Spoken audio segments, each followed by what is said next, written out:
Volume 7 Prologue, I awoke to the sound of a call tone.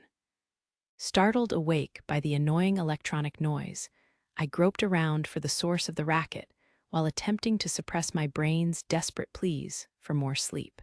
Yug, when I saw the name on screen, I groaned and instantly regretted wrenching open my heavy eyelids. I wanted to ignore it, but I knew I'd only be in deeper shit later if I did. I tapped the answer button. The shining figure of a certain blonde-haired, red-eyed beauty lit up the dim room. She hardly greeted me, instead opening with a scolding, "Good morning, goodness, what's wrong with you?"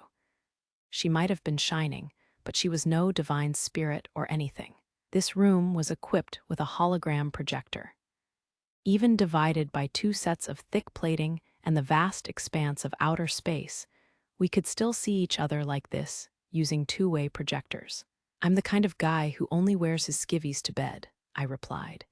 "If you don't want to see it, call me at a more civilized hour, or at least call May and have her wake me up." "I think it's a little late to call it early in the morning," she replied, her eyes narrowed in irritation. I waved a hand carelessly. As much as I'd love to leave everything to May, she needs maintenance too. I had to stay up for the night shift yesterday. I let out a huge yawn and looked back at the shining hologram. "So, how can I help you, Lieutenant Colonel Serena Halls?" Under my irritated, sleep-deprived gaze, she grinned wryly. "I'm still a lieutenant commander." I decided to grudgingly accept that I was awake.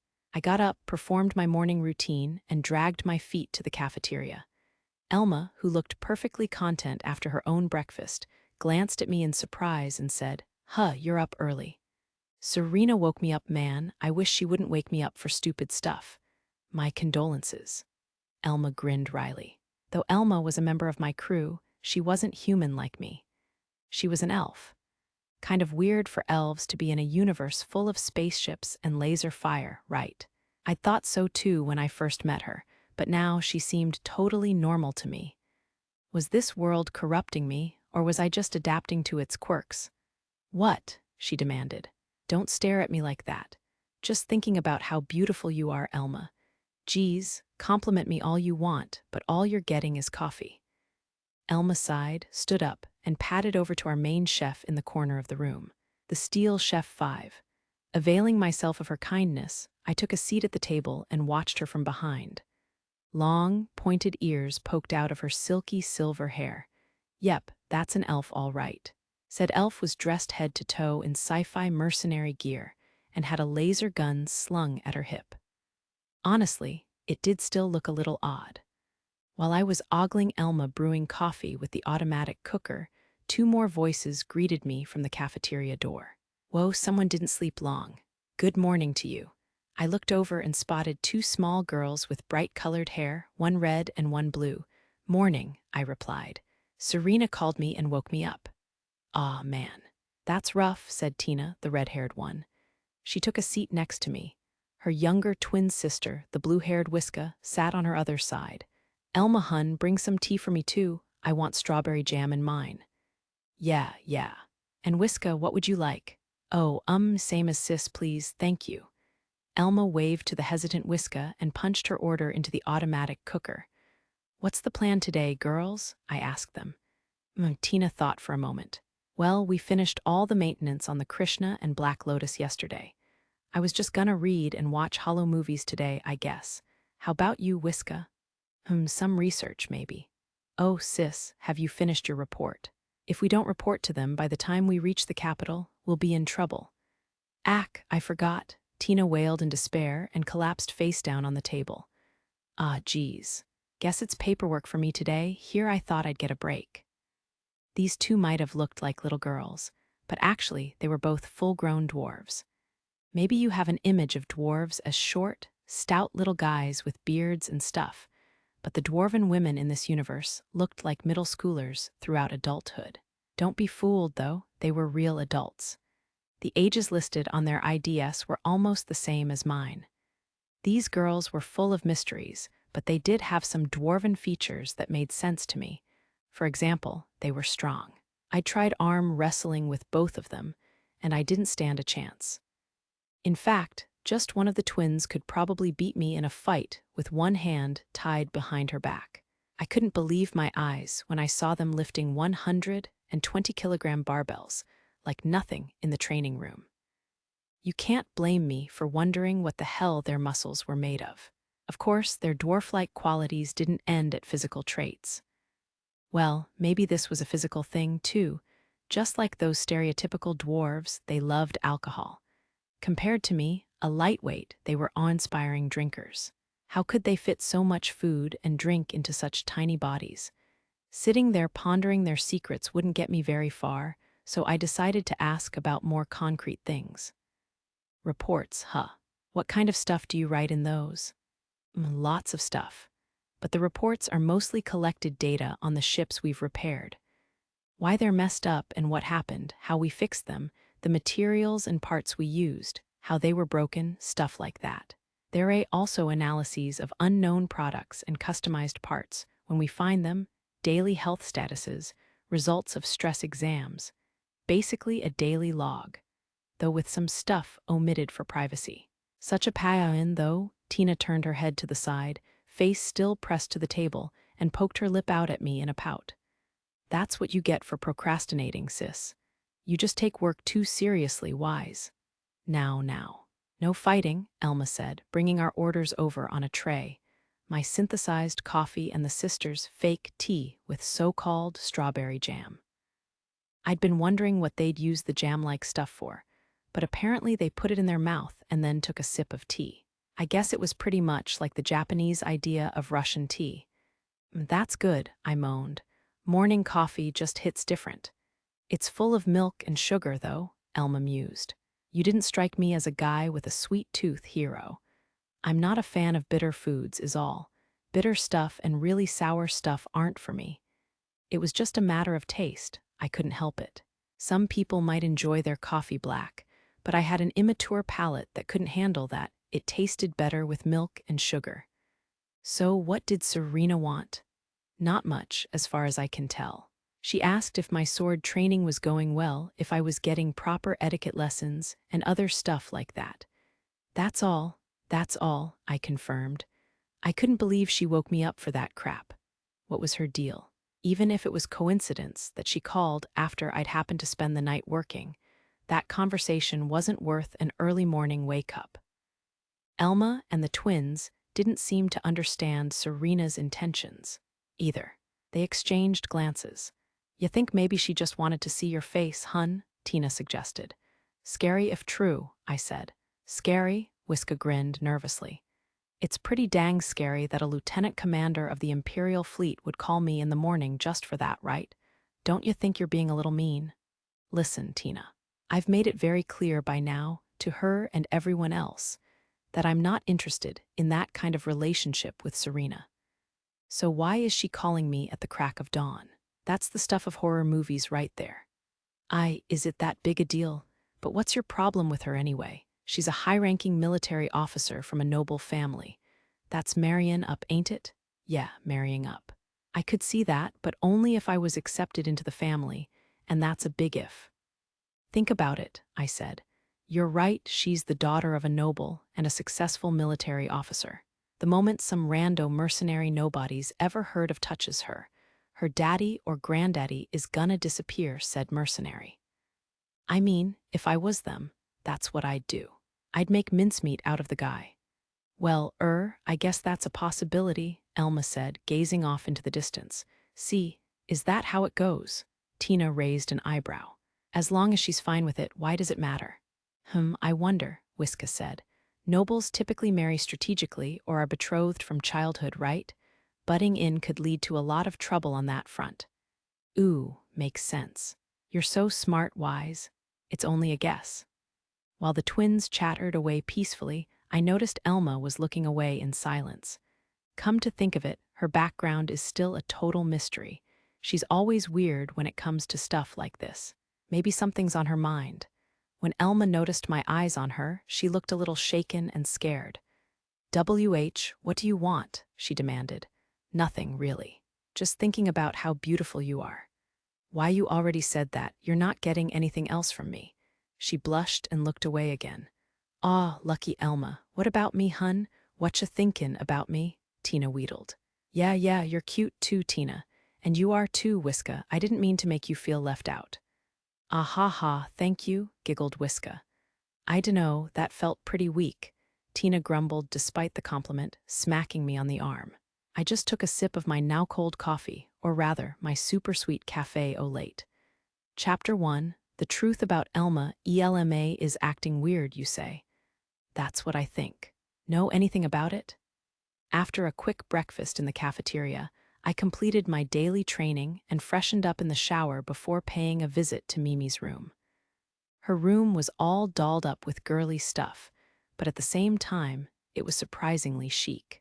My room was minimalistic and plain, but hers had cool stickers and posters on the walls, all tastefully arranged. There were also chained accessories, gun belts, and other gear hanging from the walls. The laser gun I'd bought her was displayed on a handgun rack on the nightstand next to her bed. I had to admit, Mimi had pretty good taste in decor. Mimi cocked her head. Now that you mention it, she has been a little down ever since we left for the capital. Back when I'd first brought her aboard, Mimi had been mentally and physically wrung out. These days, she was a vivacious young woman thanks to plentiful food and regular exercise. Perhaps her daily work as an operator was contributing to her good health as well. So no idea, huh? Sorry. I just can't think of what might be getting her down. Hey, you don't have to apologize. It's my job as captain to look after my crew. It's just, I dunno what to do. Should I ask her directly, or should I go to May first? May seems like she might know something. That's May for you, I agreed. Not to brag since I designed her, but her specs were so high that it felt like cheating. I wouldn't be surprised if she eventually knew us better than we knew ourselves. Frankly, I felt like May could handle pretty much anything. On the other hand, Elma deserves her privacy. Part of me is hesitant to dig up her secrets if she doesn't want to share on her own. You're right about that. Maybe Elma had her own reasons for bottling up her emotions instead of telling us about them. Maybe talking to us wouldn't help, or maybe it would make the problem worse. Neither of those would be out of the question. But I dunno, you know how she is. If she had a personal problem that she thought would cause trouble for us, doesn't she seem like the type to hide it to keep from making waves? I asked. Elma is a determined one, true. Mimi and I looked at each other and nodded in agreement. And this brings you to me? That's right. Do you know anything, May? After we'd reached an agreement, Mimi and I visited the cockpit of the Black Lotus. There we met May, the super high-spec May-droid with flowing black hair, a huge rack, and glasses, all to my taste. Her positronic brain allowed her to operate this whole carrier ship pretty much solo. I don't know of any specific issues that would cause Miss Elma worry at the moment. Damn, I was a bit disappointed. I guess even May didn't know everything. However, I think I can hypothesize with a reasonable degree of accuracy. Oh, yes. It seems Miss Elma's family resides in the capital, so any emotional turbulence may be related to them. Her family is in the capital? Mimi seemed surprised. Well, I had a feeling it was something like that, I said. She does know a little too much about nobility. I'd had a sort of theory about this forming in my head for a while now, that maybe Elma was actually a noble from some important family. I'd been assuming she had family in the capital, since she'd started acting weird the moment we set out for it. Elma's father is what is known as a Viscount of the Robe. He does indeed reside in the capital, May said. Viscount of the Robe? Mimi repeated May's shocking revelation in a deadpan voice, as if she was having some kind of out-of-body experience. I had to guess that, of the robe part meant these were nobles who held their title due to some job or position in the capital, rather than because they held land. I thought the ruling class of the Graken Empire consisted only of humans despite the empire's diversity, but it looked like I was wrong there. It really was made up of all sorts. So out of all the possibilities I'd imagined, it's the most annoying one, I sighed. Does that mean Elma was a noble all along? Mimi asked. In terms of bloodline, yes. However, her brother will be the one to inherit the family fortune and title. She also has an elder sister, so I find it extremely unlikely that it will ever fall to her to carry on the family legacy. I see. If her brother married and had children, that would make him even more likely to inherit everything. As long as nothing insane happened, like her siblings and their families all meeting with some huge accident or something, that title would never find its way to Elma. If Elma gives up her right to succession, May continued, she will be treated as a commoner, though she will still be a first-class imperial citizen with landowning rights. From what I've found, no paperwork or disinheritance proceedings have been submitted yet, so Elma should still officially be a member of said noble family. I see, looking back on it, I'd said to her face several times now that noble girls were trouble, and I didn't want to get close to them. Maybe she was worried about what would happen if I found out or something. Based on this information, one might expect her to be worrying about how to inform her family of her relationship with you, how to explain to you that she entered that relationship while concealing her background, and what comes next for the two of you. Okay, got it. Seems like I should talk to Elma about it now before we reach the capital. It was best to be swift and frank at times like this.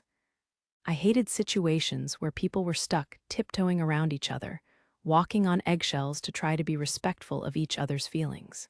All right, cancel all my plans today. I'm off to talk to Elma. Understood. I will adjust your plans from tomorrow onward to cover for today's changes. Be gentle, please. Good luck, future me. At least you won't die, right? Right? The Black Lotus's medical pods are cutting edge. Ha ha ha ha. Sigh, on the way back from the cockpit of the Black Lotus, I used our messaging app to send a few messages, and bam, we had an appointment. Man, modern technology sure is convenient, I thought idly to myself as I made my way to Elma's room. Mimi had said she'd stay in the cockpit to discuss some things with May, but that was probably just her being considerate. The path from the cockpit to the residential area was long. She probably wanted to give me time to think about what I wanted to say. Not that I need it, I mused to myself. I'd already reached a clear conclusion. I had no intention of abandoning Elma. Sure, I can't honestly say that there isn't just a little selfish desire to have her to myself in there. But that's not the whole story. Sure, some might say it's the right thing to do to let her go under the pretense of not wanting to deal with her family. But doesn't that feel a little too mean? Even I'm not that heartless. I was still thinking about all this when I arrived at Elma's door. Okay, knock knock, anyone home? I called out. Elma's annoyed voice came through the speaker. It's open. Sorry. When things get too serious, the cowardly side of me wants to act dumb to bring some balance to the situation. Mentally apologizing to no one in particular, I touched the panel beside the door to open it and stepped inside. Elma's room was surprisingly cute.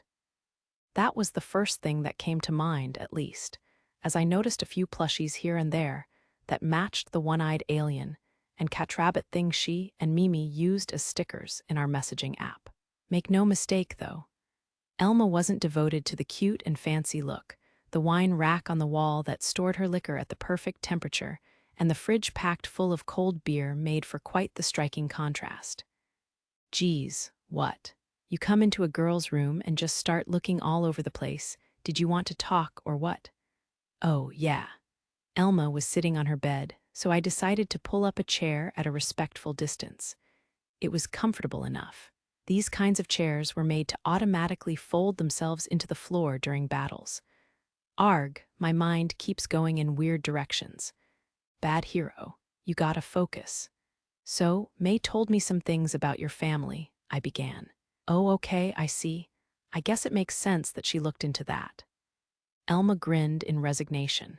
We both knew that May would do everything, with or without our knowledge, so she wasn't exactly surprised. Your father's some Viscount of the Robe, yeah. Yeah, that's right, sorry. I don't know what you're apologizing for, but no problem. All is forgiven. I puffed out my chest grandiosely. She sputtered and laughed. Weirdo, so far, so good. Anyway, I continued, I don't really care that your family is nobility or whatever. I would never abandon you for a stupid reason like that. Not after what we've been through. I appreciate your saying so, but you know it's gonna be a whole pain, right? Well, if you say so, I'm sure you're right. I'm not exactly looking forward to it either, but it still doesn't tip the scales against you. Do you understand what I'm saying here? I dunno, you might have to say it more clearly for me to understand. Elma gazed into my eyes. So you do know what I mean. Good grief. I'm not letting you go that easily, I said firmly. I'll gladly deal with whatever annoyances come our way for you. Heck, I'd even give up my awards and reputation just to kidnap you and run away together. Now do you get it? Yeah, I get it, loud and clear. Elma smiled and opened her arms to welcome me into her embrace. The happy couple is supposed to hug and kiss after the big confession, right? You're watching too many hollow movies, don't you think? I stood up from my seat, scooched in next to Elma, and pulled her delicate body into a hug. Yeah, that's calming. I could never let her go. But we didn't do anything particularly naughty. We just snuggled in her bed together while she told me about her family. So basically, my dad is an official with the Administrative Bureau of Imperial Family Affairs. Yeah, I have no idea what that means. Figures. As the name implies, Imperial Family Affairs is an office that governs all the affairs of the imperial family. As for the Administrative Bureau, they manage every matter related to the family and their official residence. For example, they do the regular maintenance and manage the facilities and transportation used by the family. Oh, okay. I think I'm kinda getting a picture of how this works. That seems pretty broad, right? I asked. It is. There are tons of different posts with tons of people working in them. My dad works for the office managing the Imperial Palace's garden. That's a really respected job, you know. I think I get it. I guess when you're managing stuff that the Imperial family sees day to day, you tend to be regarded more highly. So her dad was like an imperial gardener. It was hard for me to understand how big a deal that was, but if he was a viscount, he was almost certainly worlds apart from a commoner like me. What's your old man like? Well, he's kind, but stubborn. The whole reason I ran away from home in the first place was because I got in a blowout argument with my hard-headed dad. So I'm the rando nobody who brings back runaway daughters. Sounds like a real nice first impression. A runaway daughter comes home with an uncivilized mercenary, and he's already deflowered her. If I were her dad, I'd be screaming and loading my shotgun. Ah ha ha, right. But you never know, she said suggestively. Do you see a ray of hope? Hero, you're still the hero who won a silver-winged sword assault badge. Plus, when we get to the capital, you'll be awarded with either the first magnitude stars Cross of Brilliance or second magnitude stars Cross of Brilliance, a gold star or silver star. My father may be stubborn, but he's also a steadfast believer in the Empire and the authority of the imperial family. Oh, so basically you think my awards will save me? That's right. Mercenaries with the silver-winged sword assault badge are treated as honorary knights here in the Empire, and if you have a gold star, you'll be an honorary viscount. Even a silver star gets you to the status of a baron. A gold star puts you on equal footing with my dad, so he can't get too bossy with you. Heck, if you're equal to a baron, he still can't be too brazen. That would undermine the authority of the Empire and the imperial family. I see. In that case, I guess I don't have to worry. It felt like a burden had been lifted from my shoulders. Guess that's what they mean when they say hard work pays off. Or maybe it's more along the lines of a cloud with a silver lining. I never thought these annoying awards would actually come in handy. Hold your horses. It's still a little early to relax, she warned. What? My mom and sister won't be a problem either, but my big brother? Elma looked away. Big brother, an unpleasant chill crept down my spine. I felt a few beads of sweat trickle down, too. So he's like extremely overprotective of his sisters and, whoa, no more. I don't want to hear any more. He's a sword supremacist. Aw, man, I thought you canceled all your plans for the day. Yeah, but sometimes a man's gotta do what a man's gotta do. May cocked her head, a rare reaction from her. I had vowed in my heart that I would do whatever it took to survive. After all, I'd promised Elma that I would stay with her through anything, and I was a man who kept his promises. Ha ha ha ha. Incidentally, when Elma said that her older brother was a sword supremacist, that meant he was one of those nuts who took pride in using a sword to kill their foes despite the ready availability of killer laser beams in this universe. It wasn't easy to explain the details without getting into a lecture on Grakken Empire nobility. But basically, these noble houses had spent their money on biotechnology and cybernetics in order to amplify their physical abilities, allowing them to deflect laser beams with the swing of a sword. Sometimes they could even reflect them back at the attacker. These nobles could use their technologically enhanced swords to cut through regular armor and power armor alike. Apparently, all nobles had these abilities to some extent, but those who called themselves sword supremacists were the ones who'd really mastered them. "I am happy to see that you are motivated, Master," May said. "This will have a positive effect on your learning ability." "Right. Great, isn't it?" "Indeed. As such, I will be doubling the difficulty of your training." Biwa, and thus my days of hell began. Chapter 2. To the capital just like that, 3 days passed after my conversation with Elma. "Master Hero, are you okay?" Mimi asked. I guess she found the image of me face down on the table looking like my soul had fled my body slightly worrying. "You're such a good girl, Mimi. I'm gonna cry." "Yeah, I'm fine at least. I'm alive. I mean, I just cracked all my bones, vomited up blood, peed blood, and stuff like that. Sometimes just surviving is a victory." "Ha ha ha, man, but don't those times just suck? You know how in superhero comics they can feel killing intent and dodge sneak attacks based on that feeling alone?" "Huh, yes, I think." My sudden remark clearly took Mimi by surprise, but I kept talking. "I thought that was all BS, just fiction, you know. But now I can see it's actually real, and even weirder, it turns out I've already learned how to do it." Is that true?" "Yeah, I experienced it firsthand." The ability to read an enemy's slightest movements in order to predict where and how they would attack was basically the same as the ability to feel malice. It was almost a kind of precognition based on either instincts honed by mountains of experience, top-notch information processing, or maybe even a combination of the two. Probably. This was the conclusion I'd reached through my training with May. And the thing was, I already had this ability. The foundation of it was cultivated through my FPS gaming experience at home, which blossomed in my Stella online gameplay and was further refined through the real space battles I'd experienced here. When I battled in my ship, I used the limited information from radar, my own sense of sight, damage reports displayed on the ship's hologram, alarms, and the like to grasp the state of the space around us. Then I used that information to minimize damages through careful handling while delivering fatal blows to enemies.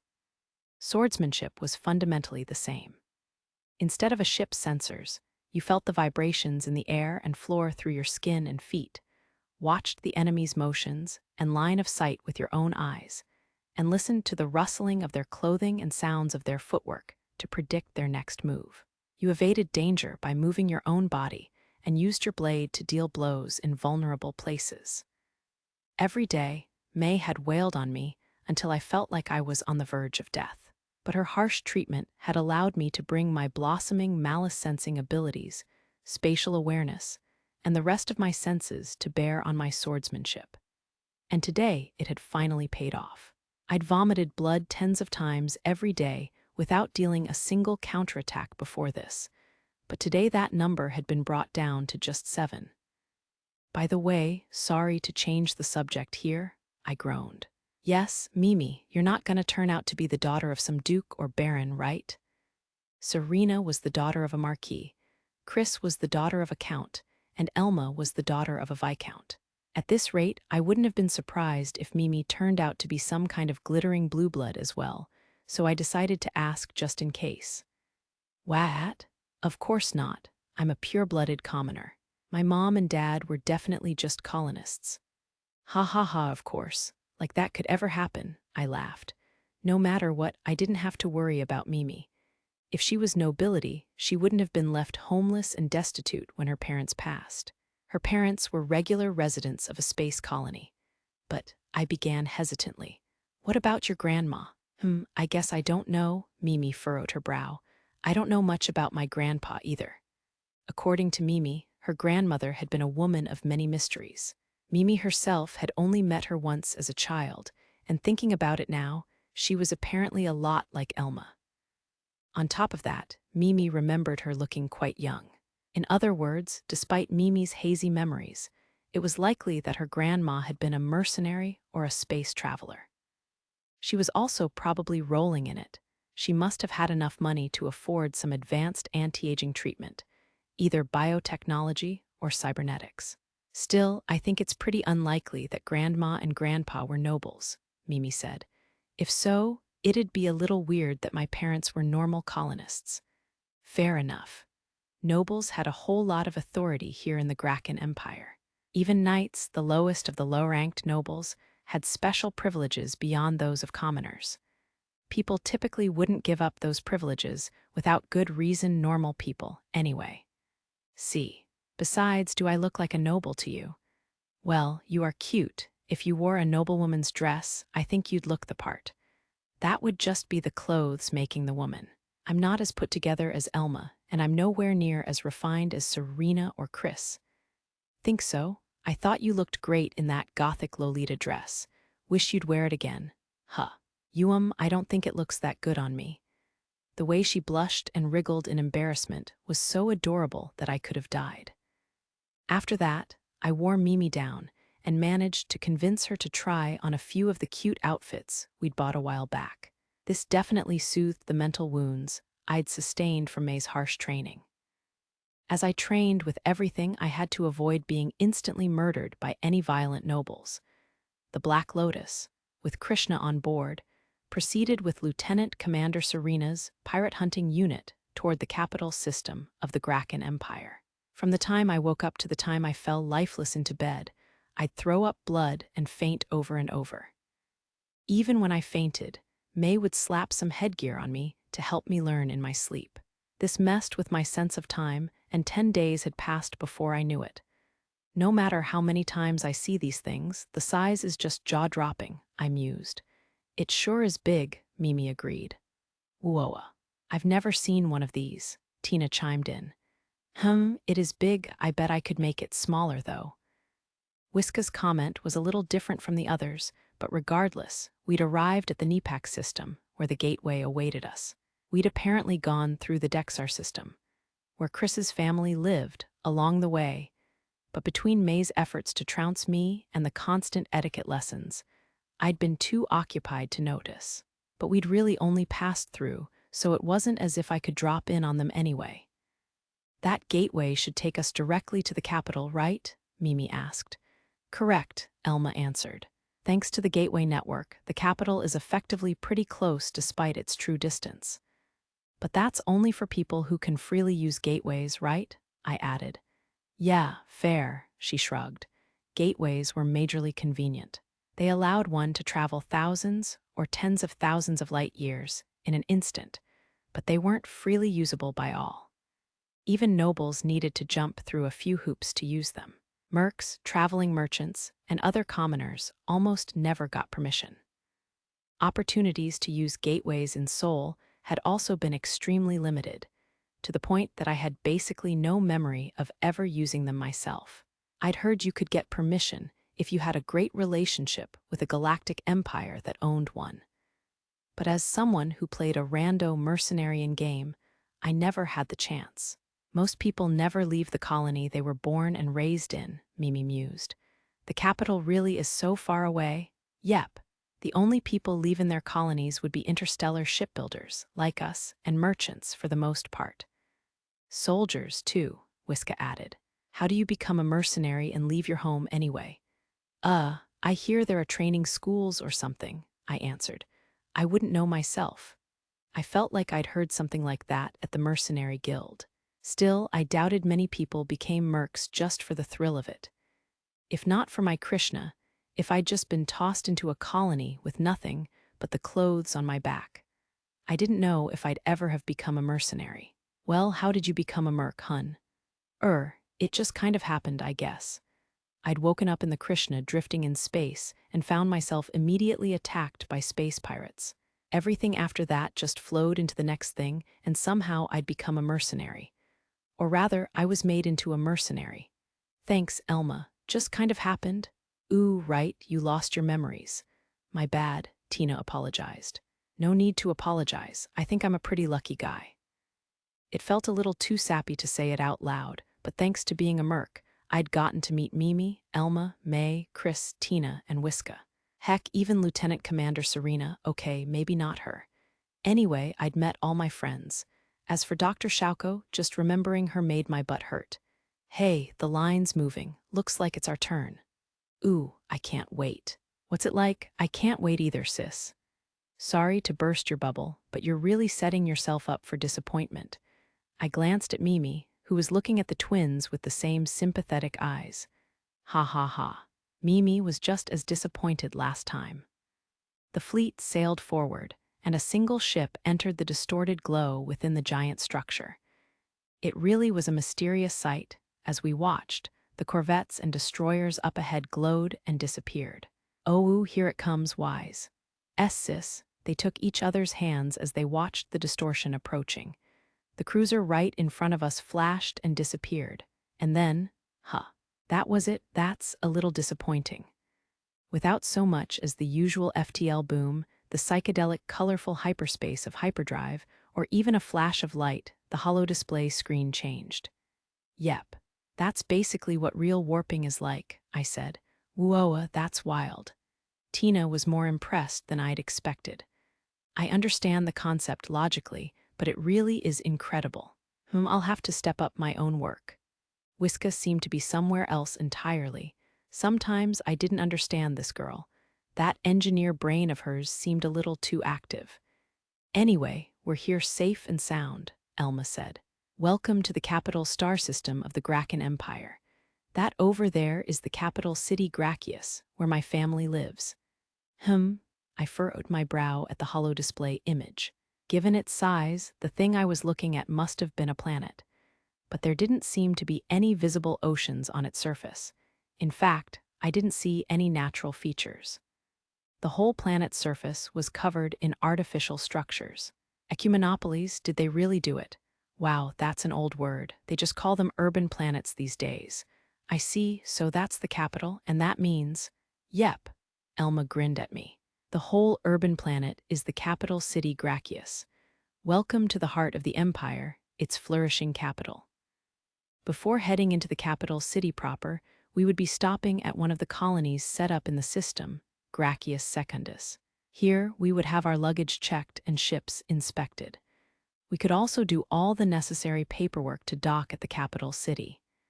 In other words, Gracius Secundus basically served as the castle gate guarding the capital. Any merchants bringing goods into the capital did all their business at one of these colonies and took off again without touching down in the city itself. Why, you ask? On top of the complex hoops you had to jump through to land in the capital directly, the docking fees were exorbitant, though probably not as expensive as the resort system.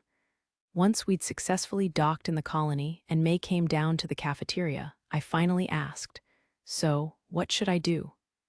Part of me felt bad that, as the ship's captain, I couldn't exhibit leadership at a time like this. But frankly, I'd been practically forced to come by Serena. I was pretty much just along for the ride. I figured it was her fault for dragging me here without giving proper orders. Or wait, could it be that instead of her not giving me orders, I just wasn't listening? Maybe that's it. Lieutenant Commander Serena has stated that the military will take care of all ceremonial proceedings, so the landing procedures will also be under their supervision. I would personally recommend checking in at this colony's Mercenary Guild, said May. The Mercenary Guild? You know what? Serena did say I should lean on the guild when we got to the capital city. But what exactly should I lean on them for? I have no idea. It may be best to ask them for the specifics, May replied. The Mercenary Guild of a capital system should be able to provide guidance on how mercenaries ought to deal with nobility. Oh, you don't say. If that's May's recommendation, then she's probably right. Might as well go take a look. Okay, guess I'll go and see what's up.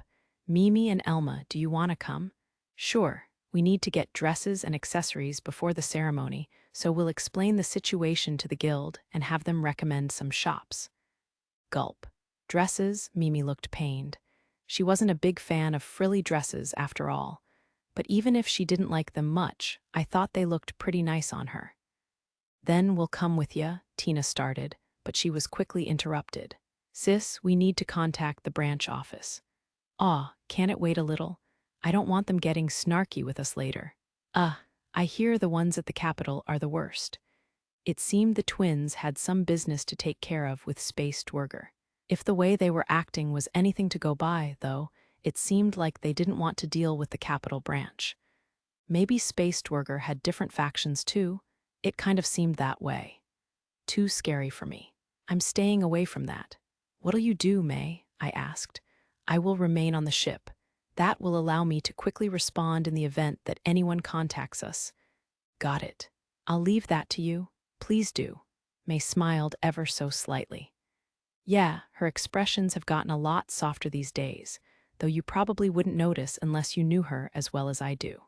"Okay, let's go. Hero, go to your room right now and get the Silver-Winged Sword Assault Badge." "And your swords?" Elma demanded.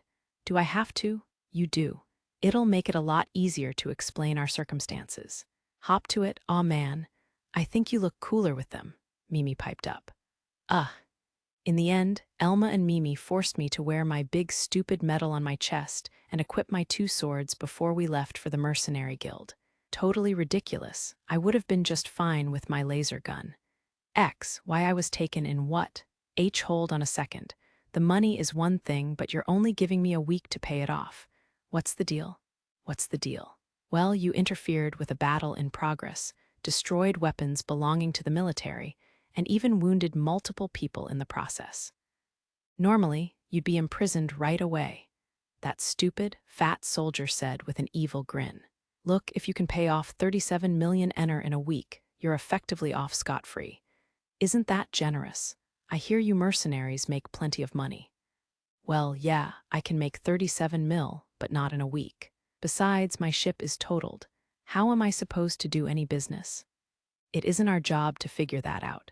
We can't take partial payments, either. You need to return the sum in full by 15 o'clock 1 week from now. Otherwise, you will be imprisoned as a felon under Article 4, Paragraph 7 of the Imperial Fleet Code." The pig wearing military gear smirked, ignored my protests, and left. That piece of shit. I'm gonna kill him, I swear.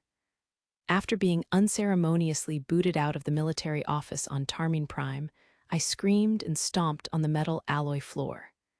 The guard at the gate looked shocked by my cussing, but I didn't care. If I couldn't scrounge together that money, I was done for. The Tarmin system had a prison colony, Tarmin Tertius. Most of the felons there were former pirates and mercenaries. People like me couldn't exactly shake hands with the inmates. After all, most of the pirates were stuck there thanks to me and my fellow mercenaries. I have to do something about this, and fast. Just imagining what would happen if I ended up there was terrifying. Space pirates weren't all men, but most of them were. If a woman like me were thrown in there, no, just don't think about that. You have to focus on getting the money so you can avoid the worst. Worst case, I can ask Dad no. That's not gonna work. No matter what, that money wouldn't make it in time. Even if I used hyperspace and gateway communication optimally, it would take at least 10 days for a message from me to reach him. I'd be in that prison colony long before he even saw it. But I guess it's insurance. I might not reach him quick enough to prevent me from going to prison, but maybe he could get me out afterward. It was at least worth considering. Not that I have much of a right to come begging for help now. I grinned wryly at my predicament. 5 years ago, I had stolen my brother's small ship and run away from home. At the time, there were a lot of reasons. An engagement to someone I didn't love, hatred for my life as a noble's daughter, and my inability to tolerate being surrounded by fakeness and vanity all the time. I yearned for freedom and the mercenary lifestyle I saw in hollow movies. Long story short, I abandoned my life as a noble young lady and ran away. In the process, I essentially spat on the people and places that had raised me. I spent my first year in space constantly running from my dad and brother. Looking back, though, my brother was definitely going easy on me. He might have even interfered with Dad's attempts.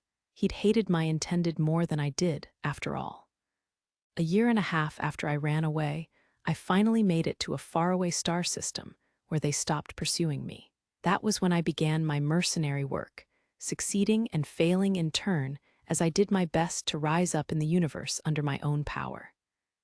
There were lots of times when I thought I couldn't go on, but I'd managed to overcome every struggle until today. Like hell, I'll give up now. I'd cast aside my family and obligations for this life of freedom. How could I abandon it so easily? I roused my faltering heart and decided to see what I could do. I sighed. This past week, I'd used every one of my connections in a mad dash to gather money. I'd even sold off my still-in-repair Swan, my treasured premium alcohol, and pretty much everything else except the clothes on my back. I'd even dragged myself to the Mercenary Guild over and over to scrounge up support. But it wasn't enough. This was the worst timing, since I'd only just traded up for the Swan. 3 million short, I sighed. To flush mercenaries and well-heeled nobles, this wasn't a small number, but it wasn't a ton either. However, to most common people, 3 million ener was an unthinkable amount. Long-lived elves like me were another story, but normal humans could live their whole lives off that money. In other words, that wasn't the kind of cash I could scrape together in half a day. If I just had more time, if only I could use my Swan, I'd be able to make that much money in a month or two, easy. I hate that stupid, inflexible pig so much. Why don't I just use this money on a laser rifle and some plasma grenades, maybe a few more weapons, and then we'll see how they like it. Either way, I was doomed. I was going to end up being violated, my dignity stolen by felonious former space pirates. Might as well take that stupid pig to hell with me, right? While I stumbled along the street seriously considering murder, I happened to see a restaurant. It was the one I'd gone into with that weird newbie hero. Alcohol, looking back, I hadn't had any proper food or drink this week. Whenever I felt like I was about to collapse, I'd just gulp down some ultra-cheap, disgusting nutritional paste straight from the tube, chased with plain water. Maybe it wouldn't be so bad to shower myself in strong liquor before I bit it. I stumbled into the restaurant and splurged on a bunch of different drinks. They were all the cheap kind that burned your throat and got you drunk. Come to think of it, I never got the chance to drink the one I swindled that newbie out of. I'd had to sell it as part of this whole debacle. Maybe some of the same stuff was among the drinks I just bought. I did end up sending a message to my dad. He probably wouldn't get it for another 3 days at best. Today, I would be arrested.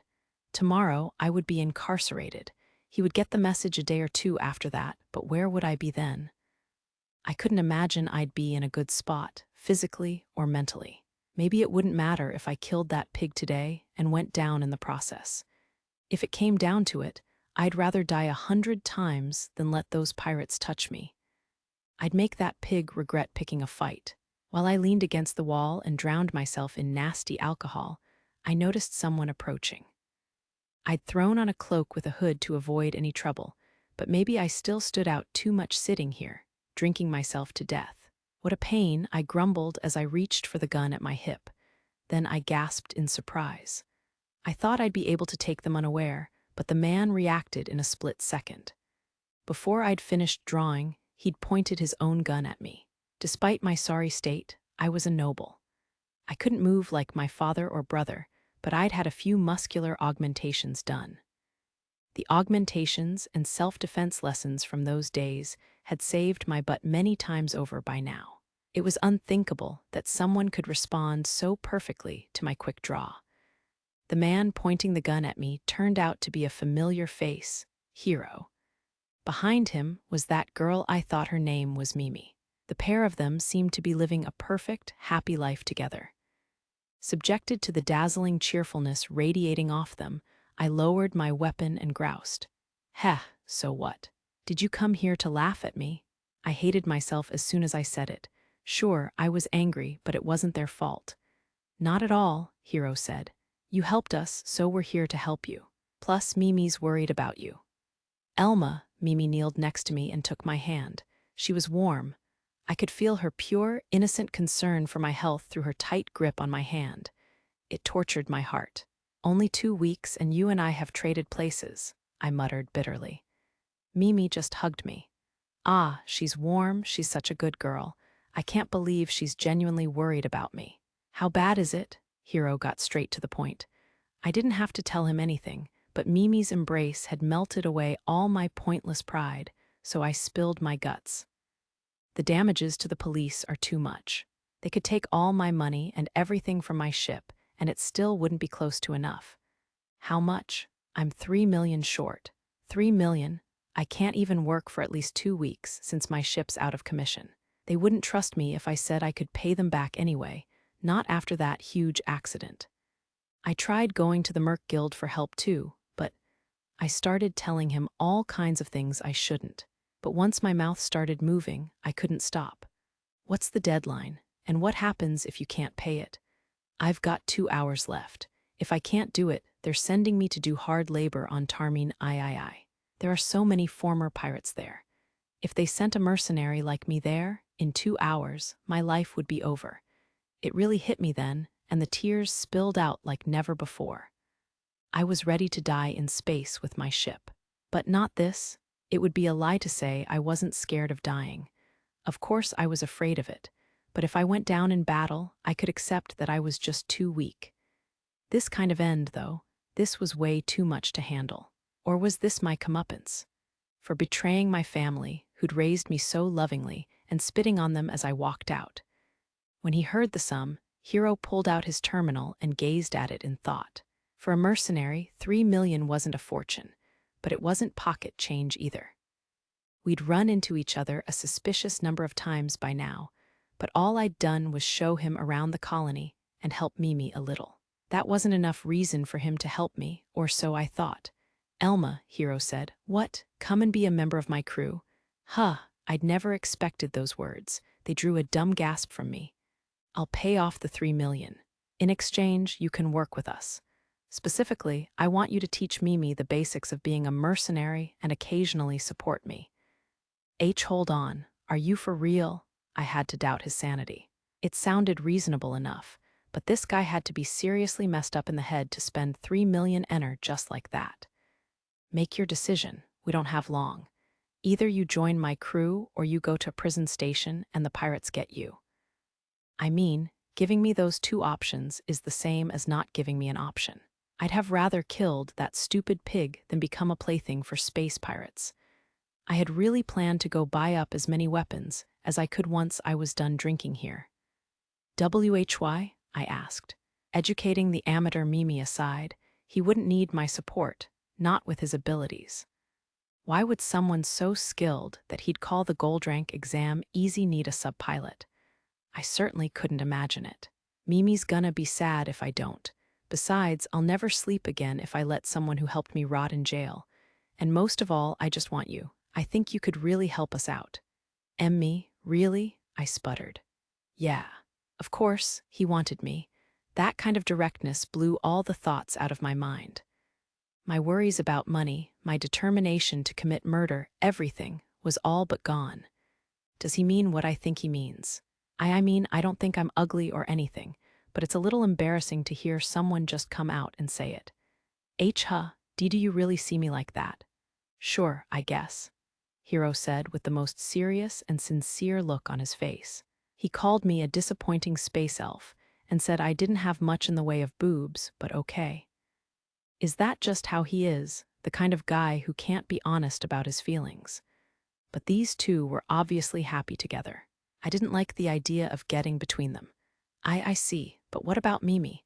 What's wrong with having one more? You agree, right, Mimi?" "I agree." Okay, I was dumbfounded. "One isn't enough for you?" So he does mean what I think he means. Whoa, whoa, that's wild, right? "So, what's it gonna be? You on board or not?" Hiro asked. I could feel my ears getting hot as he stared at me. Now that I had a good look at him, he wasn't bad looking at all. He was surprisingly toned, but not too muscly. Seeing him gave me an odd feeling. "Arg, this is embarrassing.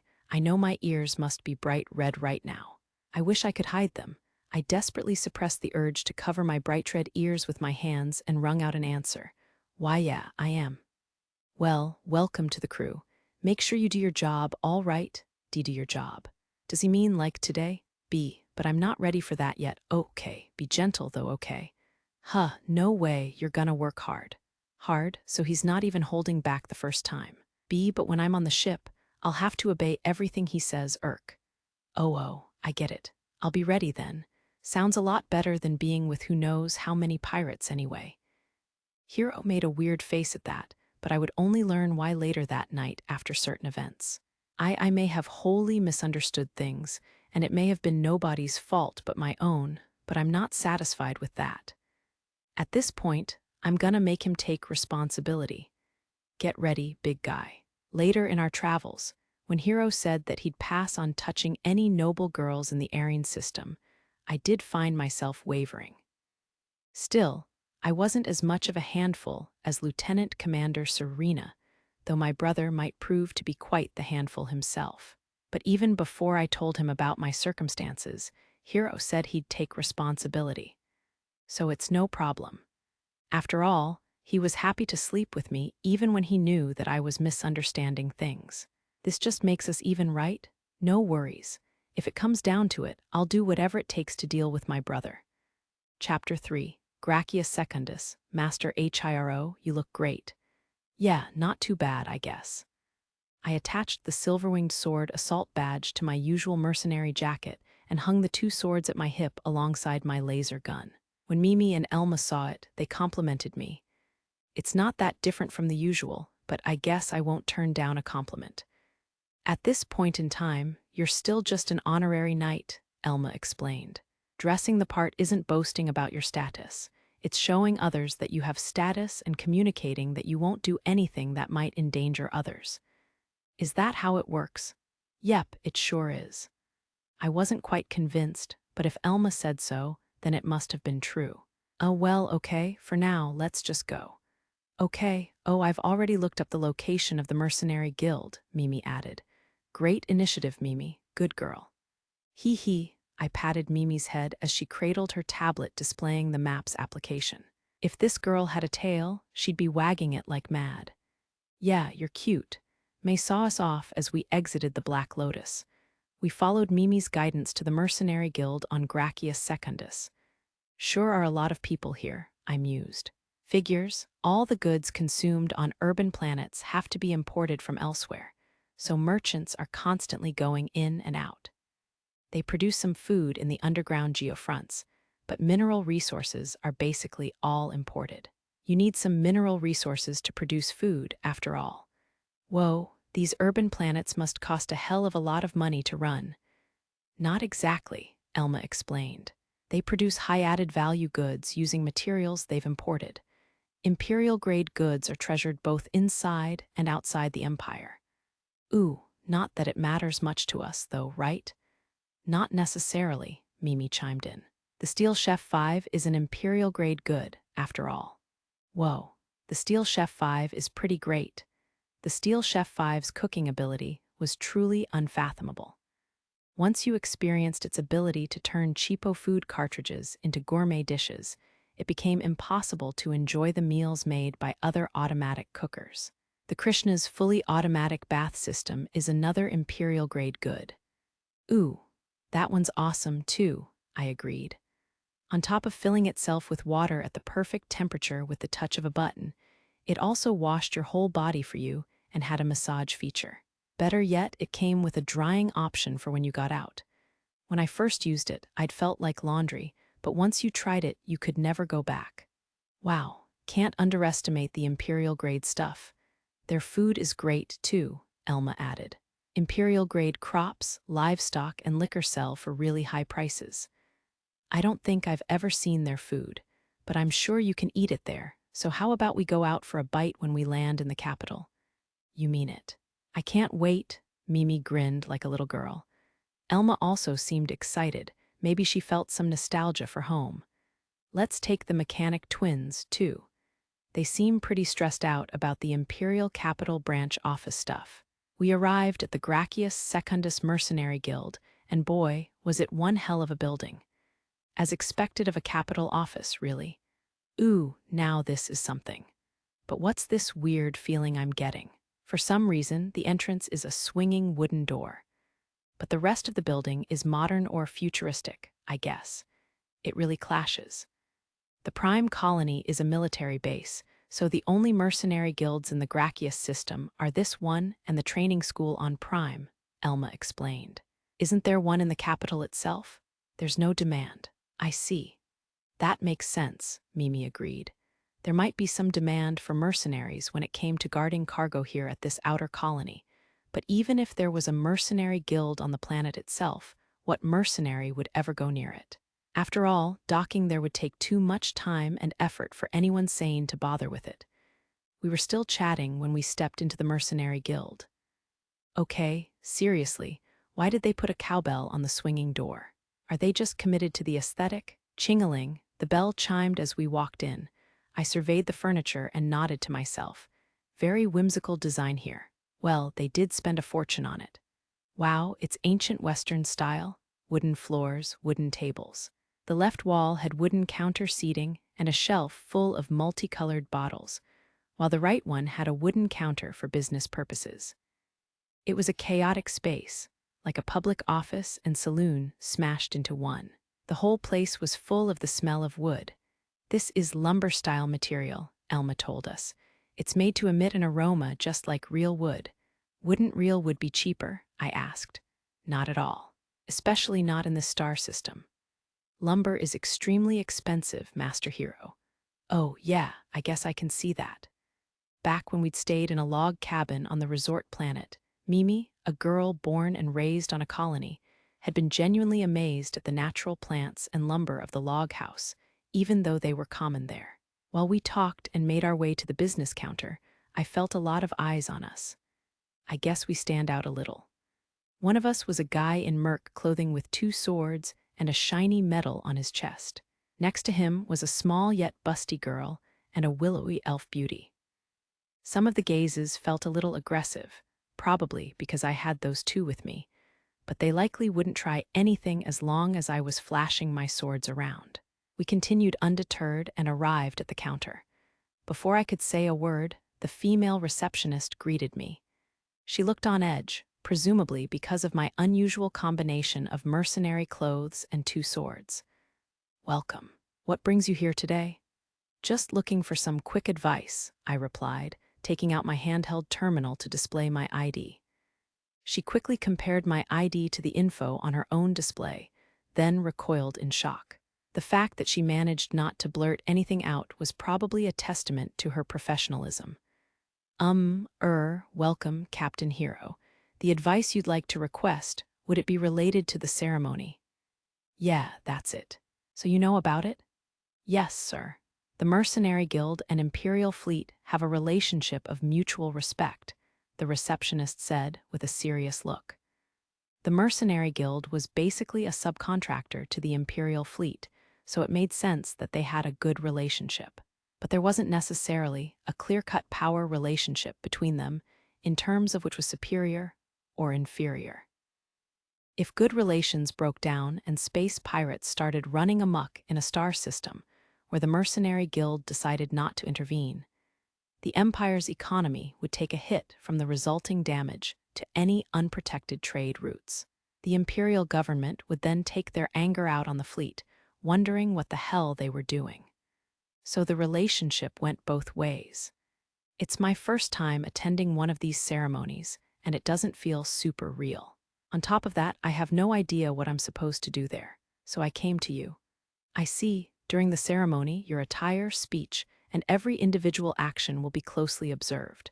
Yeah, well, I had made drive that etiquette stuff into me. My swordplay was almost decent, and May's Spartan training regime had focused on formal dancing and manners. I didn't mind dancing with May, but there was way too much to learn about manners. Pardon, we have a high-spec Maydroid who's been teaching this young man how to behave, Elma explained. Oh, okay. Then all that remains is the clothing. Will this do? Mimi showed an image on her tablet to the receptionist. Ack, that picture is from when Chris picked out those noble clothes. When did they take it? Ah, how dignified. the receptionist exclaimed. Right, don't agree with her, I sighed. So, will that work or not? Good question. This ceremony will be more of a military affair, so dressing in that manner may be more appropriate. Huh. The outfit Chris had picked out for me was basically fancy noble's clothes. It would probably be fine for a party or something, but an award ceremony for a military honor most likely called for something else. Next, she began. But before she could get another word out, a middle-aged man cut in from behind her. Sorry for barging in on your talk. Would you be Captain Hero and his crew? This guy's pretty good looking, and he's in nice shape too. I bet those glasses are some kind of wearable info device or something. Yes. Why do you ask? I looked him up and down warily, trying to imply who are you and what do you want. He seemed physically fit, but it didn't look like he was personally cracking skulls or anything. His air was more like that of a shrewd desk worker. I'm Marcus, Deputy Branch Manager of the Mercenary Guild's Gracchius branch. I'm sorry to interrupt your consultation, but there's a matter we must urgently discuss. Would you mind following me to the meeting room in the back? This looked like it was going to be annoying. I turned to Mimi and Elma. Both of them had their brows furrowed and hands to their chins in thought. Even the receptionist had a frozen smile on her face and sweat beading on her brow thanks to the sudden appearance of her deputy manager. I felt a little bad for her. I guess you won't take no thanks for an answer? I asked. While I do understand your feelings, I promise it's not all bad. Marcus grinned wryly. Well, if you say so, if he had good news too, I had little choice but to go with him, though I wasn't a big fan of the promise of bad news with it. Your cooperation is much appreciated. There's a staircase at the end of this hallway. Follow it when you're done here. I'll be waiting. With that, Marcus trotted off. I guess that's that. I looked at the still frozen receptionist. Sorry for that, and thanks. No, sir, it's quite all right. I bowed to the woman with the plastered-on smile and looked for the indicated hallway with Mimi and Elma in tow. Now good news and bad news. Let's see what we get. Marcus was waiting for us in front of the staircase. We followed him up the stairs and entered a door on the second floor, where a broad-chested older man awaited us. Unlike Marcus, this guy wasn't just fit. His arms were like logs. He looked like he could break a man's neck with one hand. I'm Johans, the manager of the Mercenary Guild's Gracchius branch. Captain Hero. Pleasure to meet you, sir. We exchanged a handshake. Hey, I like how this guy doesn't squeeze the hell out of your hand just because he's strong enough to do it. So, I heard there was good news and bad news, sir? I asked stiffly. Right, no need to be so respectful. I can't stand formal conversation. Thanks for that, so, can we get the bad news out of the way? Sure, that's more urgent anyway, Johan said, shooting a glance at Elma. Aha, so it's related to her? Viscount Wilrose sent us an inquiry. I believe you know what he's after. Only that it's related to Elma. I don't have any clue what his actual demands are. I feigned ignorance and plopped down on the couch. He's probably demanding we hand Elma over immediately. Viscount Wilrose would like you to deliver the girl there, his daughter, to him at once. Ha ha, I see. And he just assumed I'd agree to that. The room fell quiet. Johans looked sullen, and Marcus massaged his temple as if to suppress a headache. I broke the silence first. I'd consider it if that was what Elma herself wanted, but she doesn't want it. Right? Right, Elma agreed. Maybe I'd leave this crew if my captain wanted me out, but as long as he doesn't, I'm staying. There you have it. Besides, why would the Mercenary Guild accept a request like that? Aren't you supposed to shield your guild members from nobles' unjust requests? Without saying it in so many words, I was trying to tell them that because Elma was a silver rank mercenary, she should be under their protection as well. The branch manager's expression remained impassive, but the deputy branch manager looked down and massaged his brow harder. As a guild, we will pass on the Viscount's demands, but we can't and won't force you to do anything, Johan said. When we receive such a request, we are obligated to inform you of it. And while we are compelled to hand over criminals, your friend over there is not a criminal. That's right, I agreed. And really, we don't want to get wrapped up in some noble's family drama, So if we're going to make any demand of you, it's that you keep us out of this. Hear that, Elma? WL, all I can do is apologize, I guess. Elma grinned helplessly. A runaway noble daughter stealing a small craft and escaping through space. That's just too much for me. So, what exactly do you want us to do? I asked. We have informed them that the Mercenary Guild's position is to respect individual free will. I'll give you the Viscount's contact information, so you should resolve this matter between yourselves. But if he or his people abuse their authority or use violence to unjustly threaten your safety, we'll have to step in. So if that happens, report to us at once. I say, how about that good news? Your Gold Star award is all but guaranteed, Captain Hero, and accordingly will be raising your rank from gold to platinum. Yeah, that's not very surprising. The problem is that I don't actually care. Noticing the blank look on my face, Elma demanded, "Why don't you seem happy about it?" She was even thornier than usual now. Oh, yeah. Looking back, she was seriously jealous when I got promoted to gold rank. Meh. It's just that shooting up the rankings so fast is leaving me without anything to strive for. Kind of spoils the fun. Johans sighed and shook his head. You platinum rankers really have a screw or two loose. It seemed he knew other platinum rank mercs too. Whether you're happy or about it or not, it's a done deal. You'll be the 4th mercenary in the Empire's long history to receive the Gold Star Award, and you won't be the 2nd one to stay at gold rank if I can help it. A political move, huh? Something like that, but I don't think you lack the skill either. The military sent us your battle data, and I've seen your exploits from the Tarmine system all the way till now. It's astounding how much you've done in so little time. Nobody would disagree if I said you're on par with the other platinum rank mercenaries.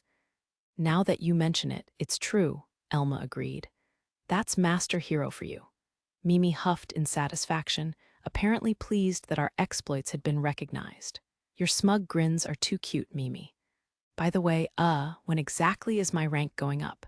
Today, Johans answered. The paperwork is in, and it'll be made public during the Gold Star Award ceremony. But your rank itself will be platinum as of today. All right, does it come with any benefits? A few.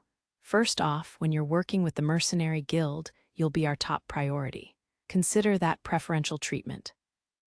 Interesting. Frankly, I didn't think that was much to look forward to. It might make paperwork and the like a bit faster, but it was kind of lame for a top-rank benefit. You'll also get a 30% discount on insurance premiums, and you'll be insured for 30% more. Also, when ship and weapon manufacturers come to us with requests to test their prototypes, you'll be the first to hear of it. Since they'll be asking for continuous data updates, you will in effect receive their goods for free. Ooh, I like that sound of that. Though I doubted they'd be able to give me a better ship than the Krishna, or better equipment than what was already on it. I'd have to trust that stuff with my life, so I didn't want to use just any half-baked prototype. The 30% discount and 30% increase in insurance were straight-up wins. Spending less money was a direct benefit. I'd be paying 30% less for insurance when I bought a new ship, and resupplying, maintenance, and repair expenses would also go down. Hey, I think I heard platinum rank mercs are supposed to get more protection from nobles or something. I prompted him.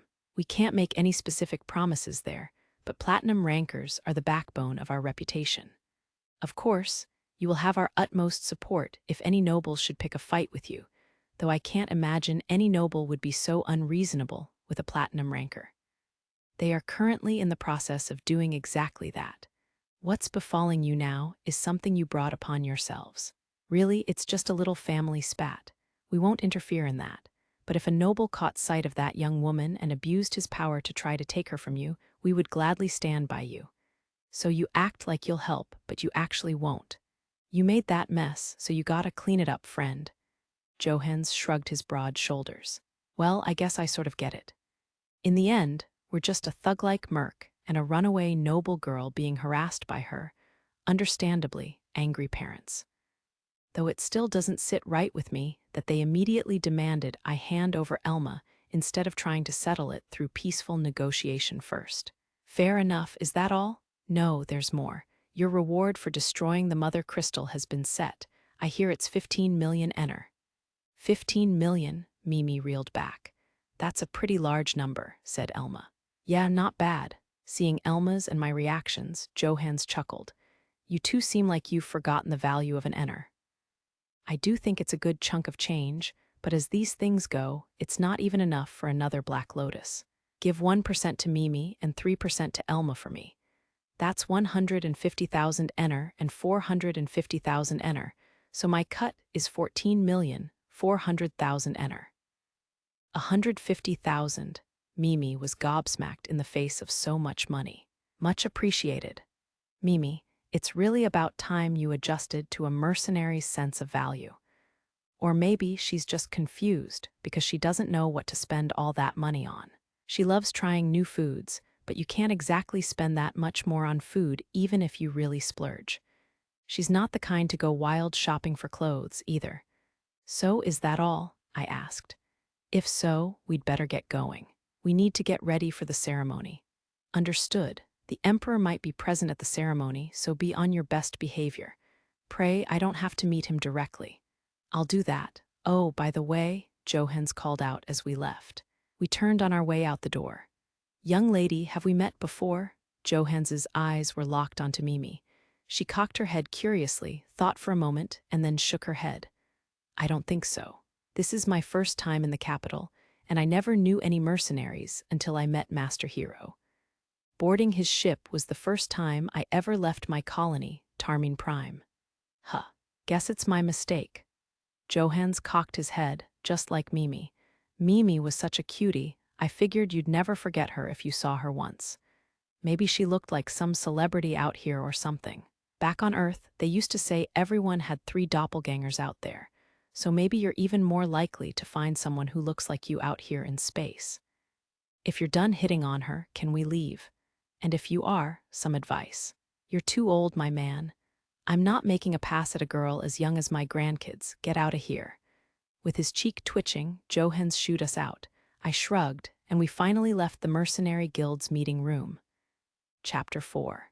The people of the Wilrose family returned to the receptionist up front. She gave us a little more advice regarding the ceremony and directed us to a store that carried the types of clothes and accessories we'd need. While we were there, we also updated my guild rank, bringing me from gold to platinum proper. I wasn't the youngest platinum ranker in history, but I was apparently the one to rise the fastest from registration to platinum. With that, we finally exited the guild, the world's fastest platinum ranker. I didn't mind that title one bit. It was a shame that I'd gotten to the top rank so fast, but the title itself was neat. I was still pondering it when we arrived at the clothing store. How about this one? Wow, such pretty fabric. Women sure take a lifetime to shop, especially when it comes to really going all out. I mean, I get it. I really do. I also get why they'd want a man's opinion. But it's up to you what you want to wear, right? Can I leave now, please? Okay, fine, but I don't know what makes a dress design good or bad. Seriously. All I can do is offer 6th grader remarks like cute or pretty. If I did have any conditions, one would be that Mimi, who, unlike Elma, didn't have status, shouldn't wear anything too flashy. I didn't want any weird nobles to get ideas. That would make me feel better. Also, I didn't want other men staring at their boobs, so I would prefer if they didn't show too much cleavage. It might have been impossible for Mimi to hide her assets, but I wanted her to at least cover up a little. Those belonged to me, after all. Mimi flushed pink when I shared my selfish, possessive opinions. She was so cute, I felt like I'd have a nosebleed if I looked at her much longer. Every time Mimi wriggled from embarrassment and her generous breasts bounced, Elma looked at her and then down to her own chest. It's not like you have nothing going on. Yours belong to me, too, so don't try to show them off too much. Whatever. Her ears twitched and flushed red when I voiced that thought. She was just as easily embarrassed as Mimi. Anyway, contrary to expectations, the dresses in this futuristic universe weren't as out there as you might think. Here I'd been worried that in the great capital we would be surrounded by models in weirdo outfits that you might expect to see at a fashion show in a certain lovely city that's home to the Arc de Triomphe. I was honestly scared there might be some crazy trends like that. The materials definitely weren't normal fabric. They had a lot of futuristic aspects. But in terms of design, they were basically just normal dresses. Maybe these imperial nobles were more conservative than I'd thought when it came to fashion. These people had developed techniques to fight laser guns off with swords, turning what used to be merely decorative into practical weapons. Maybe it should have been obvious that they had conservative ideals. Or maybe someone had that crazy idea once, and then it got popular and just kind of became a normal part of the culture. After trying on a bunch of different styles, Mimi settled on a classy yet modest white dress, while Elma ordered a stylish pale green one. A scanner took their measurements precisely, so all that needed to be done was to combine that data with the design template. The dresses would be finished within a few hours and sent to our ship. It's crazy how made-to-order dresses only take a few hours to make, I mused.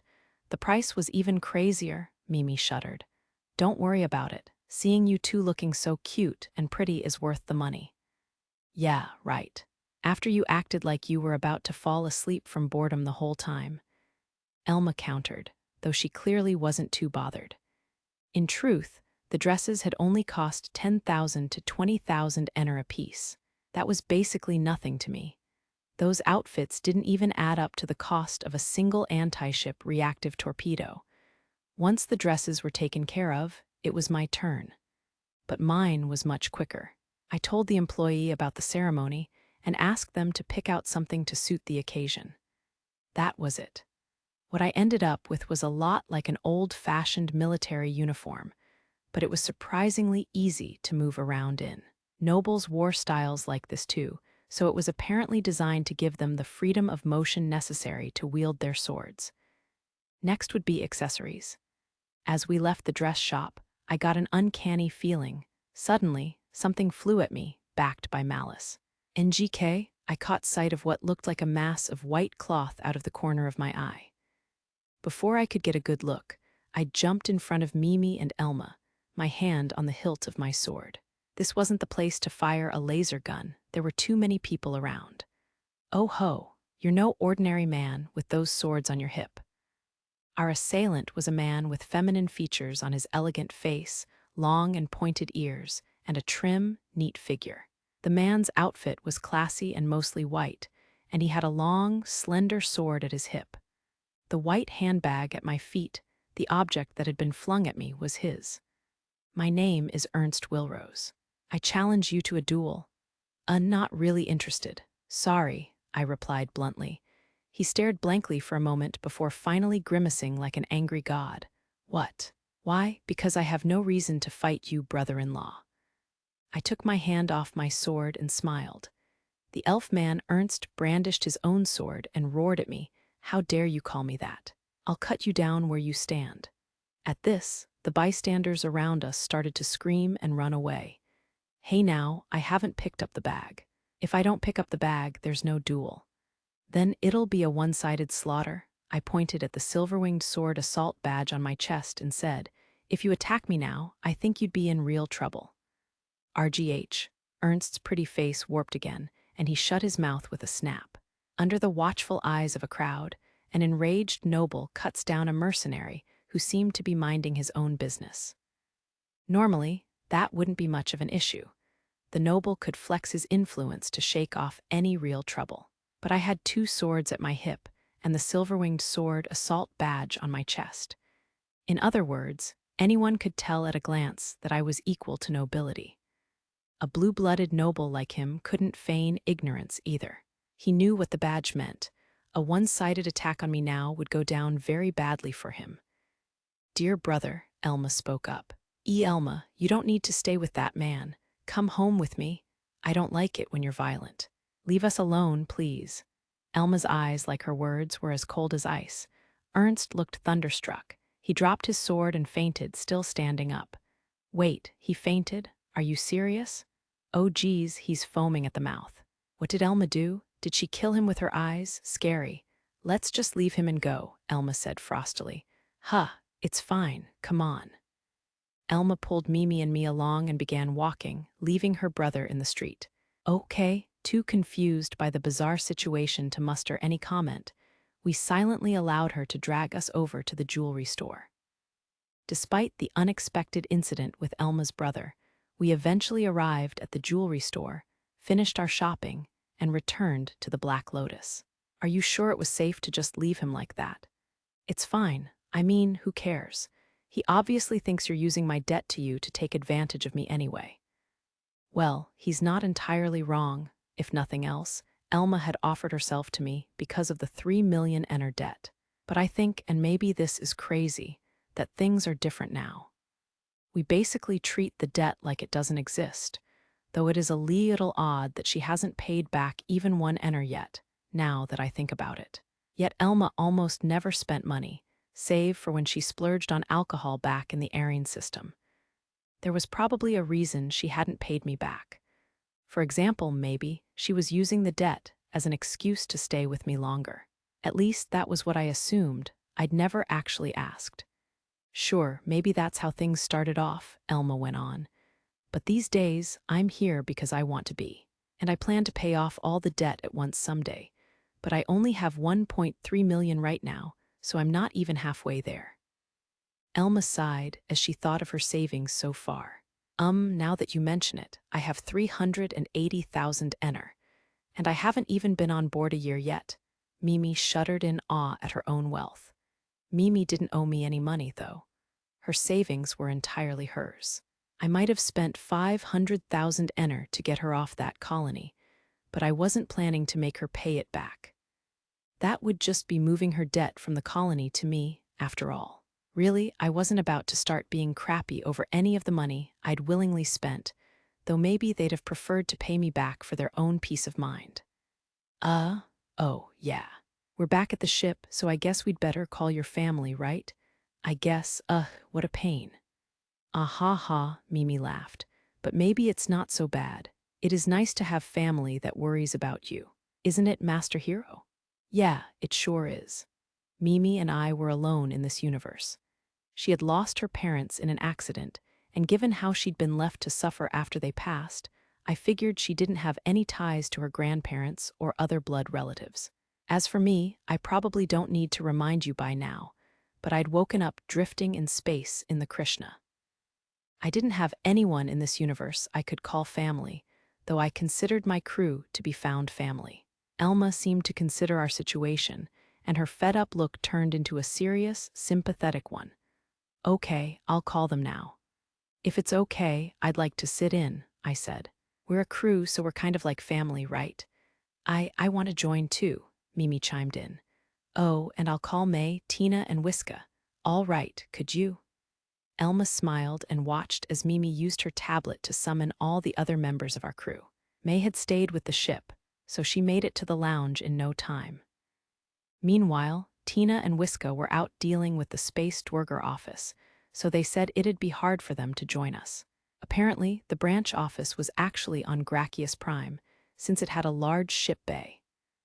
Elma had called the Wilrose estate in advance and arranged a meeting time.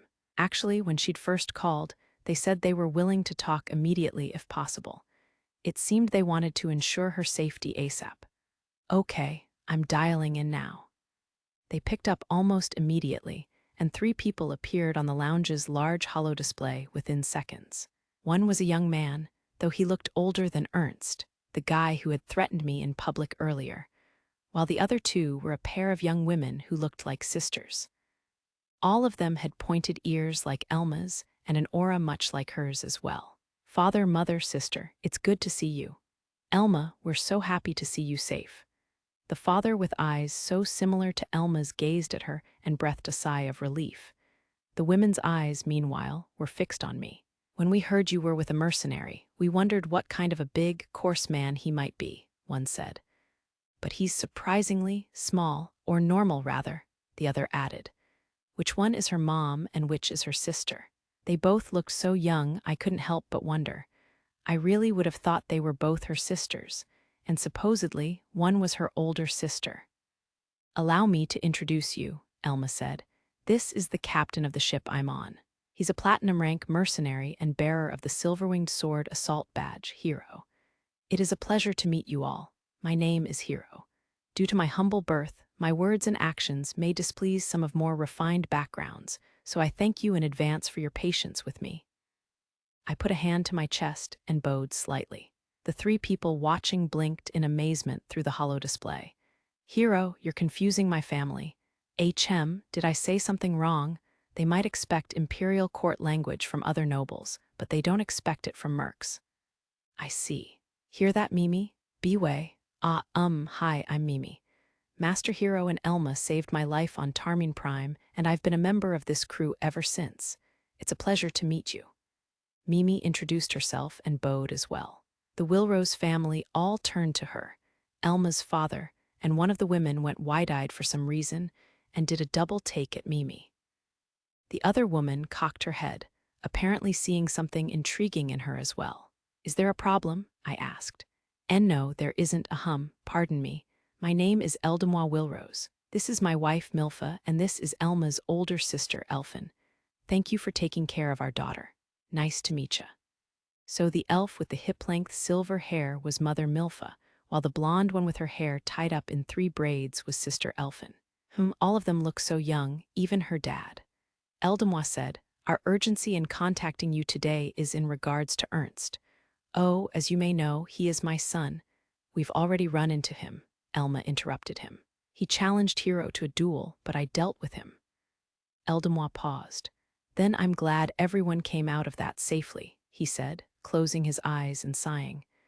The moment he learned you had arrived in the capital, he ran out of the mansion and sped to Secundus.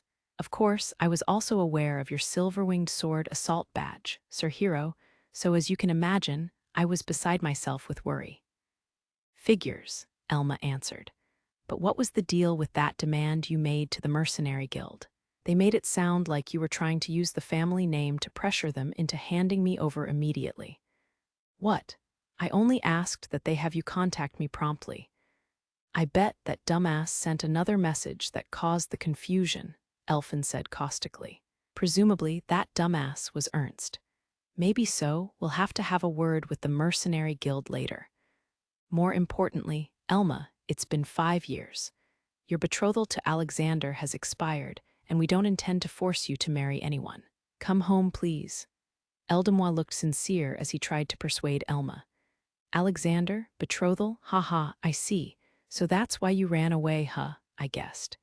That's not exactly the whole story, but it was a big part of it, yeah. I can fill you in later, but father, I'm still not coming home. Because you still owe this man a debt? 3 million, as I recall. We will gladly settle it from the family's funds. I'm willing to go even double or triple that number, in fact. Whatever it takes to have you back. A mercenary life isn't safe. You're in constant danger out there. If you come home, you'll never have to do such risky work again. I do still owe Hero the money. Heck, I haven't paid him back a single ener, so it's still the full 3 mil. But I'm not letting you pay my debts. I need to settle them with my own work. Your sense of duty is admirable, but you are a member of the Wilrose family. Moreover, you're an unwed young woman. Don't you understand what it means for you to be on a man's ship? Of course I do, and frankly, that ship has sailed. Elma hugged me from the side. Wah! Eldemois' eyes widened in astonishment, but he quickly gathered himself and glared daggers at me. A damned mercenary has besmirched my precious daughter? Yep, sure did, I declared, facing him head-on. And I'm not about to let Elma go either. Very well, blackguard.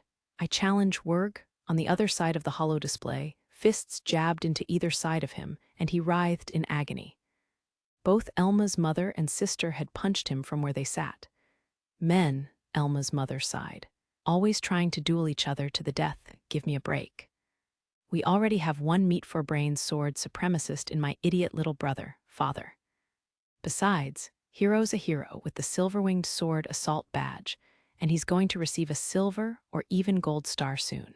People with gold stars hold a status equal to viscounts, and he's already a knight thanks to his service award. You can't just challenge him to a duel willy-nilly. As Eldemois wrapped his arms around his stomach and curled up in pain, the women beside him piled insult onto his injury. "Hey girls, would you mind stopping? I'm kind of starting to feel bad for this guy. Either way, I kinda can't leave Hero anymore." "Oh, ooh, what's that?" Elma's mother said. "Is my little sister already a step ahead of me?" Milfa and Elfin suddenly grinned. What did Elma mean there? "Elma, why are they acting like that? Hey, remember what happened at that trading colony back in the Aryan system?" "Oh, yeah, okay, I get it." Back when we'd gotten our medical exams in the Aryan system, something had made her blush really hard. Apparently, when elves found a partner they were emotionally compatible with, it became easier for them to get pregnant or something. And next time we meet in person, I'll tell you about it. You can say it right now. Your sister's right. We'll gladly listen now. Next time we talk. The blushing Elma and her family started chatting up a storm through the holo display. It took some time for Eldemois to recover from the two-pronged attack. To be precise, it took about 5 minutes. We eventually wrapped up the conversation with the promise that we would meet and talk more directly after the ceremony. Though Eldemois seemed like he still had a few things he wanted to say about my relationship with Elma. "This may be a little post hoc justification," said Milfa. "But Hero does have a silver-winged sword assault badge, and he may soon find himself decorated with a gold star as well. The fact that we sent Elma to you, before any others could, should be good for our image as nobles of the imperial court." "Grag, Milfa, stop, I say." It was incredible how Milfa could maintain an even smile while she held Eldemois, whose hatred for me was still evident in an arm lock. "Yeah, no doubt about it, she's Elma's mother.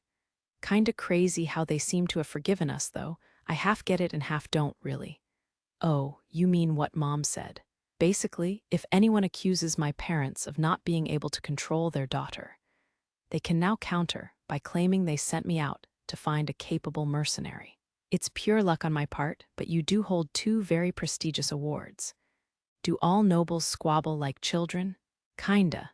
That's how they communicate, by constantly one-upping each other," Elma said with a shrug. She was still slick with sweat. We'd come to her room together, so I was also sweaty. "But anyway, you're a distinguished mercenary now. Since you've already got a laundry list of accomplishments, they'll just spin whatever story is consistent with your public profile. Actually, the best move in this situation might be for them to stay quiet and let the others read between the lines. That's a world beyond my understanding. Sounds like a pain, though." "Sure does. Part of why I left home was because I was so bored and fed up with that stuff." "Good decision. I think a life where you can go where you want when you want, see different things, eat different foods, and kill pirates once in a while is a lot more fun." "Totally," Elma giggled. She sat on the bed and flopped down next to me. She then leaned against my side. "Besides, this ship has you, Mimi, May, Tina, and Whiska. I get to adventure through space with like-minded friends. Sometimes we get sucked into trouble or worse, but we overcome it together and celebrate together. I'm satisfied with my life. It's like a hollow novel. I'm not about to let it go. So I don't mind playing along with my mom a little if it means living the way I want." "You're right. So, you've decided that you're in it for the long haul." "Yep, Tina and Whiska might be away, but I'll get together with Mimi and May tomorrow to talk about it. We have to protect the life we've built here." "Yeah." I listened to Elma talk about her family as if she were telling me a bedtime story until we fell asleep together. Chapter 5. Imperial Bloodline. The next day, during breakfast, we decided to share the resolution we'd come to with Mimi and May. "I'm okay with that, but are you sure, Master Hero?" Mimi cocked her head. "What do you mean?" I asked. Depending on the circumstances, I think they may formally appoint you an Imperial Knight and turn you into a noble for real." "Wow, a formal noble title, huh? In other words, instead of having a title limited to myself, I'd be able to pass it down to my kids." "Yes. Do you want to be a noble, Mimi?" "Huh." She cocked her head again at my question. "Come on, pick up what I'm putting down here." "I mean, if I become a noble, that means you'll also be one. Or is it more like Elma's my legal wife while Mimi's my concubine?" "That might make sense on some level considering my lineage," Elma replied, "but I'm an elf. It's hard for elves and humans to have kids, so I think it's fine if you choose a fellow human to be your legal wife. As for my personal feelings, I'm fine with it, really. She's a better fit for a legal wife anyway. Mimi finally figured out what I was implying after hearing Elma's assessment. Her face went beet red. Well, I said, I guess becoming a noble and gaining landowners' rights would help me buy a home on some planet. That's an option, but it would make it harder for me to continue my mercenary life. True, oh, but listen. Instead of staying in the capital with my dad, what if you paid Chris a visit? That might work out. Count Dalenwold kinda owes you. I dunno if you'd be able to become a knight or baron, but if he takes you under his wing, I bet he'd let you keep some amount of freedom. Seems like I'd have to take Chris if I went with that, right? What's the problem? You like her, don't you? Well, I guess I do, but I mean, how could anyone be on the receiving end of such a cute girl's affection and not like her? Although I don't like the idea of crawling back to a girl I turned down, and I bet if I became a noble, she'd be more aggressive than ever. I'd rejected her before for a variety of reasons, but if I became a noble, the situation would change. Well, one of those reasons was that touching her was totally out of the question. I wasn't going to do it no matter what. If I touched a girl like her, I'd go straight to jail. The police would have me in no time. Well, being a noble might be fun, but I think I want to keep living my free mercenary life for now. Like, imagine if we went through all this and then Mimi didn't even want to marry me. That'd be the worst. Like, why not go dig a hole and bury myself in it at that point? Mimi blushed, shut her eyes, and cried, It's okay. I do want to, woohoo. I pumped a fist and looked at Elma. Yeah, good for you. I'll marry you too, she giggled. May watched all of us in silence. Wanna get married, May? I will consider the matter sincerely. Hear that, Elma. May's gonna marry me too. Yeah, might as well take Chris, Tina, and Whiska at this point. Wanna add Lieutenant Commander Serena too? I'll pass on that one. Whether I was a noble or not, a relationship with her smelled like a reactive missile to me. Forget Serena, would I even be able to marry May? Yes, machine intelligence is recognized as having human rights after all. If you so desire, I am even able to bear your child. Seriously. However, it is a complicated process, and there are quite a few fees involved. Technology is amazing. How the hell do you have a child with a machine? Is it like incubating a clone or something? How does that work genetically? I'm really curious on an intellectual level. Putting that aside, I declared, well, we've gone way off topic, but that's basically it. No matter what, we're going to maintain our freedom. We're willing to make some concessions to grease the wheels, but if they try to interfere with our mercenary lifestyle, we will resist. Got it? Okay, got it. Understood, Master. Good. Seems like we're all on the same wavelength here. So, speaking of Tina and Whiska, they went to that office yesterday. Are they still not back? Correct, May replied. They have their hands full with space dwerger work, so they informed me yesterday evening that they would stay the night to finish. Whoa, now that's what I call a sweatsop. Dwarves were apparently tougher than humans, but how messed up was it for a company to make you stay overnight to get your work done? What the heck were their HR policies? Just then, the buzzer sounded in the cafeteria. That's the buzzer that says we have a visitor. Why? Are we expecting visitors? I asked. No, I don't believe so. May looked around seemingly at random. She must have been accessing the Black Lotus's systems to see who this visitor was. It seems Tina and Whiska have returned. Why are they ringing the buzzer? They have access rights, so they shouldn't need to do that. It seems a few people are accompanying them as well. Accompanying them? Yes, there is a dwarf woman with them, along with several humans. What do you think's going on? I wonder, Mimi replied. If they came with Tina and Whiska, it must be related to their work, Elma said. Think it might be that mercenary documentary they mentioned. Oh, that. Come to think of it, they do have priority media rights or something. Yes, as a part of the discount deal, May confirmed. However, they should only be allowed to record if we have agreed to conditions beforehand. Maybe they're here to greet us and check things out then. It would have been more polite to contact us ahead of time, Well, let's see what's up. If they seem fishy, we can just turn them away. Yup. "Aw, you're not going to let them record us." Mimi was still excited about the documentary. "If we can reach an agreement, I'll think about it. Anyway, let's just see what's up first."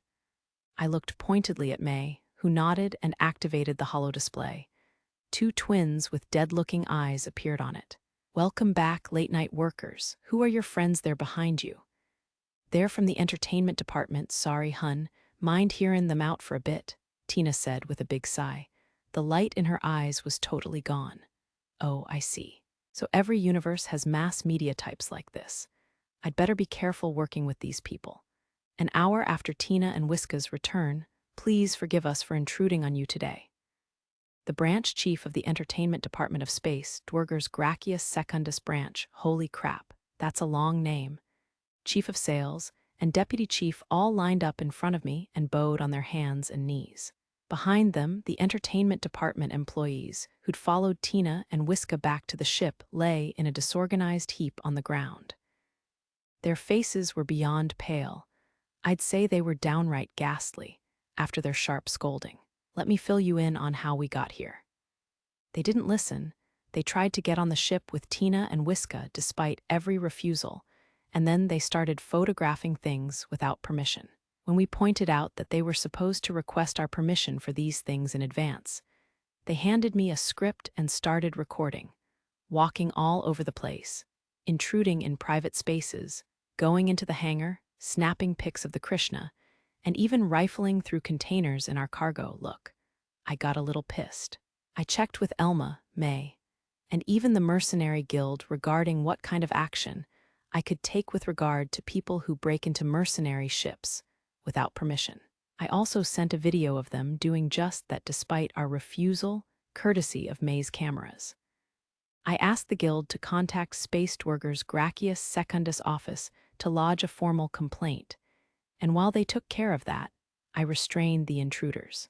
When they complained that I was infringing on their right to free press, I flashed my silver-winged sword assault badge and explained that custom dictated I be treated as a knight. I also added that the law made an allowance for use of violence to remove intruders on mercenary ships, which meant that I wouldn't be convicted if I ended up killing them. We mercenaries were a special case in this regard, since we often came in contact with military secrets and guarded VIPs. Of course, there were restrictions in place to keep mercenaries from using guarding their ship as an excuse to commit crimes, but those didn't apply here. As for the pile of people on the floor, I did explain to them that I'd lodged a complaint with their office through the Mercenary Guild. That made them finally realize how badly they'd messed up and start begging for forgiveness. Naturally, I ignored them. That brings us to now. So what's the deal with you guys pissing me off all the time? Is this your corporate culture, or what? We offer our deepest apologies. Did you think you could get away with this because you sold me the ship? And what happened to making an appointment for a meeting ahead of time? Where are your manners, It's a little crazy to just start recording and causing trouble out of nowhere, right? We are sincerely sorry. Even I felt a little bad to see such an old dwarf hunched over on the floor like that. But that didn't mean I was going to back off on this. What a pain. Our very capable maid has been using the ship's facilities to record this whole debacle, by the way, I added. If you don't make this right, I'll send this to all of your rival companies today. The chief of sales, entertainment department branch chief, and deputy chief all gasped and went wide-eyed at once. I looked into it, and you sure do have a lot of competitors.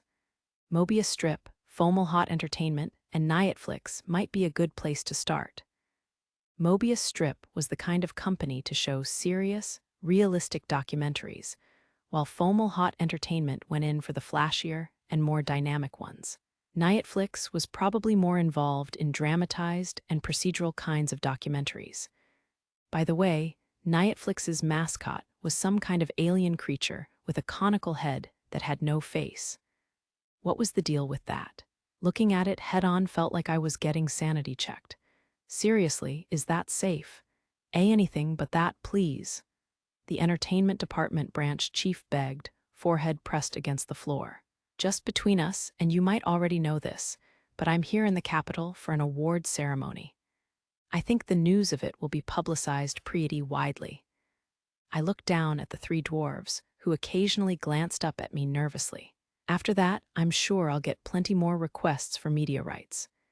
Your company might have first rights, but that doesn't mean I'll lie down and take it if this how it's going to be. You're breaking our mutual trust, and before long, I'm gonna feel like I don't need to keep promises. WL, I only agreed to this because of the discount they gave us on this ship, but really, at this rate, how about I pay back the 1.5 million as a settlement and we call it off? Owen and a half, hearing that, the pile on the ground let out disturbing screams and grimaced in terror. That's right, you guys are gonna waste the priority media rights that your Vlad system manufacturers spent 1,500,000 ener on. Anyway, that's enough complaints, I said. I squatted down to eye level with the three dwarves. Let's move on to a more constructive discussion. Ha ha ha, what's got you so scared? I'm not gonna ask for anything too ridiculous, I promise. I handed the scraggly heap of thwarted intruders over to the three dwarven chiefs and chased them all out of the ship. By this point, my mechanics looked like withered leaves. We're real sorry. Nah, you two didn't do anything wrong, don't worry about it. Besides, I know those idiots didn't listen to a word you said, right? I'm sure you tried. You're too kind, hun. Thank you. It was clear from their expressions at the time they rang the buzzer that they had tried to avoid bringing those vultures. Was it okay to leave things like that, though? Elma asked, rummaging through the expensive-looking apology gift baskets full of snacks and high-end alcohol. I shrugged. It's cool. I wouldn't want to push it too far and make even more trouble for ourselves. My demand had been that Space Dwerger, with their priority media rights, manage the media activities of other companies. I wouldn't want anyone else barging in like they had, after all. They probably had some hellish organizational work awaiting them. I didn't care if they made money or went into debt with other entertainment organizations in the process. As long as the media coverage was planned in advance, I was even willing to work with them. But I wasn't about to have the media blowing down my doors here. Leave the machi making to the machi makers and leave the media management to the media moguls. But I also let them know that if they pushed my crew around, I was ready to use the law and my swords against them. Tina and Wiska were included in that as well. They might have just been temporary crew on loan from their company, but to me, they were friends. You two be careful from now on. This isn't me scolding you, I'm legitimately worried. When attention gathers on me, it'll naturally extend to my crew too. Especially since this ship is 100% mine, I'm the captain, and I'm the only man on board. You know how they'll see that, right? Yes, sir, they answered earnestly. What's true or not doesn't matter in cases like this. People will think what they think either way. If word of our situation gets spread around, people might make rude remarks.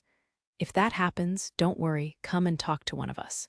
If you can't talk to me about something, feel free to discuss it with Mimi, Elma, or May. Yeah, no prob. Understood. Thank you, good. I nodded and turned around to look at the other girls. I wasn't just asking Mimi, Elma, and May to hear the twins out. I was also letting them know that the same applied to them. I'd be happy to. Why bother asking now? Please leave it to me. Good, I repeated. They had clearly taken my meaning. I'll probably end up slandered too, but it's easy for me to just assume they're jealous and laugh it off. And if I was still feeling down, I could just get Mimi, Elma, and May to cheer me up. Now, how should I spend the rest of my...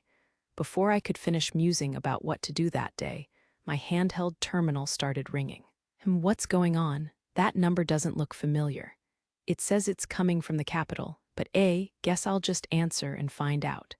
I tapped the screen and threw up the collar on the lounge's hollow display. What I saw shocked me.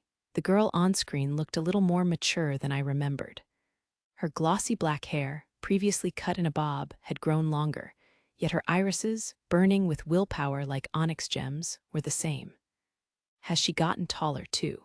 Hero, it's been a while. Chris, the noble girl, Christina Dalenwold, who I'd once spent a short vacation with on a beach resort planet, smiled back at me through the hollow display.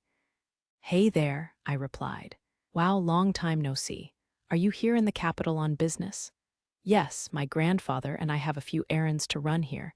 I'm overjoyed to see your face again, hero. Glad to see you too, Chris. We came here alongside the Imperial fleet, so we had to pass right through the Dexar system. You look like you've grown up a bit. Do I? I appreciate you saying so. She flashed a refined smile. Yeah, she definitely seems more mature than I remember. Back in Japan, there was this saying, take your eyes off a young man for 3 days and see how he changes. Maybe girls these days are even more extreme. Hello to you two, Mimi and Elma. I'm ever so happy to see you both again. Me too. It's good to see you're doing well. And who are your two friends here? Chris's eyes came to rest on Tina and Wiska. Come to think of it, they had never met. The red-headed one here is Tina, and her little sister is Wiska. They're on loan from a ship manufacturer called Space Dwerger, and they're fantastic engineers. Tina and Wiska, this is Christina Dalenwald. She's the daughter of Count Dalenwald. We spent some time with her right before we met you too.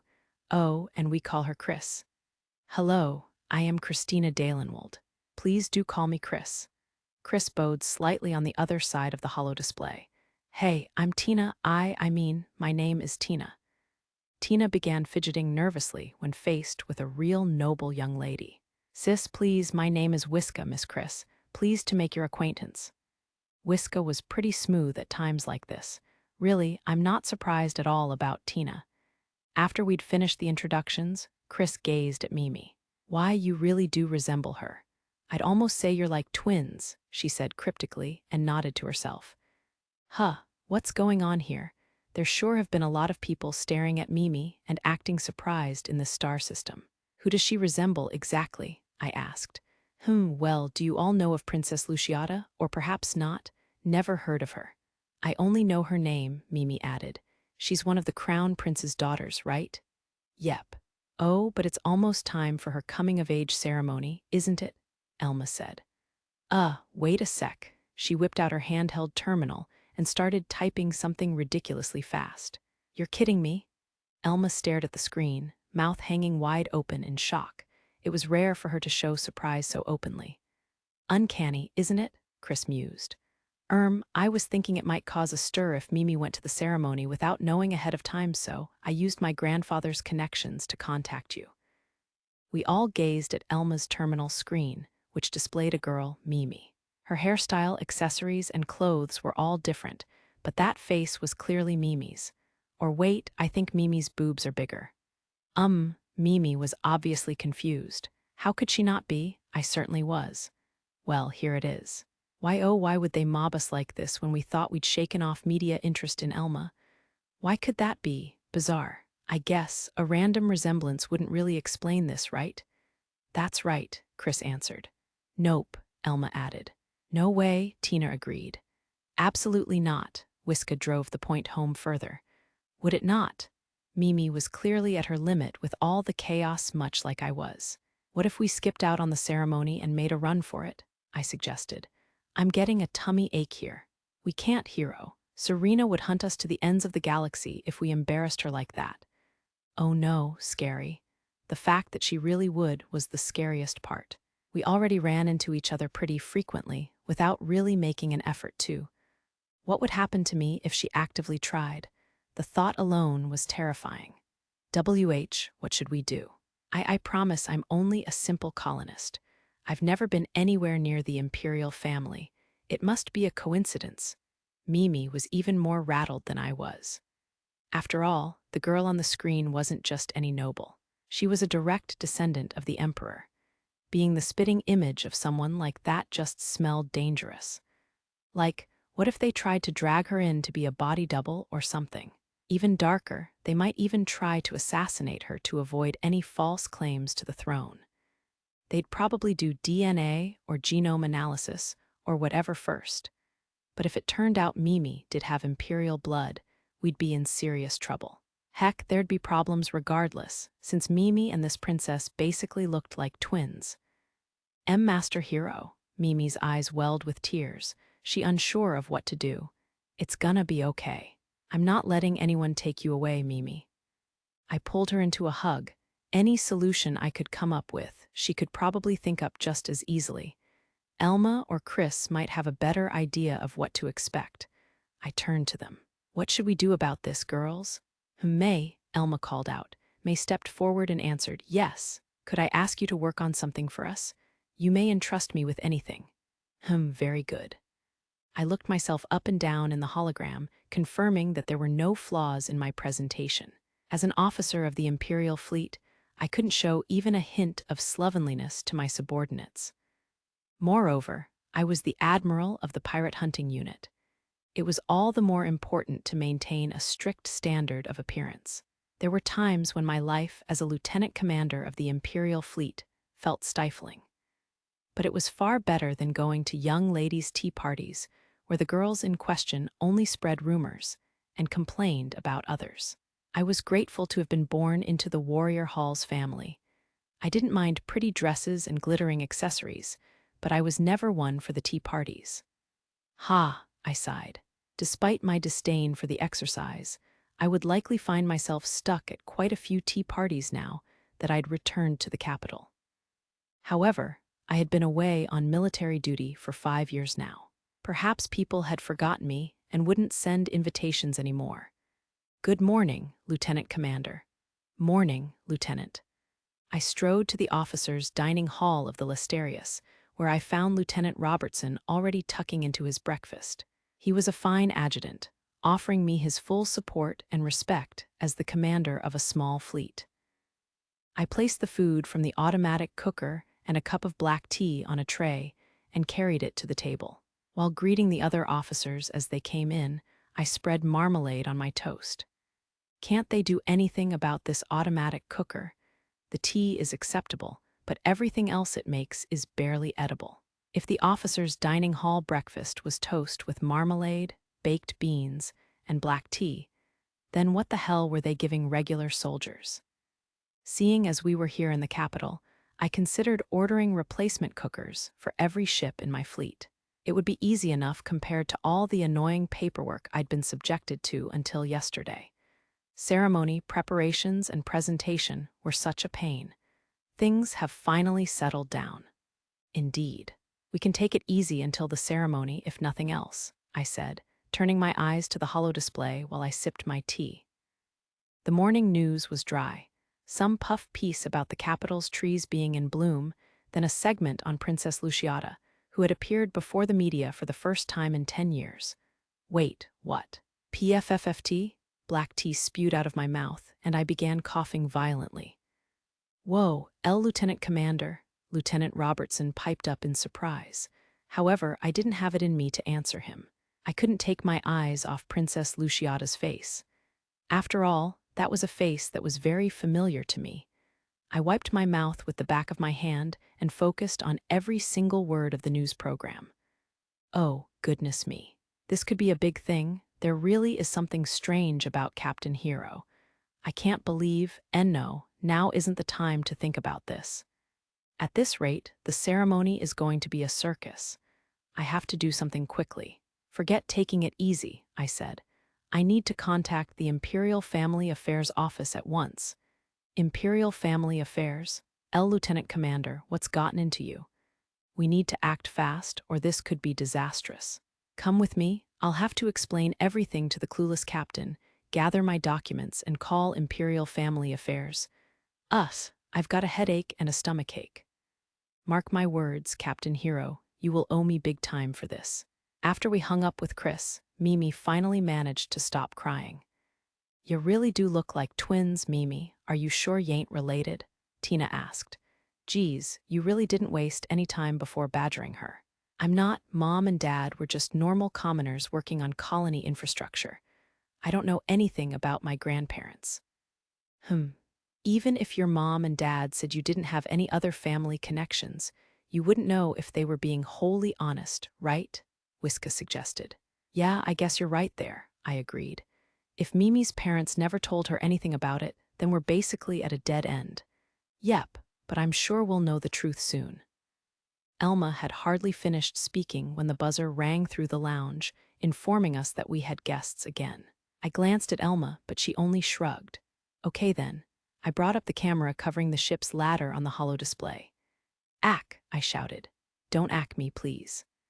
On the other side of the display were Lieutenant Commander Serena, who was glaring at me with her arms crossed, Lieutenant Robertson, a few soldiers in fancy uniforms, and a person in a white robe who looked like a doctor of some kind. "What do you need? Don't play stupid with me. You know what's going on, don't you?" "Nope, no idea. No more pointless jokes or you're in for it." A vein bulged on Serena's forehead. "Oh, she's serious." "Okay, okay. But I might legitimately not know, so I feel like you should properly explain. What brings you to our door, Lieutenant Commander?" "I'm going to be blunt. Your crew member, Mimi, may have Imperial family blood. I've come to confirm the veracity of this. These are the Royal Knights Zane and Loretta. This is the court physician, Dr. Falk, and this is Mr. Cornell of Imperial Family Affairs." The others bowed as Serena introduced them. "Oh, so this is what Elma meant. What do you plan to do depending on the results? Will you take Mimi away?" I asked. "Well," Serena faltered and looked over at the Imperial Knights and the man from Imperial Family Affairs. "I don't care who she's related to. Mimi is part of my crew. You're not taking her anywhere without my permission, and if you try to take her by force, I'm more than willing to fight for her. I need a promise that you won't try to take her no matter the results, or you're not stepping foot on my ship." Cornell and the knights exchanged a few words before nodding to each other in apparent agreement. Cornell politely explained, "Regardless of whether Miss Mimi carries the Imperial bloodline, we have no immediate plans to act on this information. We will first confirm whether it's true, and then we will deliberate on how to respond." Well, I guess that's fine. It's not like we can avoid this issue forever. Maybe getting ourselves put under Imperial protection would be a smart move, before odd rumors spread or any weirdos try to pull anything funny. Besides, trying to outfox Imperial nobility sounds like an impossible challenge. I looked over at Mimi and Elma first. Mimi nodded, though she looked uneasy, and Elma likewise agreed with a sigh. "Things are never boring with you around, hun. It's like surprises gravitate toward you. It is incredible how he attracts trouble, like a trouble singularity." I'll deny that slanderous title, thanks. We didn't all need to go out and greet them, so May and I decided to do the honors. Mimi, Elma, Tina, and Wiska stood by in the lounge. I'd considered asking them to hole up in their rooms, but they were hopeful enough to stay in the lounge and watch over the situation from there. "Welcome to the Black Lotus." "Sorry to intrude," Serena said. "If you actually intrude, I'll throw you out," I quipped. She glared at me.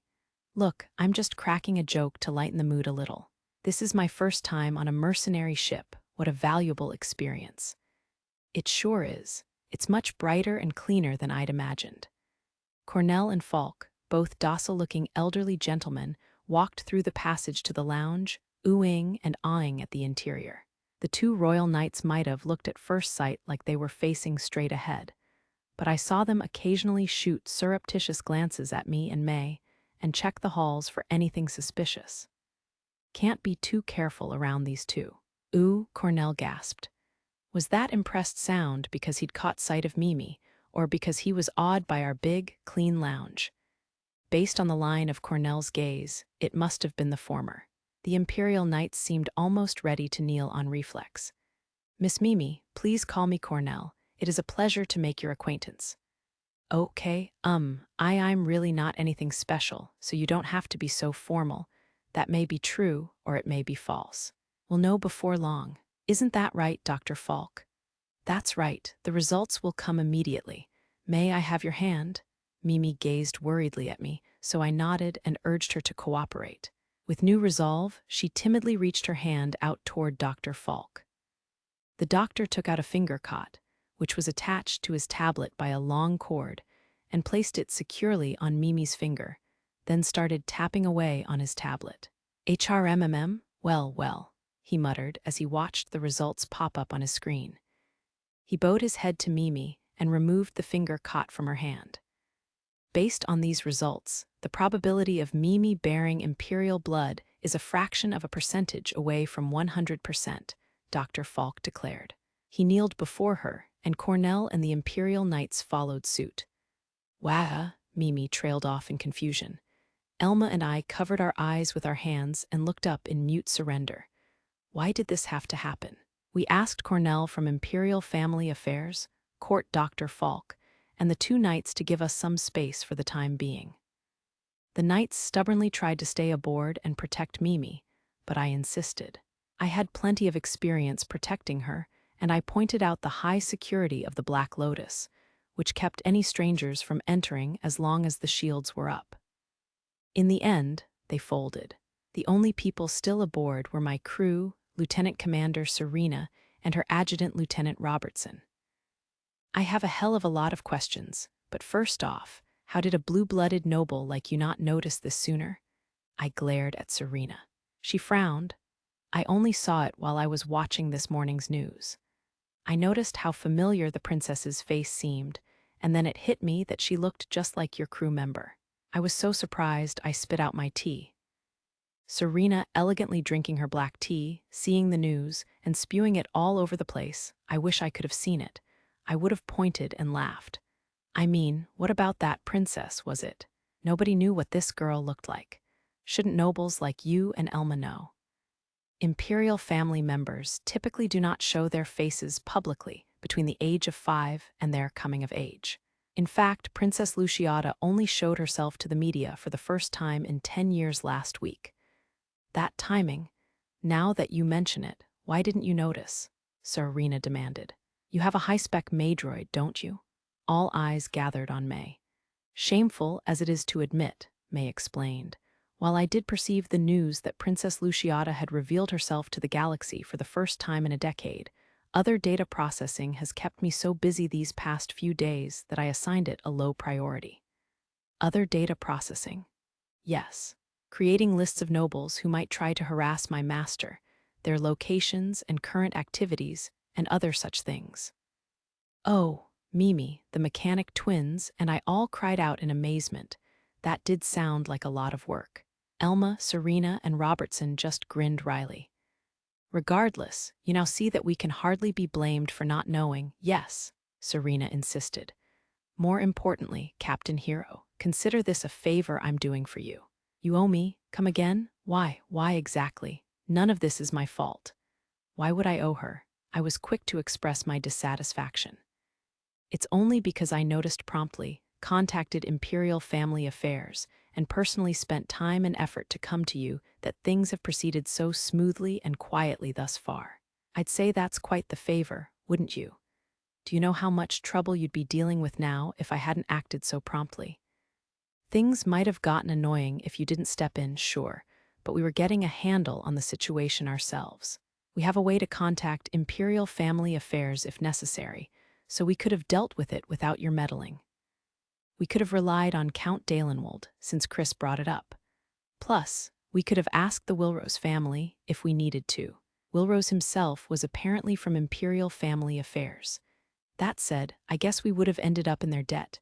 Yeah, that's true, Elma agreed. Who knows what my father or brother might have said if we went to my family for help. And if we asked Chris, I groaned. It seemed like Chris still hadn't given up on me, so if we went to her, I might have ended up tied to her after all. I didn't really like that. Well, not that I super disliked the idea, but I couldn't bear to give up my free mercenary lifestyle. Now that I think about it, maybe owing you is the way to go.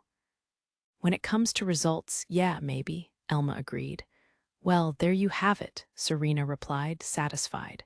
That's one debt, but given our relationship so far, perhaps that makes us even. No way. You owe me way too much to call it even at that. That's true. She still owes us a little, Elma decided. GNNGH, Serena grumbled, but she didn't press the matter, so she seemed to be convinced. So, about Mimi. She's got their blood, sure, but from whom? If her parents were members of the Imperial family who ran off or went missing, we'd know about it, right? You would. However, I do have a theory. From the previous generation, that is, the current Emperor's generation, one name does stick out. Yes, there is one individual who seems likely. Celestia, the younger sister of the current Emperor. Elma and Serena both said the same name at almost the same time. Celestia, younger sister of the Emperor, that would make Mimi's grandmother the most likely one, though we don't know if she's her grandmother on the paternal or maternal side. What kind of person was Celestia? An unconventional person, Elma answered. An unprecedented person, Serena said. According to them, Celestia was a constant troublemaker who loved adventure despite being born to the imperial family. Just before her coming-of-age ceremony at 15, she ran away in a small craft she'd secretly procured, concealed her identity to work as a mercenary, shook off the imperial family's pursuers, and finally escaped their hands. I think I heard a story like this recently. What? Elma glared. Doesn't this sound a little familiar to you? Elma blushed all the way to the tips of her ears as she pinched my side. Ouch, but I get it. It sounds to me like Elma was influenced by this woman when she made her own decision to set sail. Ow, it sounds like a story from a book or movie, huh? While they've kind of shied away from direct adaptations, there are a lot of works obviously based on Celestia's life, Mimi explained. I've seen those movies too, Whiska chimed in. I love the adventure of the Maxir system. I liked Mercenary Cells versus the Shark Beast of the Mammal system more. Heh, that sounds fun. This conversation really had that B-movie ring to it. Wait, are shark-like space monsters actually real? Wow, sharks in space. I guess if they can have 3 heads or swim in tornadoes, them being in space isn't that weird. Actually, maybe that's already happened. Whatever. Anyway, if there's a connection, then the most likely possibility is that free-spirited sister of the Emperor. And if the Emperor's granddaughter looks just like Mimi, then it doesn't sound that far-fetched. If that's not it, then you might have to go back pretty far to find her imperial ancestor. But I trailed off. Mimi cocked her head as Elma, and I looked at her. If that's the case, why were you just left there? I wondered. If Elma and I hadn't happened to pass by, who knows what might have happened to you? He's right. Indeed, that was the incomprehensible part. Even if she'd run away from home and become a mercenary, she was still a member of the imperial family. Wouldn't they still try to monitor and protect her and her family in secret or something? That may be proof of just how well Celestia hid herself, Serena thought aloud. Perhaps she concealed her bloodline, procured a fake imperial citizen ID, and truly vanished into the streets. Can you really fake IDs that easy? I don't like to admit it as a military officer, but yes, there are ways. No human system is without flaws, after all, she said with a sour look. So you can? Wow. And from what I'm hearing here, Celestia was a very capable woman, so maybe she had the right connections. Not that we've proven Celestia was Mimi's grandmother. Man, all this thinking is making me tired, I groaned. Tired? I mean, it is what it is, right? We're all dedicated to the mercenary life we know and love, and we'll fight for our right to keep living it. We'll knock down anything that stands in our way, big or small, and press onward. The most urgent issue right now is the ceremony, but we have what we need, and Serena is taking care of the rest of it. When it comes to Mimi, all we can do is wait and see what happens. As I spoke, I took Mimi's hand and pulled her over to sit next to me on the lounge sofa. I'm not letting anyone take Mimi or Elma from me. No matter who they are, that's all there is to it. That's a pretty intense thing to say, depending on how you think about it, Tina chimed in. Sis, I don't think it's anything to joke about. If Mimi and Elma really, honestly wanted to leave, then I'd swallow my tears and let them go. Well, no. I'd try to stop them. Who knows, I might cry and beg them not to leave me. I pretended to wipe tears away from my eyes. Tina laughed, Whiska giggled softly, Elma grinned sardonically, and Mimi, it's okay. I'll never leave Master Hero's side. She clung to me. Yeah, that's Mimi for you. This feeling on my arm right now is super comfortable. I don't think I can keep up with them. Ha ha ha. Lieutenant Commander Serena and Lieutenant Robertson both made a face, sort of like they'd had sugar shoved into their mouths. But that was their problem. Either way, we were stuck waiting for other parties to make a move. The day of the ceremony would soon be decided, but we'd probably get a response from the Imperial Family Affairs Office before then. Come at me if you want. I won't run. Chapter 6, Her Grandmother's Identity. The next day, Cornell and his subordinates stopped by again to take my testimony. It goes without saying that they called ahead and made an appointment. They really were unlike certain mass media types in this regard. First, I believe that your own wishes for the future are of vital importance, Cornell said. Okay. I sat on the lounge sofa and nodded along. Despite the word testimony, it wasn't anything stuffy and overbearing. Maybe Q and a session would be a more apt descriptor of what went down. Mimi, Elma, May, and I were all present. The mechanics weren't especially close to the Mimi issue, so they watched from afar. We have to respect Mimi's wishes above all, right? I said. Yup, Elma agreed. Indeed. So did Cornell. Everyone turned to look at Mimi. She shuddered under the weight of our gazes. Well, being told out of nowhere that I'm a part of the imperial bloodline doesn't feel especially real. Besides, I'm just a normal colonist. I'm also a member of Master Hero's crew and an operator. Acting like a member of the imperial family is way beyond anything I could imagine. Indeed, it would be unreasonable to ask you to perform the duties of an imperial family member when you've never received a day of such specialized education in your life. However, it is not too late to learn. In this day and age, we have many different ways of learning. If this is a life you desire, we will do everything in our power to assist you. His Majesty is quite excited to meet you, too, Miss Mimi. The Emperor, Why. When she heard that the Emperor himself wanted to see her, Mimi was badly shaken. Figures. I'd be scared if I heard that the head of a nation, someone with absolute authority in a feudal system, wanted to meet me, too. After analyzing the genetic information we received from Miss Mimi, we have confirmed that, out of the entire imperial family, His Majesty himself is her closest living relative.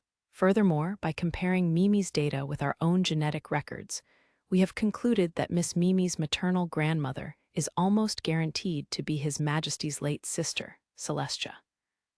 Ah well, I guess that's pretty much as expected, I sighed. Any big brother would want to meet a child who's the only memento of his lost sister. Indeed, the theory that Celestia was Mimi's grandmother was basically proven, which means Elma, who admired Mimi's grandmother and ran away from home just like her, ended up on the same ship as her idol's granddaughter. Pretty crazy, am I right? I smirked. This isn't about me right now, okay? Elma slapped me upside the head as her ears flushed red. Incomprehensible. I'm very honored that His Majesty wants to see me, but a commoner like me would be too terrified of making a careless mistake in front of him. Though I would be very happy to meet him. I see. Then you're fine with meeting him face to face, out of the public eye. Well, as long as Master Hero and Elma are with me, Mimi said, glancing at me and Elma. Hey, blurted Elma. Elma was flustered, but personally, I wouldn't have minded meeting the guy. I'll be careful not to say anything stupid if we meet him, but unlike Elma, I really am just a mercenary with no proper training in etiquette or manners. Let him know he'll have to be a little patient with me there. Yes, I'll be sure to pass that on, Cornell agreed. Now, Miss Mimi, am I to presume that you are choosing to continue living a mercenary life with Sir Hero? I must say, taking a place among the imperial family would afford you a life both safe and free. That may be true, but my life with Master Hero is as free as can be. We travel through star systems, seeing all kinds of places and meeting all kinds of people. Sometimes trouble finds us, sure, but I'm happy, Mimi said, looking straight into Cornell's eyes. So I have no plans to leave this ship. I see. Well, I have to say, your home is furnished as lavishly as any imperial ship. Cornell smiled as he looked around the lounge. I'm being honest when I tell you that His Majesty has no intention of keeping you here by force, Miss Mimi. Please rest assured. He says he would prefer not to poke the hornet's nest. Man, that remark alone kinda makes me think the guy might be all right, I joked. He sounds like he has a way with words, huh? Allow me to confirm one last time. You have no wish to join the imperial family, yes? That's right, Mimi was firm. Cornell nodded solemnly in response. Understood. Then the Empire will continue to operate as if you are a commoner with no relation to the Emperor. Your resemblance to Princess Luciata is completely by chance, and our investigation gave no indication of any blood relation with the imperial family or anyone close to it. Sounds good to me, I chimed in. But are you telling the truth? Of course. Celestia went missing after all, and she is no longer living, I presume. I think she may be, Mimi hesitated. I remember meeting her when I was young. When you were young, Cornell's smile dimmed and his tone became solemn. His sudden blankness, or maybe it was seriousness, was kind of terrifying. About 10 years ago, I think. I see. I will include that in my report to His Majesty. Thank you for this valuable information. It seemed that news of Celestia alive, even if it was 10 years old, was a real windfall to Mr. Cornell, or perhaps to the Empire as a whole. Sounds to me like she might still be alive, I said to Elma. Based on the stories I'd heard of her strength and resilience, I wouldn't have been surprised if she was still out there shooting through space. Mimi claimed her grandmother had seemed young when they met, so maybe things wouldn't have changed much in the past 10 years. That does sound like Celestia, Elma agreed. Yeah, her granddaughter is right here in front of us, after all. And if the Emperor is still alive, then it wouldn't be that odd for his younger sister to be alive too, right? Between the stories I'd heard yesterday and some of those holo videos and movies I'd skimmed, she was depicted as like Godzilla, but a human woman. What really blew me away was that the majority of those stories were nonfiction. Ha ha ha. Listening in on my conversation with Elma, Cornell held his stomach and laughed drily. He probably knew it was possible too. This guy was approaching early old age. Thinking about the timeline, he was probably the one who'd suffered most thanks to Celestia's troublemaking. No doubt he knew better than anyone else just how extraordinary she was. Oh, and regarding the environment Miss Mimi was left in, he added. During our investigation, we noticed some rather unusual details, so Imperial Family Affairs is looking deeper into the matter. Really? Well, it feels a little late for that. Right, Mimi looked pained. No doubt she was remembering all that had happened before we met. I put a hand over the fist she'd balled up atop her knee. I could hardly imagine how terrifying that had been for her. Let's hope things get a little better for the people on Tarmine Prime because of you, Mimi. Yeah, obviously, we didn't know if it would shake out that way. Some combination of scheming and dark interests had led to the accidental deaths of Mimi's parents and left her without legal guardianship. So maybe a nice, purifying storm would roll through Tarmine Prime's government, courtesy of the capital. How the investigation would approach the matter was a mystery, though. Now, I think that will do for your testimony, Cornell said. I will take this information back and plot our course from here. Thanks. I hope everyone will be a little happier when all this gets settled. Agreed. However, you must know that regardless of anything we do, your group will stand out at the ceremony. And if Miss Mimi refuses to be acknowledged as a member of the Imperial family, it will be difficult for us to openly protect her. Please take care. Is that a warning or a threat? I asked implicitly. Cornell nodded with a look of utmost seriousness. Yes, a warning in good faith. You are a platinum-rank mercenary and a hero awarded the Silver-Winged Sword Assault Badge. The Imperial Fleet, any nobles linked to the military, and the Mercenary Guild will all try to protect you. And it is commonly known that anyone who picks a fight with a mercenary, such as yourself, is courting disaster. However, sometimes there are idiots out there who don't bother to think before they act, Elma said with a shrug. That is exactly it, Cornell agreed. Miss Mimi is the spitting image of Luciata, young and beautiful. It's not beyond the realm of possibility that someone may try stealing her for themselves. That would be annoying, but if the time comes, I'll just kick their ass. And if I can't, I'll take Mimi and run. All I can do is pray that they're not master swordsmen. Though depending on the situation, I can probably take the fight into space or just turn tail and run. Worst case, I'll beg Chris, Serena, or Elma's family for help. Though I'd hate to do that, just thinking of how I'd have to repay them is terrifying. I've been training with the sword, literally, until I was vomiting blood, all to be ready for any situation. I'm sure I can handle whatever comes at me. Heck, even May has given me her seal of approval. Indeed, my master can more than hold his own against even the most belligerent nobles now. May, who'd been standing by at my side, finally spoke up in agreement. While I appreciated the praise, I still couldn't beat her in a fight. The power and weight difference between us was just too great. Every one of her attacks was strong enough to throw me totally off balance, and they were too fast to evade. Cornell looked confused for a moment, but his expression quickly evened out again. Well, I suppose that isn't too rare among mercenaries. Normally, it would be impossible for regular citizens to get anywhere near a noble in a sword fight. But he must have realized that, if even a Maydroid agreed, I likely had my own bodily augmentations. Apparently, a lot of mercs out there had cybernetics installed in their bodies.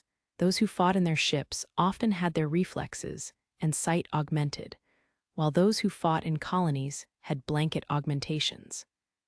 That was apparently expensive, though, so it was typically only sought out by veterans of silver rank or higher.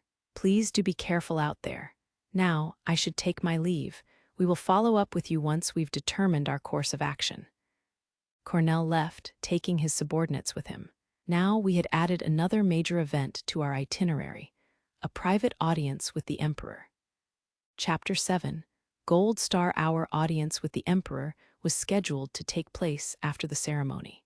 He would not be attending the ceremony himself, but would summon us afterward under the pretense of wanting to speak with the first recipient of the Gold Star in many years. As for the ceremony, it was set for 4 days from now. We wanted to make sure we'd be ready, so we changed into the outfits we'd be wearing and received some final etiquette lessons from May. Master Hero, you look great. Not bad. Mimi and Elma complimented me as I pulled on my outfit for the ceremony. I fastened my 2 sword scabbards on my hip alongside my laser gun. Well, thank you. I was just glad I didn't have to wear a tuxedo. Those were for pampered nobles. A military-style uniform was a better fit for me, especially since my body was pretty toned from daily training by now. You two look lovely, too. Thank you. It's all in the dresses. They were wearing the dresses we'd ordered the other day, Mimi in her modest, classy white dress, and Elma in her stylish pale green one. They also wore earrings, necklaces, and other accessories that added some glamour without being too flashy. In this get-up, they looked like real noble ladies. You two really are a noblewoman and a member of the imperial family, huh? I mused. Yeah, I guess. I'm just a normal colonist. It seemed like Mimi's bloodline was becoming a taboo subject. Well, I understand how she feels. It's gotta be a big shock to learn that the grandmother you only met once was actually royalty, and that you've inherited that same blood. The imperial family was truly loved in the Graken Empire. Many of the common folk feared nobles rather than revering them.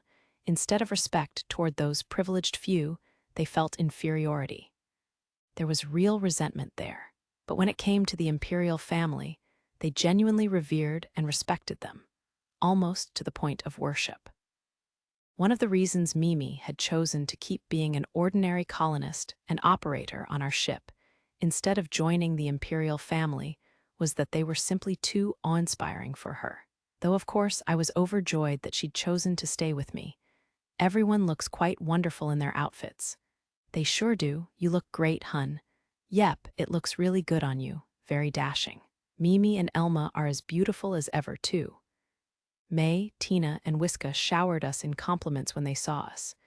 Tina and Wiska, are you sure you don't want to come to the ceremony? I asked them. Nah, we're really just normal girls. We aren't suited to ceremonies and parties full of fancy SH-mancy nobles. We don't have anything to wear. Besides, we're not formal members of the crew. I mean, I'll buy the clothes, I offered. It's not like they're that expensive. Tina grinned and waved a hand in refusal. I'm not surprised you don't think tens of thousands of ener is much, but we still can't pay you back for that. All right, then. How about you, May? I am only a maid. Oh, May could hear that I was clearly disappointed. She thought for a moment and finally said, though I will not refuse an order from you, master. Heh, we've known each other for a while now. I've figured out how to get my way at times like this. Now, shall we begin the lesson? May asked. Sure. Okay, fine. May instructed us all on conduct at the ceremony. Elma instantly received passing marks. Your bearing is perfect, Miss Elma. My memories of this stuff are pretty vague, but good enough, I guess. As expected of a blue-blooded noble, I groaned. Elma is always so elegant, Mimi mused. Naturally, Mimi and I needed the full course of training. May I leave Miss Mimi's training to you, Miss Elma? May asked. If so, I can focus on master's lessons. Sure, but just so you know, I'm not exactly an expert. I will keep an eye on you two to ensure you're on track. All right. Mimi, get over here. Okay. While Mimi and Elma started their lessons, May turned back to me. Her lessons were typically gentle, but they came with an uncompromising rigor. She really was strict when it came to this stuff. In the days leading up to the ceremony, I continued my education, not just comportment, but also how to handle my sword while wearing the outfit. When the day finally came, we Mimi, Elma, May, and I boarded the Krishna and followed the Imperial fleet down to land in the capital. The mechanic twins stayed behind and kept an eye on the Black Lotus for us. Wow, the capital's incredible up close, huh? The sight of an entire planet covered in buildings was overwhelming, to say the least. What kind of system did they use to construct all these? The surface of the capital, as seen from beyond the atmosphere, looked like countless geometric patterns laid on top of each other. It's really amazing. How do you get a planet to look like this? I hear it's all thanks to gravity control and environmental control technology, but I don't know the details. As I recall, the capital's population was around 25 billion people. Correct. Before long, it will reach 27 billion. I can't even imagine. So they produce food and stuff underground? I asked. Yep. Remember how we saw them making food in the airing system? They have factories like that here, but they're way bigger and more advanced. As we chatted, we completed our descent. A majestic building rose into view on the cockpit's main screen. So that's the Imperial Palace, things huge. It was like a mountain. Hell, it was like a mountain range. I wasn't the kind of person who thought that bigger was always better. But sometimes, you really wanted to let people know at a glance that this was the Emperor's abode. All of that combined is the Imperial Palace, but the family only lives in a small part of it, Elma explained. Most of it is government and military facilities. Aha! The Imperial fleet ships leading the way were heading for the military facility in the heart of the palace, where there was a small craft landing dock. By the by, the Krishna might have had weapons, but its systems were locked by the Imperial fleet right now. The fleet also had total control over our trajectory, so we were basically being dragged behind them. The regulations were ultra strict when it came to the planet that housed the Imperial family, as one would expect. According to May, the machine intelligence working with the military to lock us down was pretty much uncrackable. Even with her capabilities, she couldn't unlock it. Still, this was the Graken Empire's own protected turf. I'd never need to fight anything off with my heavy lasers or flak cannons here, so I wasn't worried. And I wasn't about to give the Empire an excuse to wipe me out of existence. We're here. We successfully landed, the Krishna safely touching down on the small craft landing dock. As usual, the auto-docking feature had done a spectacular job. Let's do our best, Mimi wrung her hands eagerly. Don't get too worked up now. Elma grinned at her. I figured Mimi probably had to psych herself up to survive the coming ceremony. She was guaranteed to be the center of attention. I suppose the right clothes can make any man a hum. Excuse me? What was that? If you have something to say, then say it. As we exited the Krishna, Serena emerged from the Imperial fleet dropship that had led us there and immediately said something awfully rude. She herself was in her usual military uniform. Lieutenant Commander, we're cutting it close, Lieutenant Robertson warned her. Right, let us hurry. If the star of the ceremony is late, he would embarrass both himself and his handlers, Serena said. She stepped in front of us and began walking. I followed her with Mimi and Elma side by side behind me and May behind them. Walk properly. Imagine you're already being watched, Elma whisper-warned me. Yeah, I said, but I straightened my back as I'd been instructed and made sure to keep my posture neat as I walked. Okay. I couldn't see what was happening behind me, but Mimi and Elma were probably gliding forward gracefully. Obviously, I didn't need to worry about May. We entered the palace. A platform lay before us. What kind of platform, you ask? Well, kind of like a train platform, or no, maybe a maglev train platform. It was probably a lot like the goods transport systems in colonies. Anyway, I didn't know what kind of train it was, but it was a train platform. Wow, you need transportation just to move through the palace? Yeah, because it's so big.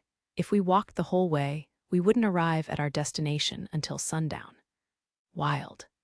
We stepped into the same car as Lieutenant Commander Serena's party, and the train began to move. It seemed to be moving at high speed, but I didn't feel any G-forces from acceleration at all. Maybe it had an inertial control mechanism like the Krishna. Gulp, I'm so nervous. Mimi, you can just stand behind me. It's not like I'm about to give a speech.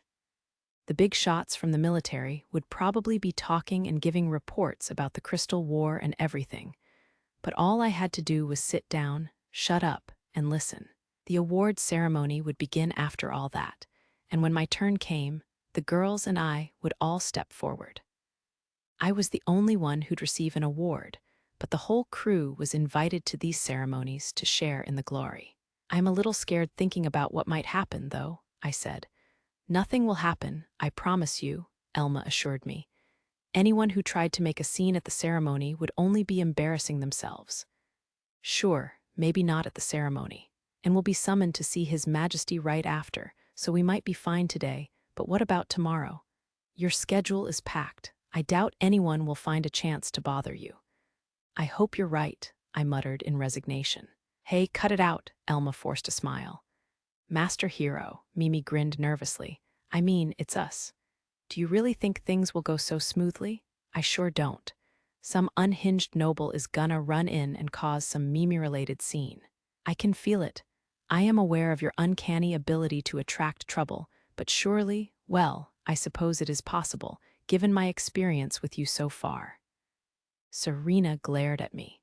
She'd witnessed it countless times by now between Elma's crash, the scuffle with the Belbellum Empire, the attack on Sierra III, the deserters, the Crystal War. I was a trouble magnet. I had somehow become involved in all of those, and at least half of them had embroiled her too. But I wouldn't apologize, never. Watch yourselves, okay? Yes, ma'am. I'll do what I can. I tried giving her a crisp salute, but Serena's glare remained cold as ice. Eventually, the Imperial Palace's high-speed train stopped at a station within the palace. This station was labeled Events District. They not only have a district for special events, but also a station for it. It really goes to show how huge this place is, I mused. As expected of His Majesty's residence, Mimi said. Quit gawking. You look stupid, Elma warned us as Mimi, and I craned our necks to look at all the unusual sights around us.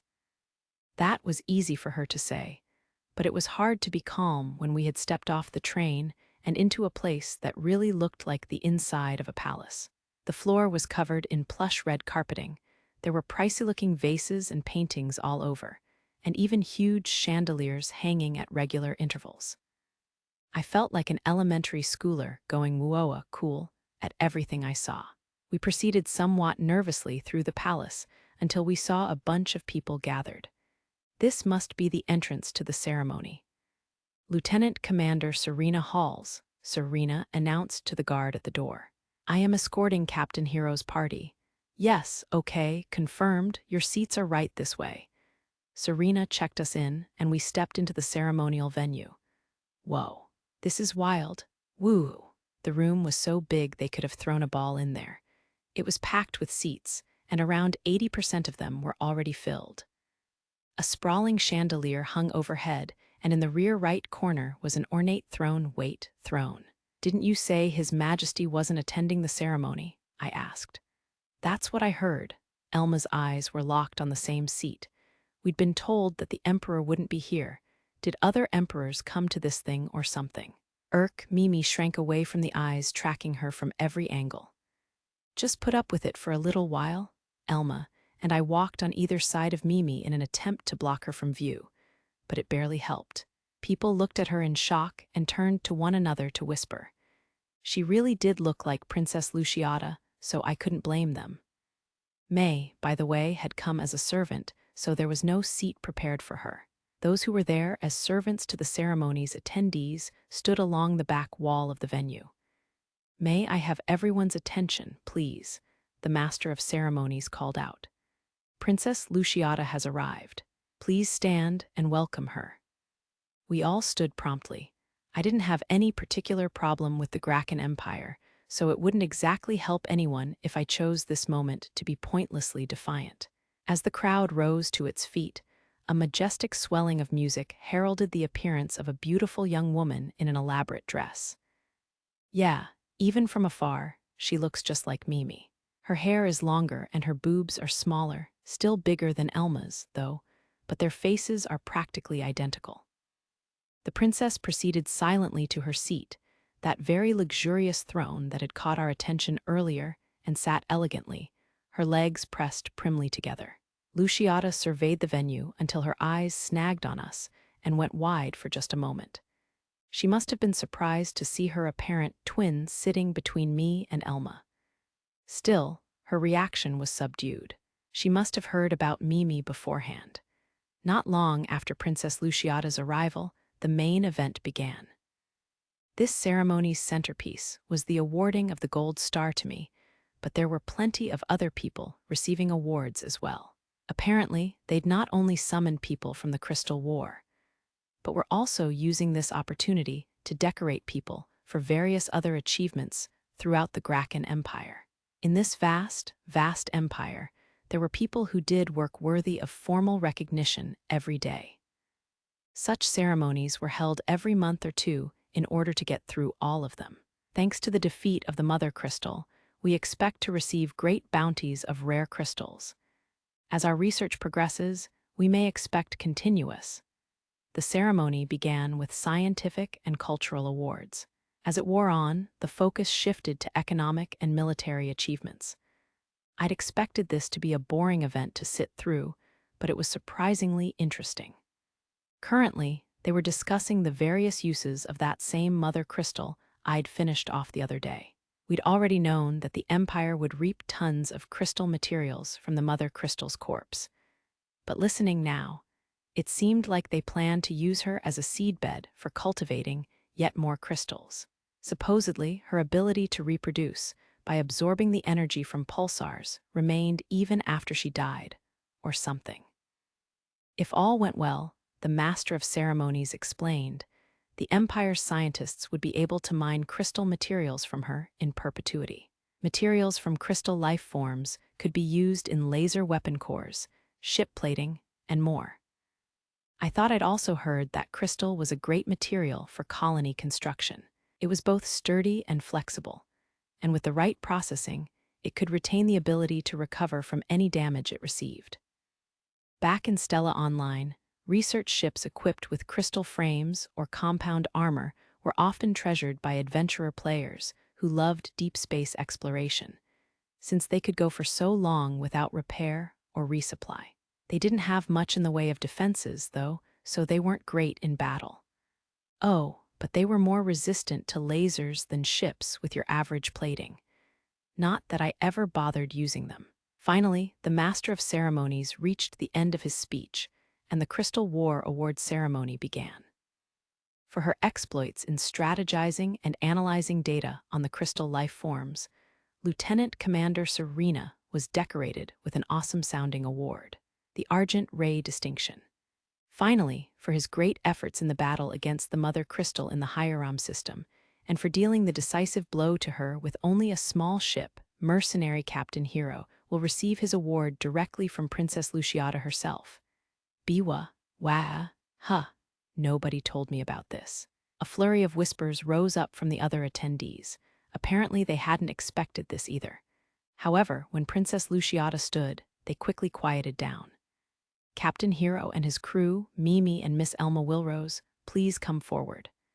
Despite her small stature, Princess Luciata's voice carried clearly as she summoned us. We could only steel ourselves now. We three stood up, and I led the way to the princess. When we arrived, she said, You are Captain Hero. This is my first time meeting a mercenary. Oh, well, I suppose I am. I hope I haven't disappointed you. I was at a loss for how to answer. More talking would only reveal more of my inadequacies, so I'd have preferred if she just gave us the award and let us go. I'm a little envious, Miss Wilrose, Luciata said to Elma. How I'd love to voyage through space just as my great-aunt did. Please, share a story or two with me someday. Gladly, if the opportunity presents itself. Elma bowed gracefully. Yeah, she's in her element.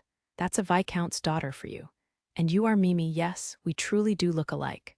Why, yes, my apologies. What is there to apologize for? Princess Luciata giggled. Man, she looks even more like Mimi when she smiles. I would love to talk more, but that will have to wait. Now, Captain Hero, for your heroic deeds in the battle against the Mother Crystal, I now award you the first magnitude Star's Cross of Brilliance. I graciously accept. I bowed and took the award from Princess Luciata's hand. I should have probably expected as much from something called a gold star, but it was really shiny. The red gem in the center looked pretty damn expensive, too. If it is your desire, I would be pleased to see you continue to use your strength to aid the Empire. Of course, as long as the reward matches the work.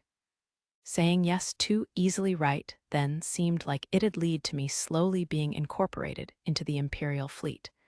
So even though I felt it was a little rude, I gave her a more mercenary response. Well, I should expect as much from a mercenary. It seems the Empire should devise a scheme to keep excellent mercenaries, such as yourself, within our borders. Ha ha ha, be gentle, please. My smile turned tense at those terrifying words. Seriously, that's scary. Cut it out. If I suddenly find myself tied down to the Empire, I'm absolutely going to turn tail and run to the next space empire over as fast as I can. That will be all. See you later, Princess Luciata whispered conspiratorially. We bowed our heads to the princess once more and returned to our seats. What kind of surprise is that princess going to come at us with? Elma is usually so composed, but now she looks panicked. That definitely doesn't bode well. Mimi looks stunned, too. Why are they looking at me like I'm doomed? What's up? After decorating me with the gold star, Princess Luciata left the venue just as quietly and elegantly as she'd entered. All the attendees stood and saw her off. Then the Master of Ceremonies gave his closing remarks, and the ceremony was finally over. The whole thing only took about a half hour. It was almost disappointing, given all the time we'd spent getting there. Phew, it's over. Let's get outta, you bastard. How dare you say such rude things to Princess Luciata? Q, what is going on in my mind when, having just escaped one annoying situation, I find myself in yet another? A, what's that? You talkin' to me? I was shocked that someone would pick a fight with me then, of all times. For the moment, I glanced over at Lieutenant Commander Serena. Hey, do something about this, my eyes said. She quickly perceived my meaning. Serena's cheeks twitched. After clearing her throat once, she addressed the young noble with the vein bulging out of his forehead. Or at least, I guessed he was a noble, since he was carrying a sword. Baron Cleas, please let this pass for today. This man isn't even a citizen, let alone a noble of our glorious empire. He's but a mercenary. He might as well be from another country. Would it not be our error to expect him to offer the same reverence to our imperial family as we citizens do? I thought I was pretty reverent, I remarked. Serena glared at me. Seems like she wants me to shut up. Okay, as you wish. But it is only by the grace of the Emperor that he received both the silver-winged sword assault badge and first magnitude Star's Cross of Brilliance, the guy continued in a raised voice.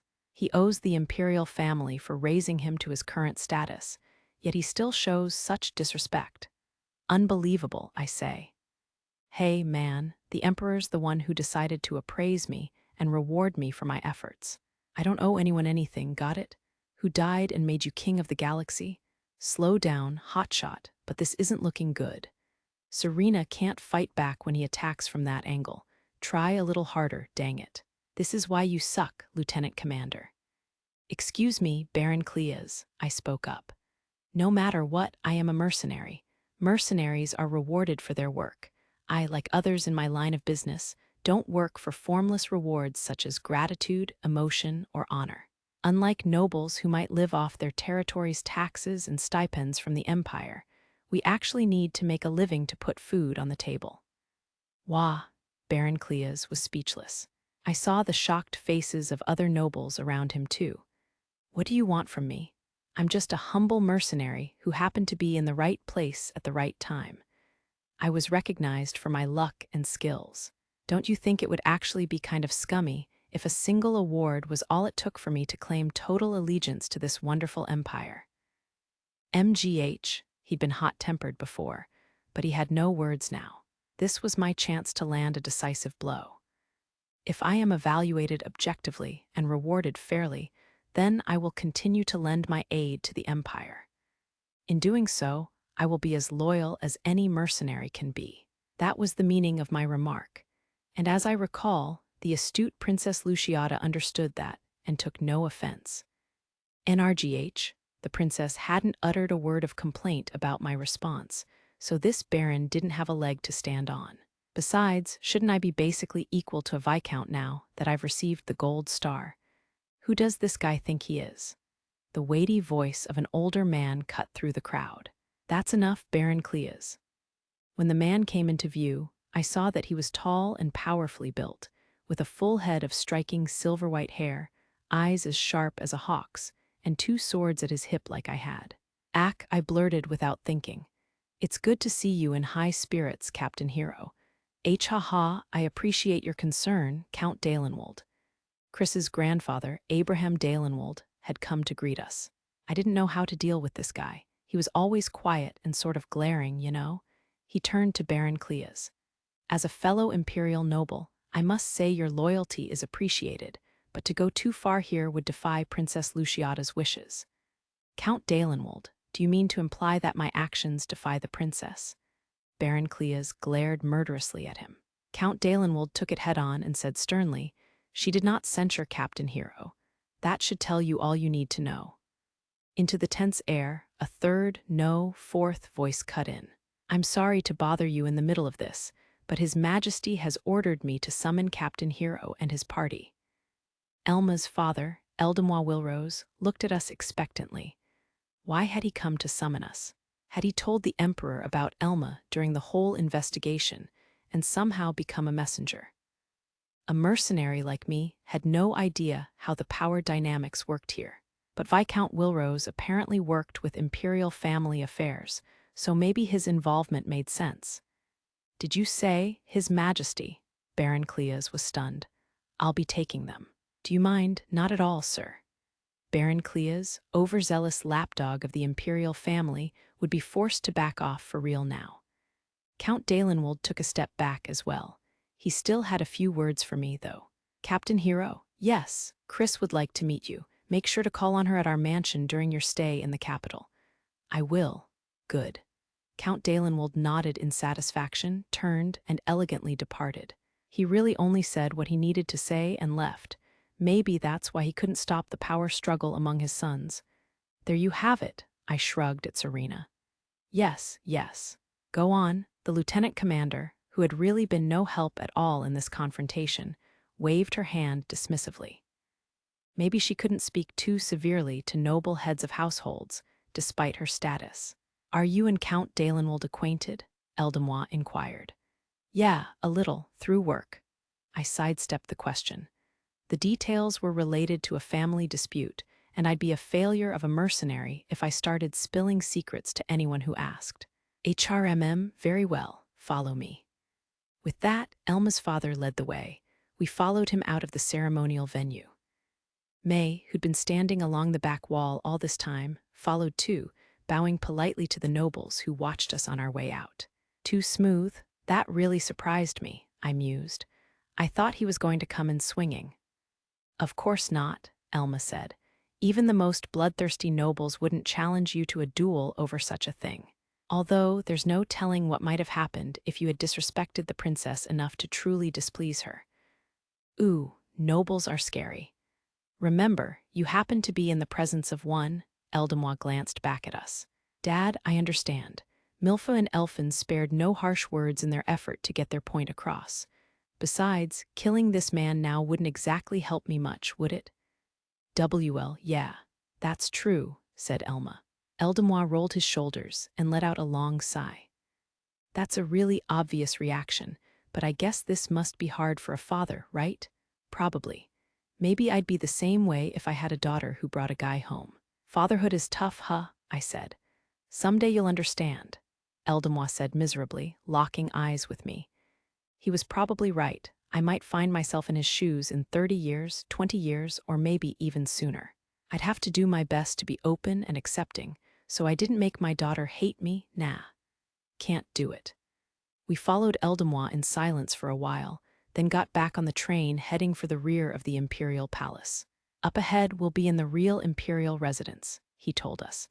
The district where the Imperial family lives. I see. Along the way, we passed through several gates manned by royal knights with swords at the ready. Security was strict since the Imperial family lived here. The guards took possession of all our weapons at the very first gate, and May was given a bangle-like limiter. Apparently, this device made her as weak as a normal human.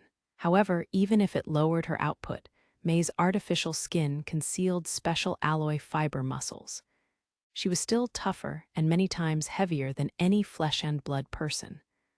I am getting nervous, Mimi shivered. Yeah, me too, Elma agreed. Stay strong, girls. How are you so calm, Master Hero?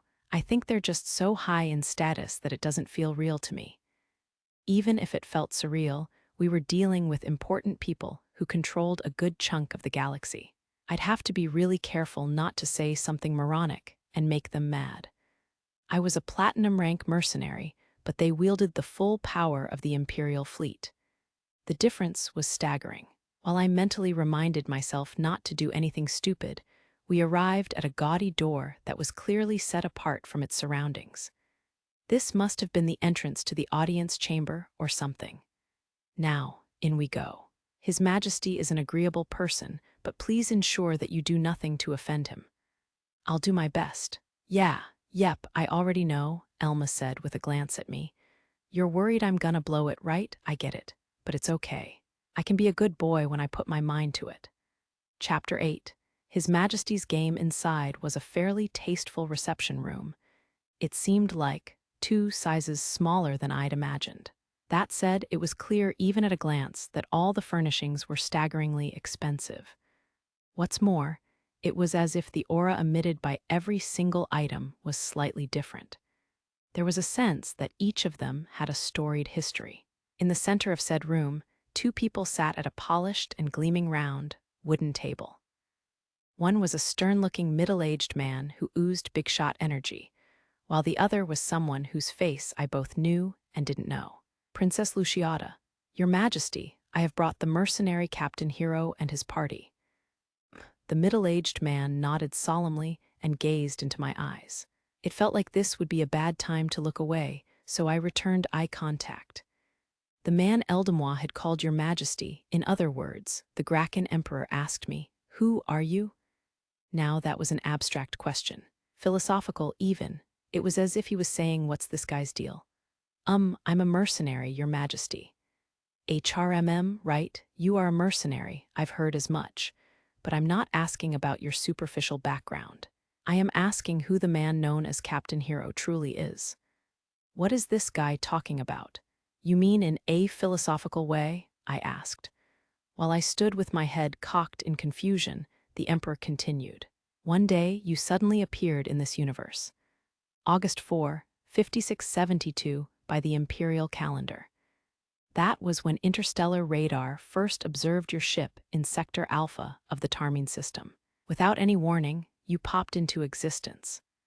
There was no time-space rumble, as with a warp-out from hyperspace, and no other energy waves were detected in the vicinity. It was as if you had always been there. Ignoring my response, he pressed on eloquently. I felt a renewed sense of danger. The fact that he knew so much about me greatly changed my perception of the meaning behind his question. I've tracked your movements since then, too.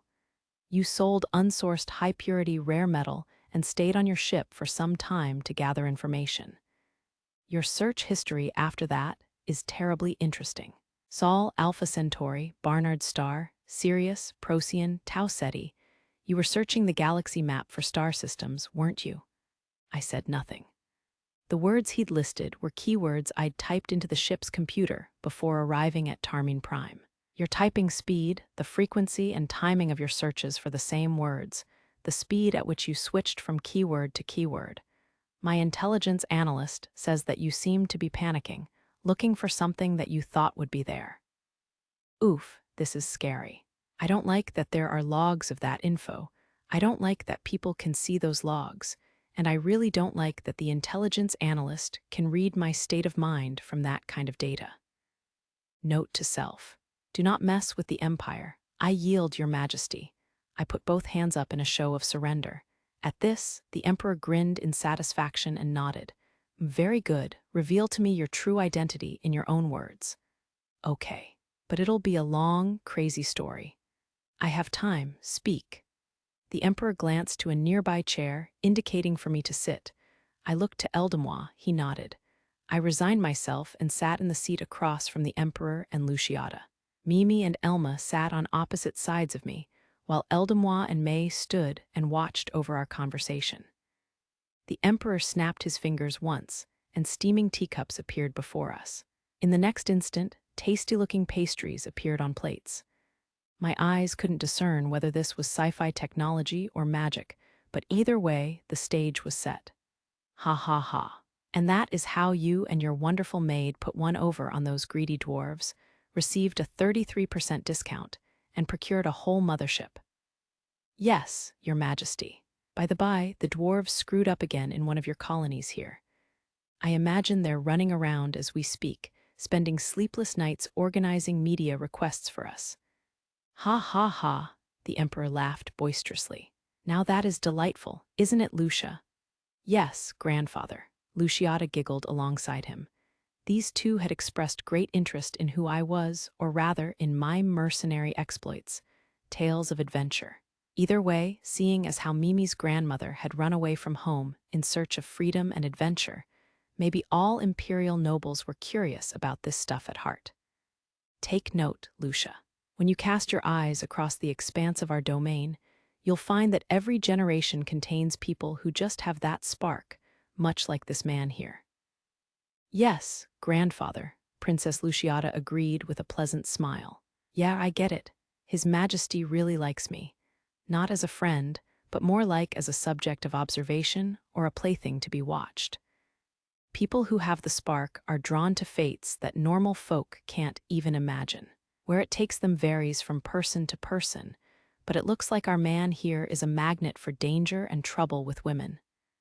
Careful now, Your Majesty. These days, I wouldn't joke too much about that. Every time someone says anything that could be construed as an omen, things seem to actually turn out that way. Heh heh heh. If you say so, I suppose you're right.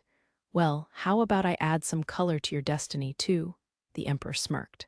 Idiot, stop. The words of a galactic space emperor are way too heavy. This is gonna end badly for me, seriously. Yet heedless of my mental protests, the Emperor continued. Eldemois, issue a decree. Yes, Your Majesty. I wish to see mercenary hero skills with my own eyes. Gather the best of the royal knights, soldiers of the imperial fleet, noble sons, and top mercenaries. It's not every day that we award someone the first magnitude Star's Cross of Brilliance, so I'm sure many will want to see whether he is worthy of the honor. As you wish. Hey, what are you going on about? I wanted to jump out of my seat and protest, but Elma quickly blocked my mouth from the left, and Mimi clung to my arm from the right to keep me from standing. I leave the details up to you to handle as you see fit. As for the reward, I know.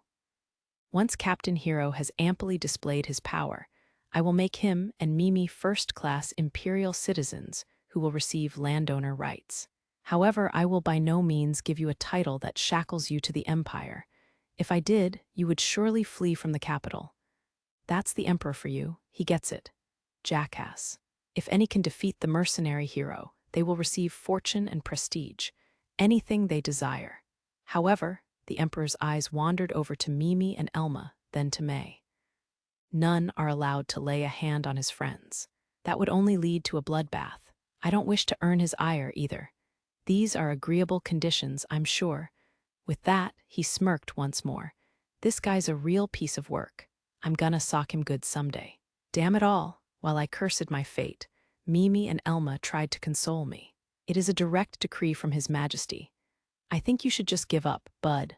1 hour had passed since that frigging emperor's announcement of his everyone gang up on hero, super exciting tournament. I'd been put up in a guest room in the imperial palace thanks to the emperor's kindness, and I now sat on a very fancy, comfortable couch. What kindness, damn it. This is his way of keeping me confined here so I don't just run away, isn't it? Master Hero, shush, shush. Mimi rushed to clap a hand over my mouth. You never know who might be listening and where. Don't say anything stupid. Elma warned me offhandedly, not bothering to hide her own exhaustion. What are you talking about? This is just a normal room. Are you saying they might be eavesdropping on us? I see. It is a room for guests, so I can't say for certain the place isn't bugged. Heck, we can't even tell if this is actually a room for normal guests or for something else. Man, I wish I could get back into my normal clothes. I unfastened the top hook of my jacket's stand-up collar and heaved a sigh. These were nice clothes, sure, but they were way stiffer than my usual mercenary gear. Me too, this used to be normal for me.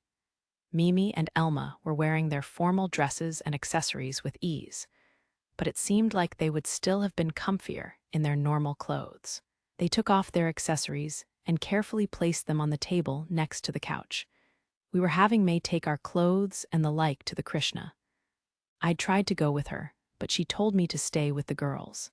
I didn't know if she was really worried about them or if she was just trying to get me to rest my exhausted body and mind. What do you think? I asked Elma. Think about what? His Majesty's intentions. Why did he want to do this big game? And why is he having us stay in the palace? I don't get it. Elma thought for a moment. For the game, I kind of feel like he genuinely wants to test your skills. After all, you're a rising mercenary who went from bronze to platinum rank in record time. Oh yeah? Well, that title sure is a nuisance. Yeah, I tried to warn you also. Him keeping you here might partially be to keep you from bolting, but maybe he's also trying to protect us from trouble. Remember the guy who harassed you at the end of the ceremony? Oh yeah, Baron his face, right? Yeah, totally remember him. You obviously don't. Baron Cleas was his name.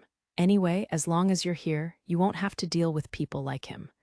On top of that, if you show your stuff in this game, people might be less likely to mess with you in the future. Aha.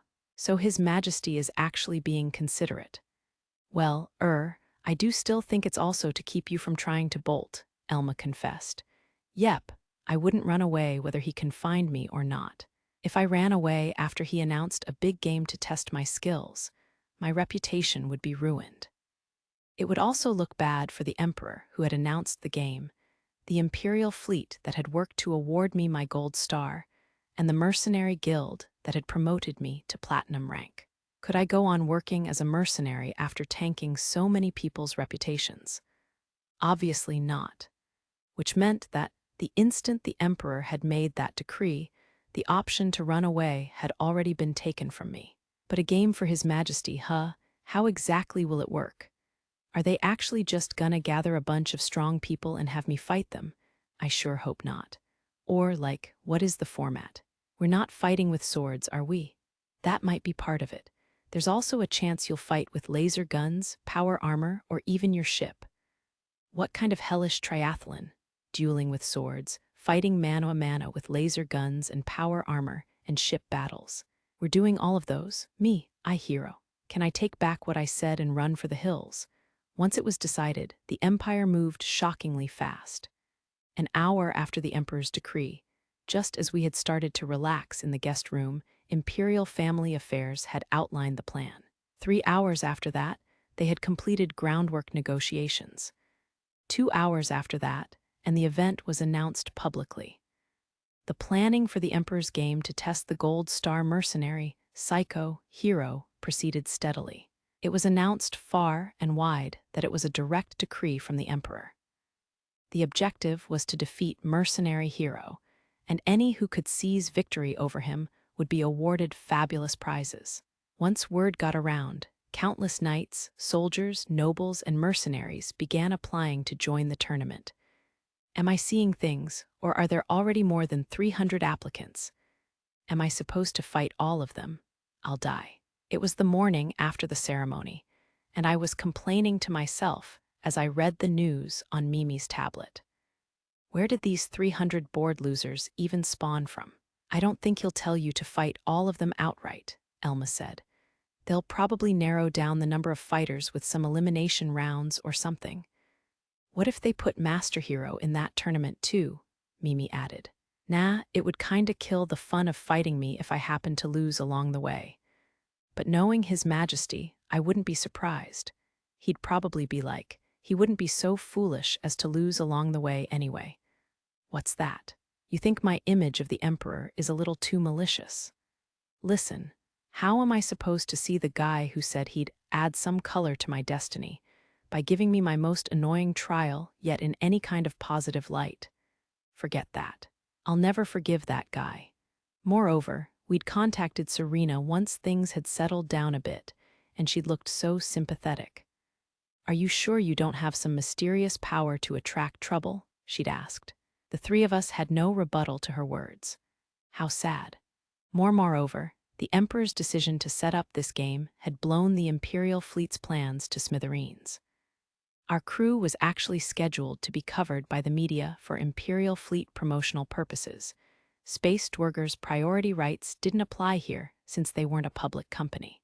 That coverage, along with the trials of the Imperial fleet's next generation of small craft and carrier-based craft that I would have tagged along for, had all been cancelled. Their reason for canceling said trials was that it would give the soldiers from the fleet who joined the contest an unfair advantage if I went out and showed off my battle maneuvers. Though to be fair, the Imperial fleet had data on my battle maneuvers from when we fought the crystals, and Serena herself probably had my fighting data from when I worked with the pirate hunting unit. It was a bit like closing the barn door after the horse had bolted. Ugh, I'm nervous, I heaved a sigh.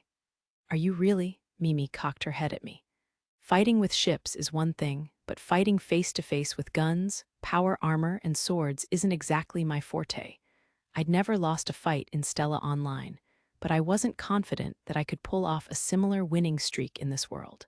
I figured I could probably move like I used to, but I wasn't certain at all. I had the weapons and equipment, sure, but I hadn't trained much. I think you'll be just fine. I'm not trying to be the strongest in the Empire or the galaxy or whatever. Besides, space battles are kind of my thing. Why would they throw in swordplay and gunfights? Do not worry, Master. Display your abilities as you always do, and you will be just fine. May seemed confident in my skill, but I couldn't even beat her in a fight. Still, she was a Maydroid loaded up with all the strongest specs I could think of. Her individual strength in battle outstripped even that of the army's battle bots, so maybe trying to fight her without power armor was a silly idea to begin with. By the way, does anyone else feel like there's too little time between the announcement and the event itself? I asked. The first part of the tournament, the swordplay portion, was planned to take place 2 days later.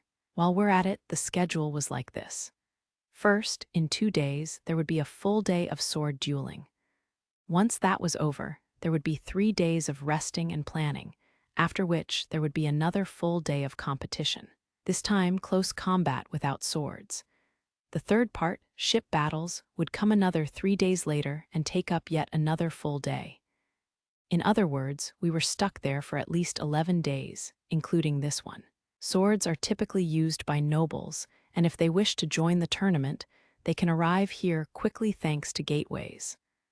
Perhaps that is why they opted not to wait, May suggested. That's probably it, Elma agreed. Most sword supremacists are hovering here around the capital anyway. Yug was really the only thought that came to mind. I just realized. How do the duels work? We're not going to seriously cross blades, are we? No, duh, they wouldn't do that for real. They use swords made for mock battles and a special system that judges hits. Whoa, that's almost pointlessly high-tech. I think we've already proven that sword-loving nobles will find any stupid use for tech that they can. Like those suppression ships, Mimi piped up. Ooh yeah, those. You charge in with insane speed and stupidly strong shields, stab into an enemy ship, and then board to fight hand-to-hand or, well, sword-to-sword. Those ships were clearly designed by a madman, but they actually had a niche use when you wanted to target a specific commander or VIP. You'd be surprised at how annoying they could be. Take it easy. Even if you're a gold star merc, they won't try to make you prove your strength against other mercs in a real sword fight. Even the Emperor wouldn't do that. The fact that you're saying it like that makes it sound like he's just excited to see me get beaten up. Is that it? Elma went silent. Mimi too was at a loss for words. Ha ha ha, I get it, so that's it. All right, it's decided. I'll blow 'em all away. Okay, since I can't beat him up directly, I'll just have to make up for it by defying his expectations. I solemnly promised myself I would do just that, all the while remembering that stupid, smug grin on the guy's face. Is that so? It is. Master Hero. Two girls with eerily similar faces chatted excitedly at the same table in the guest room. They were, of course, Mimi and Princess Luciata. Those two really hit it off, I mused. Just after we'd finished breakfast, Princess Luciata had paid a call to our room with her attendants. Apparently, the girl who resembled her had attracted her interest.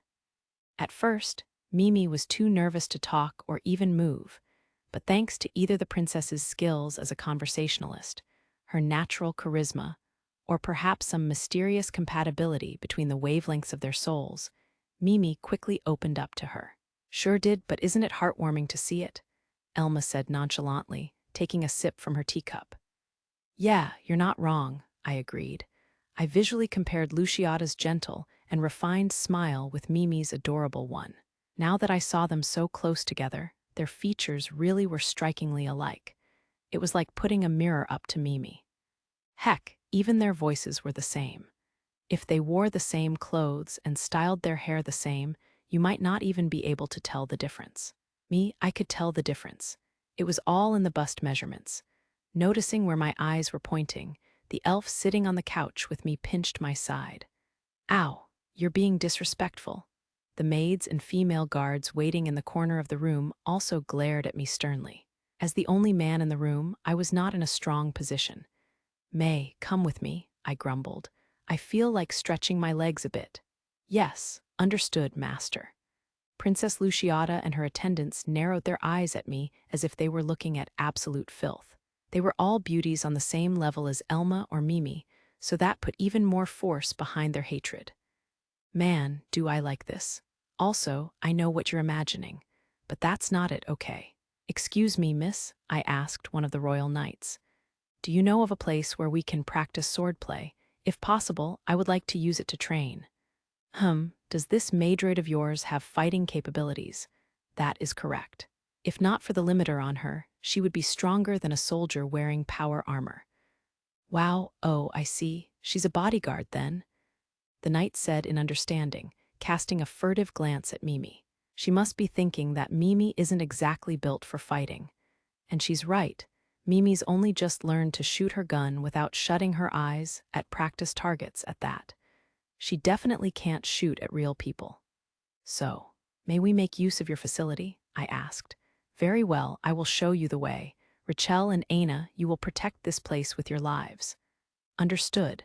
It seemed one of the three royal knights would guide us. Given how she'd ordered them around, she seemed like an important guard, high up enough at least to have subordinates.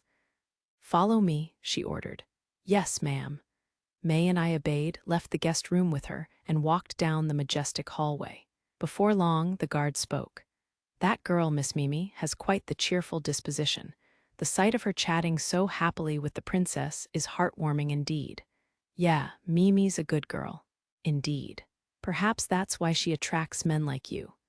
Whoa, harsh, I joked with the guard, who glared back at me. I don't think I'm as awful as you think I am, though. Has Miss Wilrose become your victim too? And I hear you have two other women on your ship as well. Oof, scary. How did you know that? But just so you know, I haven't done anything with them. I think they're cute, but it just feels too criminal. Despite the fact that you've sullied Miss Mimi, Mimi and I have something of a complex history. It wouldn't be okay in my old world, but here it was fine. She was a legal adult here. Though really, there was an emotional reason it had to be done. Complex how? There's no reason I should have to tell you, oh, I know. Are you planning to participate in the fight 2 days from now? No. What of it? Then I'd like you to help me practice my swordplay. If you beat me, I'll tell you. The knight's eyes went wide. Then she narrowed them in satisfaction. Good. Settling things with swords is proper indeed. Perhaps I underestimated you. Oh, I know what this is. She's the kind of person who looks pretty and elegant, but she's a meathead at heart. About 30 minutes later, the guard, Isolde, shouted at me with shame evident on her face, "Just kill me." What? No, I'm not gonna kill you, I replied in confusion, holding one large and one small training sword. So basically, we got to the training ground, and Isolde and I began a mock battle which I won right away. I was naturally surprised myself, but Isolde and the other knights were even more surprised. I want a rematch. Okay. Isolde picked up the training sword I'd knocked out of her hands and held it at the ready once more. No doubt thanks to her experience as a royal knight, she was agile and powerful, and her swordplay was sharp. Ha! Isolde swung her training sword, made of a durable, heavy plastic-like material, extremely fast, but her motions looked slow to me. I didn't even need to hold my breath and use my weird ability. I was just used to May's speed by then. Hup. NNGH? Isolde was fast, but she wasn't as fast or strong as May. She didn't have May's pinpoint accuracy, either. To my eyes, she had plenty of openings. Ah! I struck her sword hand with my own blade, making her drop her weapon. She didn't stand a chance until she could pick it up, so I swung again, slicing her and dealing the killing blow. BZZZZT. The training ground's buzzer blared, declaring that Isolde was dead. That was the 4th time in a row. Just kill me? Well, the system says I just cut you in half, so you are dead. This training ground was equipped with a high-tech facility that allowed us to use training swords as if we were really dueling to the death. Once we equipped the special headgear and began striking each other, damage was automatically calculated. It even passed on the effects of the strikes. For example, if your right arm was cut off, then it would be numb and unusable for the rest of the duel. If your leg was cut off, you'd fall down. If you lost a finger, you wouldn't be able to flex it, therefore losing your grip on your sword. Once you received a fatal blow, the buzzer would buzz, declaring you dead. I had no idea how it worked. Maybe there were sensors on the walls and ceiling or something. He's fighting Isolde off like she's a child. Yeah, he is, but how is he doing it? Isolde, don't hold back. Get serious here. It's okay to hold back the first time, but now you really have to go all out. Isolde stood up and brandished her sword once more. It seemed she still had fight in her. Here I come, she roared. As you please. Isolde's fighting spirit flared, and she swung her sword once more. It was a simple yet powerful slantwise strike. Her footwork and speed were not bad at all. Let's go on defense. I lowered my hips and focused on parrying Isolde's attack. She was apparently the most skilled among the royal knights, so this would be a good opportunity to learn their formal swordsmanship. Ha, ya. Hup, a storm of slashes rained down on me, which I parried, deflected, and evaded. Each was strong and sharp, probably able to deal a fatal blow. If this were a real sword fight, sparks would be flying all over the place by now. Too slow? Wah! But she was far too slow, too weak compared to May. If I took May's attacks head-on like this, my defenses would be blown away. Even if I managed to deflect them, my hands would be too numb to use after 1 or 2 strikes. Compared to her, this woman's attacks were like a stiff breeze. Yeah, I stopped a thrust with my left-hand sword and deflected it outward, drawing my left leg back. At the same time, I thrust my own right-hand sword forward, aiming for Isolde's heart. She twisted to evade it, but when she did, I stepped forward with my left and sliced her head off from the right. GNNNGH, BZZZZT. There was the buzzer, declaring her defeat. If this were a serious sword fight, Isolde's head would be rolling on the floor. What style of swordplay is that? I thought some parts were similar to the Gio's style, but his footwork and defensive tactics are something else entirely. Maybe I ought to ask him for a duel? I'll avenge you, Isolde. The knights watching our mock battle began to consider joining the fray. Seems like I'll have no shortage of training partners, I guess. Chapter 9. The tournament. After 2 days of practicing with the Royal Knights, the first day of the tournament was upon us. So I do need to fight, but as a seeded competitor. Maybe I'll just have to fight the winner of the tournament. I had dared to hope that, but unfortunately, my hope was crushed. One word from that frigging emperor was all it took to force me to enter the tournament. Apparently, it would be too difficult to determine whether I was worthy of the gold star from one fight alone. The seeding was really the only silver lining on this cloud. Just give it up already. Do your best. On top of that, I was given a VIP box seat that commanded a view of the entire arena. That, of course, also meant that everyone in the arena could see me. And for some odd reason, the seats provided for us were a single couch, where the 3 of us had to sit really close together to fit. And the couch's perfectly curved back amplified that closeness. An announcer began to speak. Now, introducing the star of the show, the man who inspired this event, Captain Hero. See how cool and collected he is with 2 beautiful ladies on his arms. You can really feel the spin they're going for here, I grumbled. This box was set up by Imperial Family Affairs, actually, Elma noted.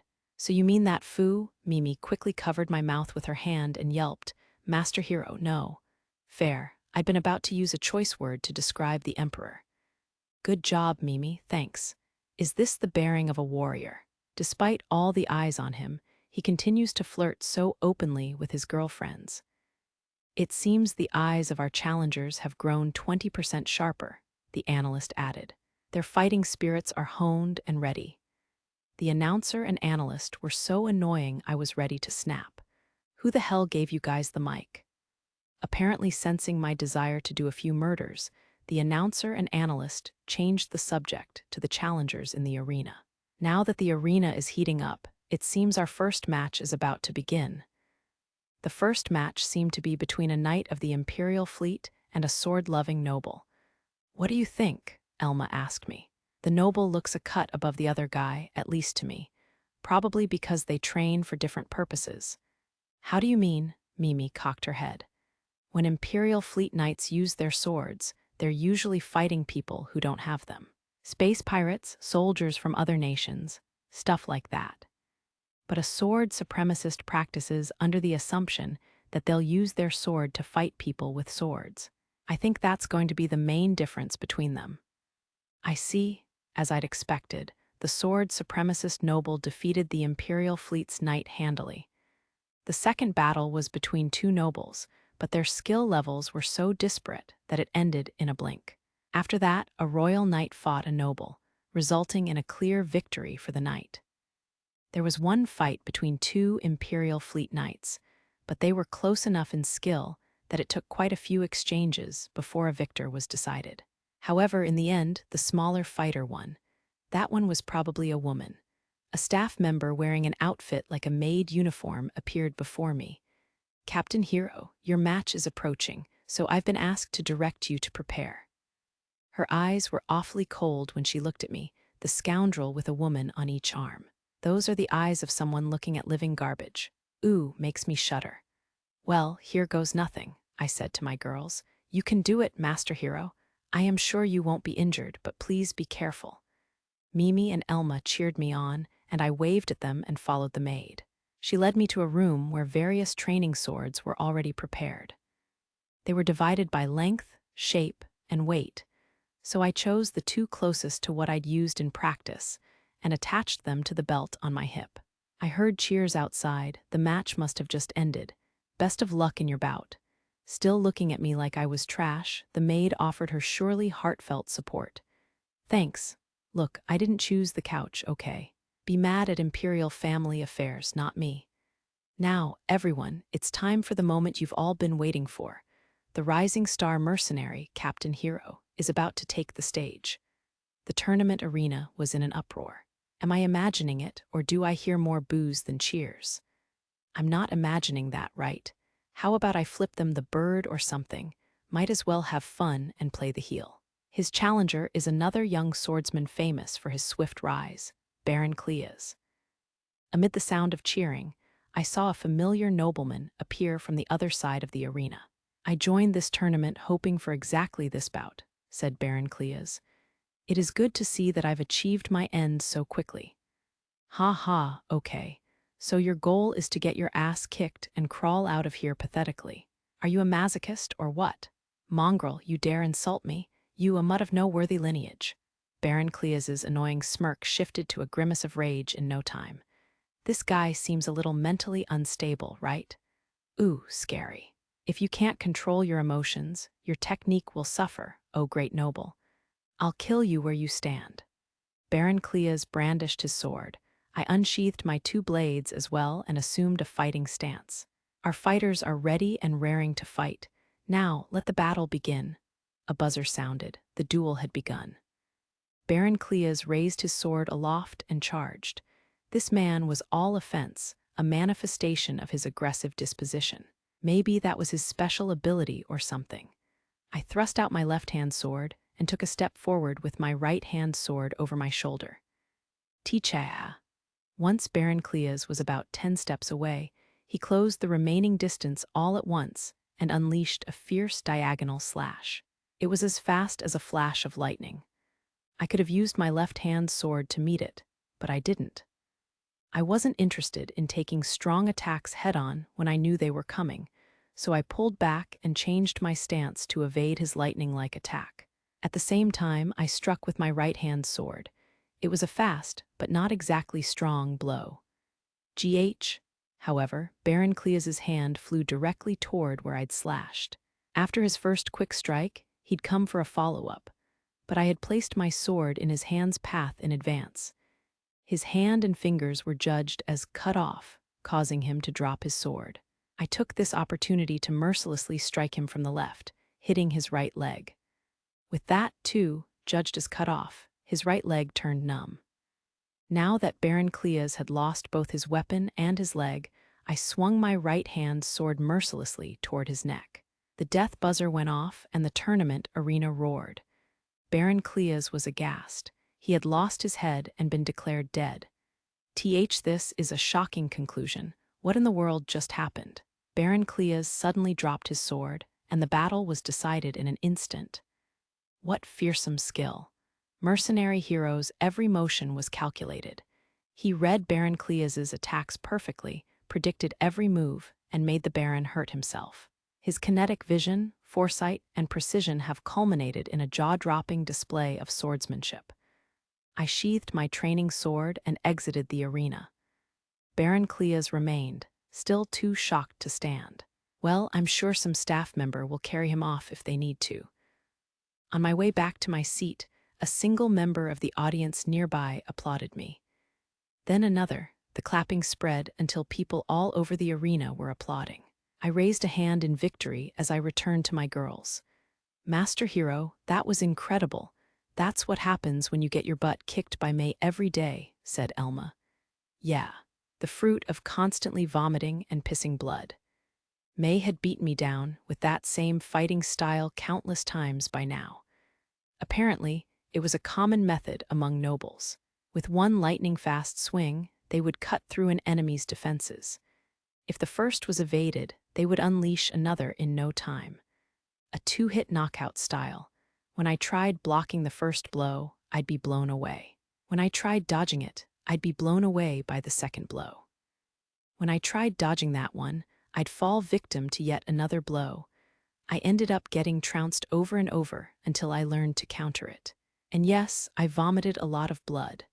How many times had I spat blood before I learned to counter during the second attack? And when I did that, she'd throw a curveball at me and blow me away again. How can you watch not just the sword, but also the enemy, and how does that affect your next action? How do you predict what attack will come from which stance? And what stance do you take to counter that, and where should you swing your own sword? The motions were beaten into me until I had the instincts and foresight to answer all these questions. Come on, this is small beans compared to reading the limited info from a radar system to predict the flight arcs of spaceships that can go in literally any direction. As long as you're human, the ways your body can move are limited. Once you know those limited ways, it's too easy to predict an attack from any given stance. If I couldn't predict that, I'd be beaten to a pulp with a stick and throw up more blood. I'd nearly died a few times, honest. After that, I fought 2 more battles. My second opponent was an Imperial Fleet Knight. The girl was small and slightly built. She didn't pointlessly charge in to attack. Instead, she tried to wage a careful defensive battle. But my ferocious, dual-bladed assault finally provoked a counter, which allowed me to counter her counter and neutralize her. My next opponent was an older royal knight. He was a tough one. He backed off when he needed to, and he attacked when the time was ripe. But he was still slower than May, his sword was imprecise, and he didn't have the strength of youth. I pressed in for a close-range battle and gradually made moves to corner him like a chess problem, before finally dealing the decisive blow to his side. A strong foe indeed. That brings us to my 4th match. Frankly, I'd half given up on getting a chance to fight you. Oh, really? The man in front of me had long ears and a familiar face. If I win, you will release Elma, he declared. Actually, dear brother-in-law, Imperial decree begs to differ. The elf man, Ernst Wilrose, thrust his finger in my face and screamed threateningly, as if spitting at me, "Do not call me that." He whipped out his training sword. I did the same. The buzzer signaled the start of the match. "Ha ha," he roared as he attacked, but he focused on long-range attacks, never closing the distance between us. "Hey now. Got cold feet? Your provocation will not work on me." It seemed Ernst had analyzed my previous battles. He was wary of charging in carelessly and taking a painful counterattack. At the same time, he maintained a distance between us, so I couldn't charge in and batter him with my swords. No matter how much I trained, I couldn't win in a battle of agility against an augmented noble. I'd never be able to close the distance as long as he focused on running, at least not via normal means. Huff, I held my breath, and the world slowed down. This dulled my own motions as well, though not as much as my surroundings. "What?" As Ernst screamed in surprise, a drawn-out sound in my ears. I charged through the slowed world and struck Ernst's sword hand too quickly for him to defend or evade. "Impossible. How did you do that? Come on, you have to assume I have a trump card." Ernst, shock still plastered across his face, dropped his blade. I struck with both of my swords at once, hacking his torso in 4. The death buzzer went off, signaling the end of the match. "So I won. You'd better not complain about me and Elma ever again," I said to the frustrated Ernst. I turned and left the arena once more. "Oh ho ho. He's better than I gave him credit for," my grandfather said with a pleased look on his face as he gazed upon Captain Hero, who had just defeated Ernst Wilrose. He was a strange man.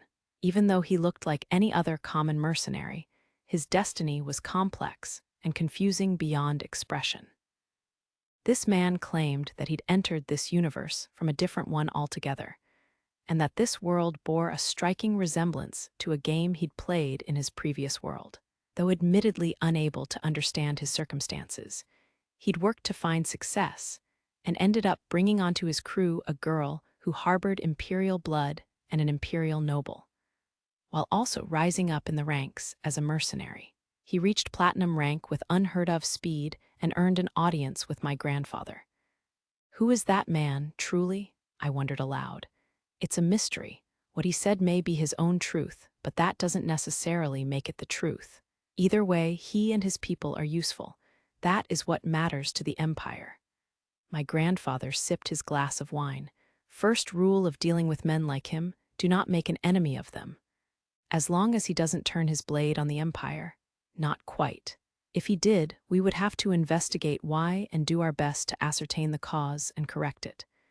You'd go that far for him.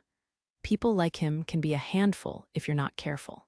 Surround them, and they'll miraculously escape and destroy half your fleet.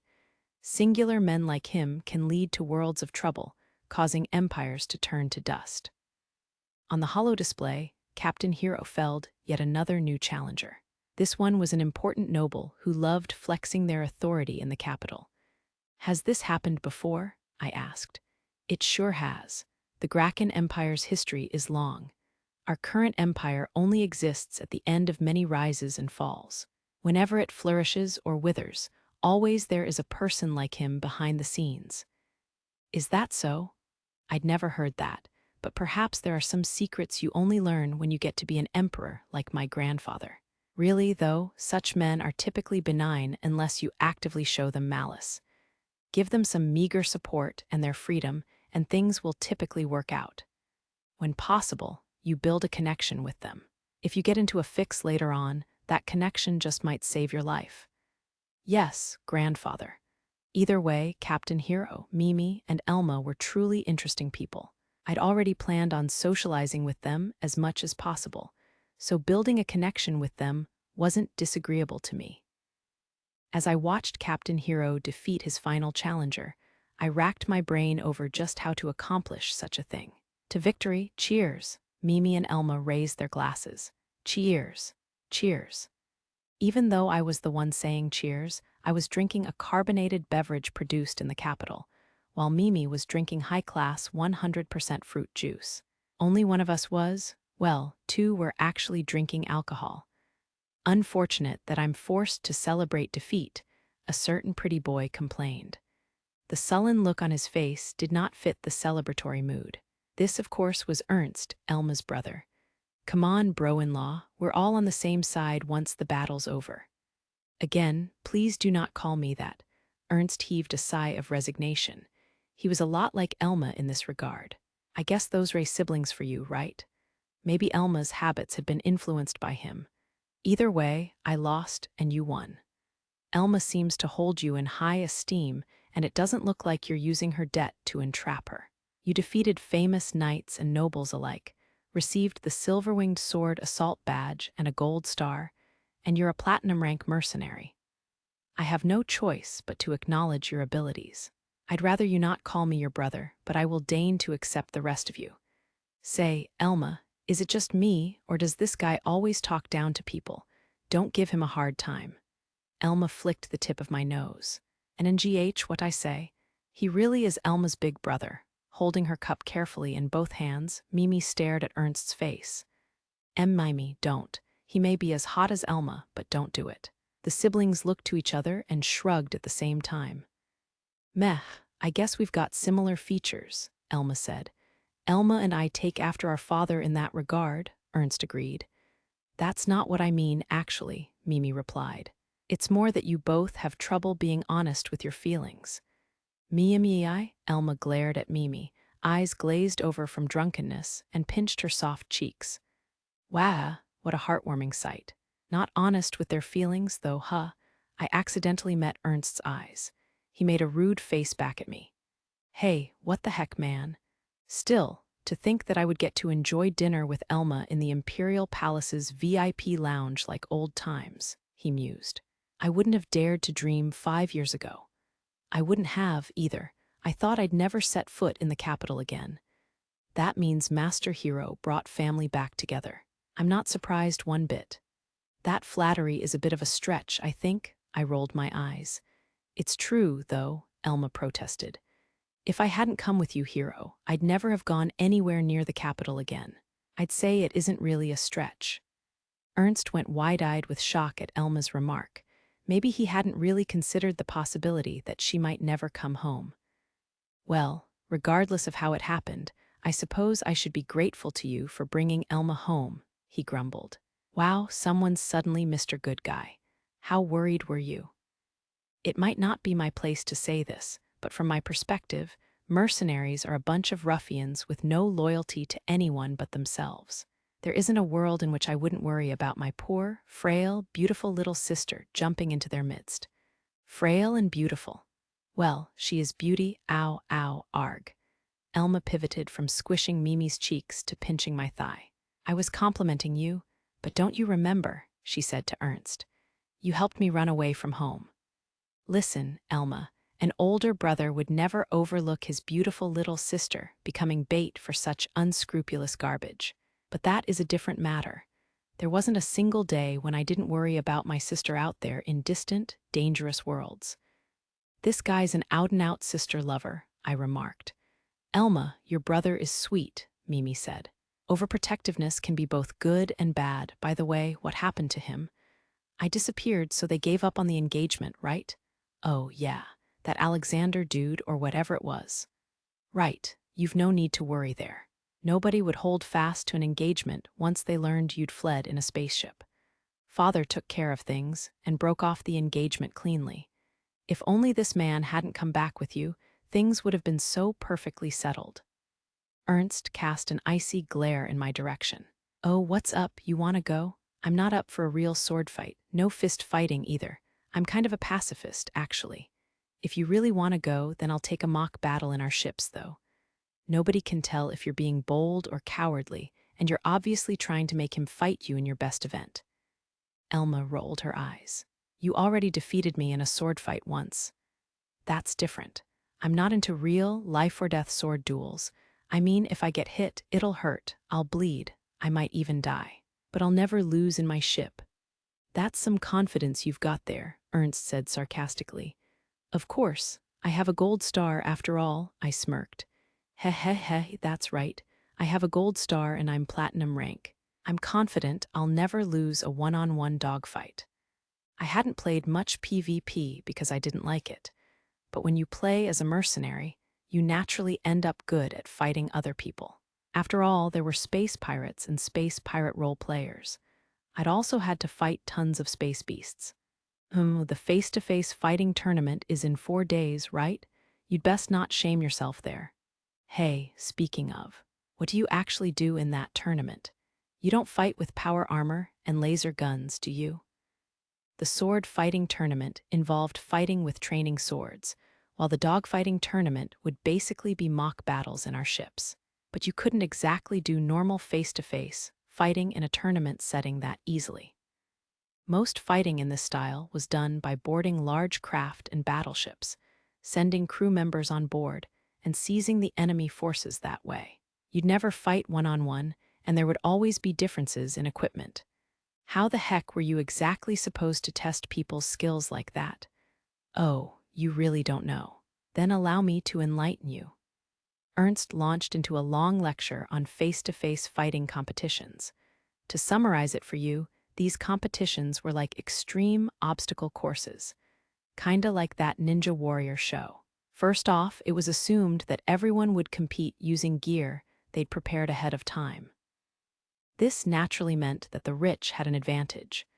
But since this competition was meant to reflect real circumstances, it considered economic power a component of one's strength.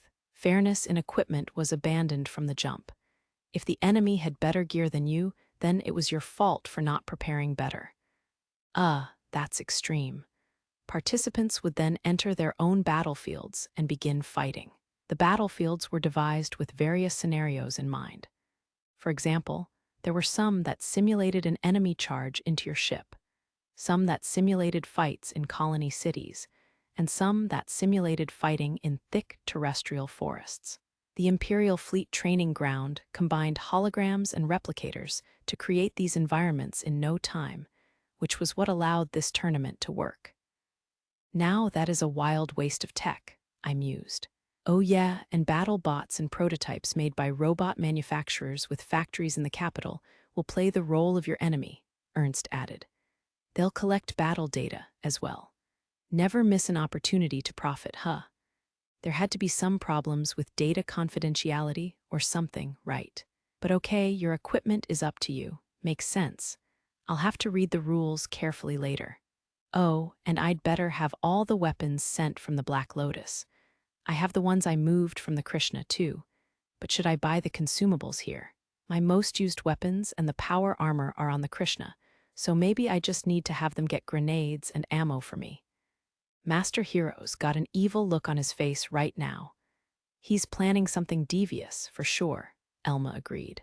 What are you talking about? Libel and slander. I wasn't planning to use a small reactive warhead at all. I should hope not, Ernst gasped. Elma, is this man quite right in the head? He is, well, I dunno. He did use a singing crystal. A singing crystal? Hey, that's enough, Elma. That was a gray move that leaned way too close to black. If people knew about that, I wouldn't get off easy. Let's not speak another word of it, okay?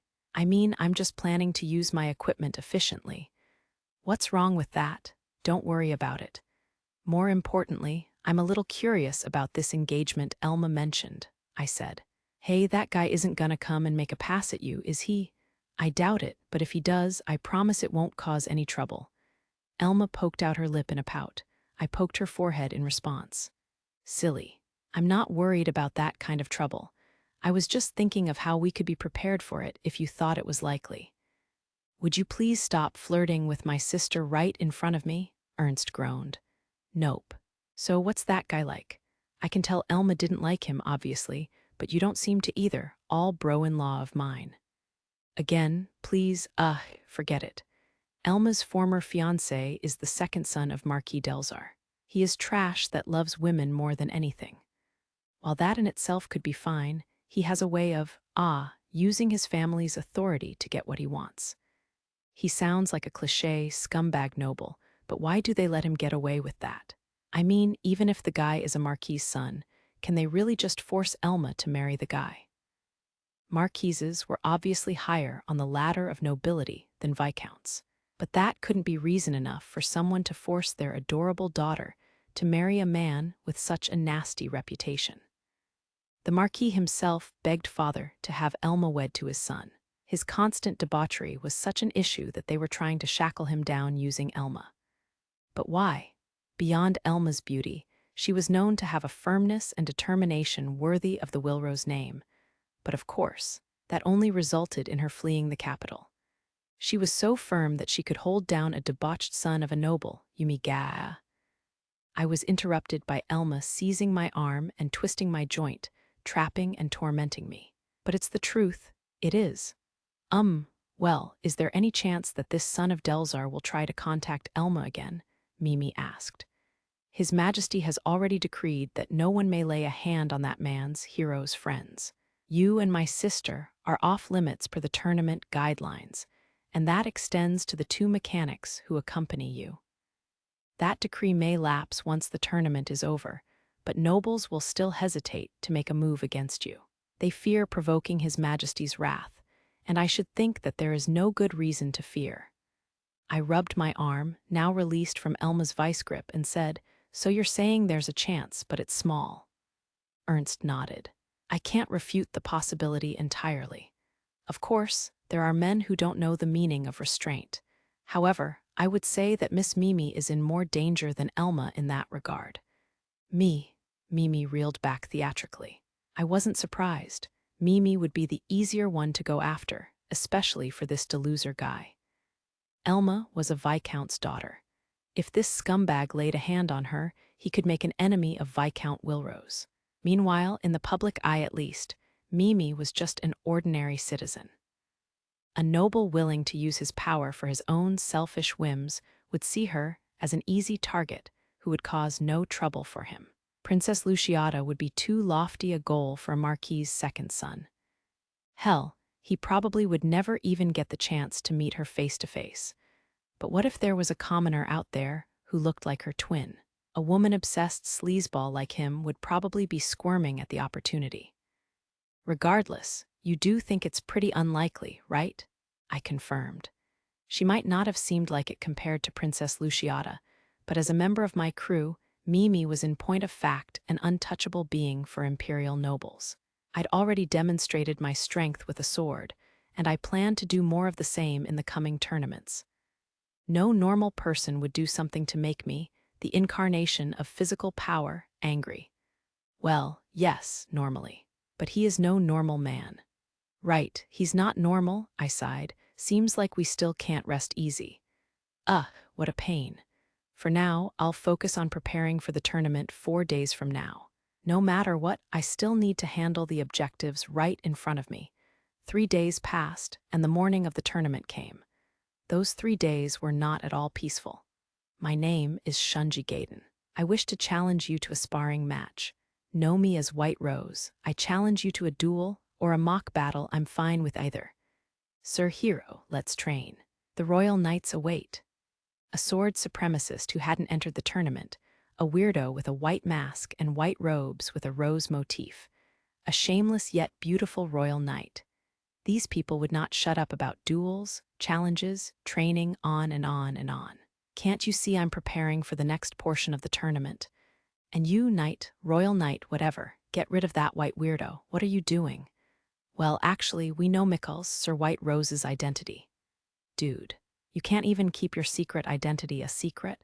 Pretend you didn't hear that. He is the mysterious swordsman, White Rose. He bears no relation to Duke Grazes. Understood? Oh, I get it. Everybody knows he's just a little rich boy cosplaying, but nobody says anything. Or rather, they can't. He isn't the type of person to do wrong intentionally. In fact, when other nobles use their own information nets to do underhanded deeds, he calls them to account. He honestly is a hero to an extent, though unfortunately he will occasionally blunder so much that we're forced to clean up after him. Oh, so he's like one of those old idiots in cartoons, but given real power. Noble sons do have a bit of authority to throw around, after all. Incidentally, White Rose had just received a judo strike from a maid and fainted.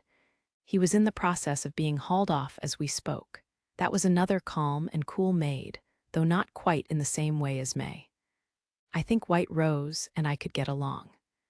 Thus, I proceeded with my preparations for the tournament while shaking off the many incarnations of trouble that came to my door. This was a surprisingly difficult task. The really annoying part was having to provide a list of what I'd bring to the tournament in advance. But if I was going to do this, I planned to go all in. I'd have a whole lot of stock to replace once this was over. The imperial family generously offered to reimburse used grenades, ammunition, energy packs, and other such consumables. I'm gonna make that damn emperor's jaw drop when he sees the sum. Actually, no, that's not gonna work. No matter how many consumables you use in a land battle, it can never add up to that much. It might go up to a few tens of thousands of ener at best. Anyway, I'll just have to take care of this without thinking about anything unnecessary. Are you okay, Master Hero? Mimi asked, looking up at me in worry. We were at the training ground I mentioned, which had been made into an arena. Temporary audience stands had been set up for the tournament, making it really look like a stadium.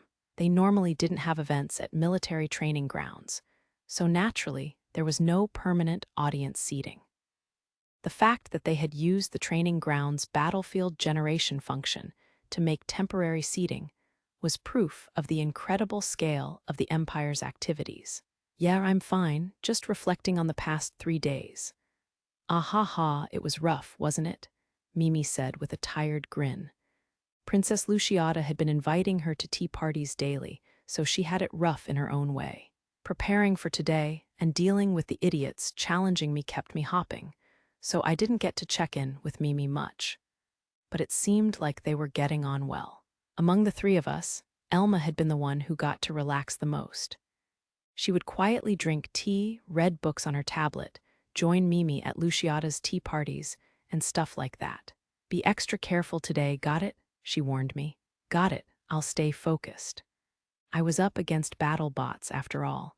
Even if it was a simulation, it was possible for their energy cells to explode, so I'd need to keep my wits about me. At least the tournament organizers provided training weapons to avoid injuries, so that was one less thing to worry about. Okay, I'm off. Let's go, May. Yes, Master. With May in tow, I made to exit the booth that we were using a waiting room, but suddenly Elma stopped us. Hold on a sec, why are you taking May? I mean she's part of my equipment. Biwa, Elma and Mimi gasped, eyes wide from surprise. Finally, the day has come, the second portion of the Emperor's tournament. Let's go over the rules again. Each contestant will use their own equipment to contend with this harsh battlefield. Of course, careless acts will lead to death, ending that challenger's run. If both challengers have been designated dead, the victory will be decided based on their scores. The announcer's voice traveled well, echoing throughout the audience stands set up on the training ground. The audience, mostly nobles, cheered uproariously. I stood among them, wearing my power armor and waiting with May along with the other contestants. Today, I had come with my power armor, the Ricochet MK, III, and 2 hatchet guns. The weapon mount on my back also had a plasma grenade launcher.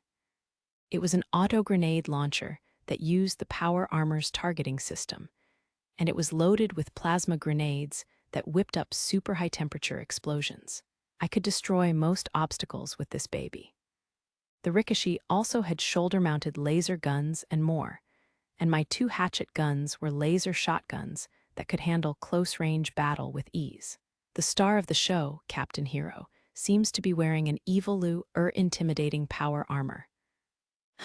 That is a model I've never seen before. It's clearly a heavyweight power type. Presumably, it's meant for fighting other forms of power armor.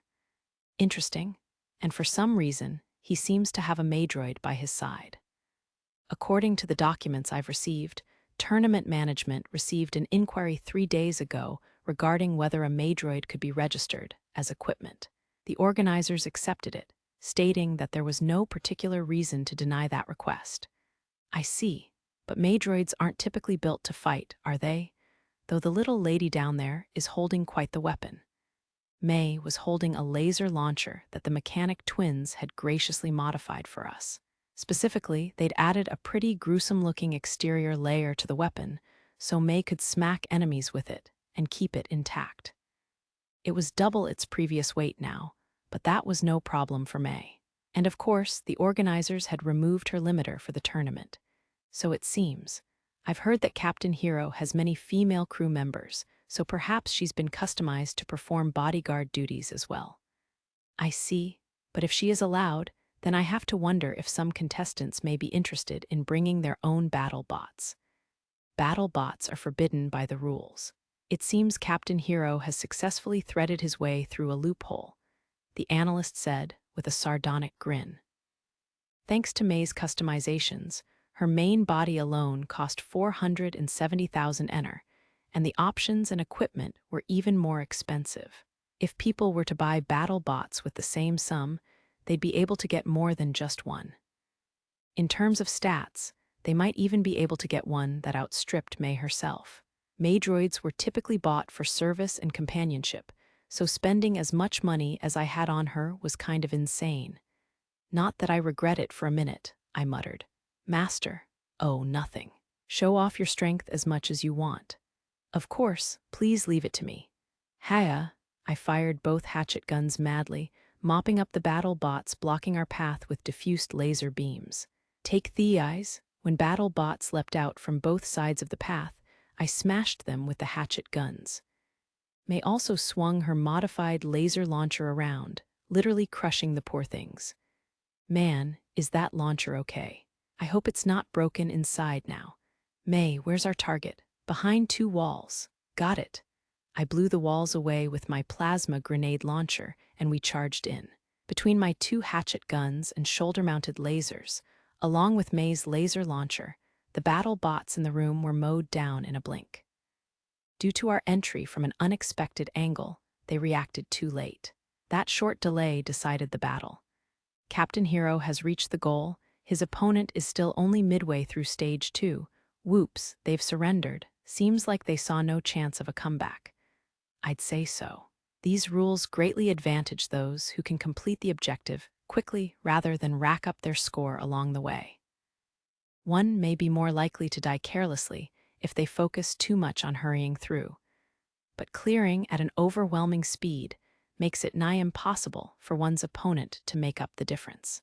Thus, they gracefully accepted defeat. The military announcer and analyst continued to discuss the situation. Captain Hero is a truly skilled contender, isn't he? One can't underestimate the advantage of his Maydroid and power armor, but more than that, he clearly has experience. His positioning is precise, and he doesn't hesitate to make strategic decisions on the fly. He would do quite well as a foot soldier of the Imperial fleet. I'd love to have him in my squad. No, thanks. I don't want to spend every day fighting for my life with a bunch of macho dudes. In the end, I won my 2nd day in the tournament. Yeah, having May is basically cheating. That evening, I had dinner with Princess Luciata instead of my usual girls. Or maybe I should say I alone had been invited to dine with her. You would be fantastic as a soldier or a knight. I suppose your compliments honor me. Right after the end of the tournament, a royal knight had come and passed on some gracious words from His Majesty himself. As a reward for your successes, you are permitted to dine with my granddaughter. I'd asked Elma and May if it would be a big deal if I refused, and they told me to give up and accept it. That brings us to my current situation. Princess Luciata, you're looking very lovely today, is what I should say, I guess. Princess Luciata was wearing a dress and accessories worthy of her station. The subtle amount of makeup on her face made her look even more extraordinarily beautiful. That word came to mind more than cute did for her. Mimi could only ever be cute no matter how she tried. So this loveliness in Luciata was probably a result of her born grace and minor differences in the way the two girls held themselves. Then I shall reply, thank you very much. You look tired of flattery, I replied. Princess Luciata smiled faintly at my banter. Yeah, I get it. By the way, just between you and me, would you be the one who set up this dinner? What makes you think so? I'm sorry if this comes off as rude, but it seems a little too subdued a reward for His Majesty. I know how he loves big, flashy things. That stupid emperor would surely try to reward me with something flashier and more annoying, like handing me the rights to live on some godforsaken planet on the undeveloped frontier. I mean, he seriously would, right? I was scaring myself now. Do you find it boring to dine with me? I don't mean to imply that at all. Also, stop puffing up your cheeks like that. It's too cute, those dissatisfied, pouty cheeks changed my assessment of her from beautiful to adorable in no time. She really was just like Mimi when she let that composed expression go. I'd had no opportunities to speak with you at length, so I asked His Majesty to create one. I confess it is disappointing that you seem displeased by that. Don't pout, please. I'm not displeased at all, I promise. Is that so? But Captain Hero, you seem to be avoiding me, Princess Luciata accused me, her brow furrowed. I averted my eyes. That's mostly because you and Mimi look so much alike. I worry that I might get too comfortable and do something rude, so I've been keeping my distance. That's all? How do you mean?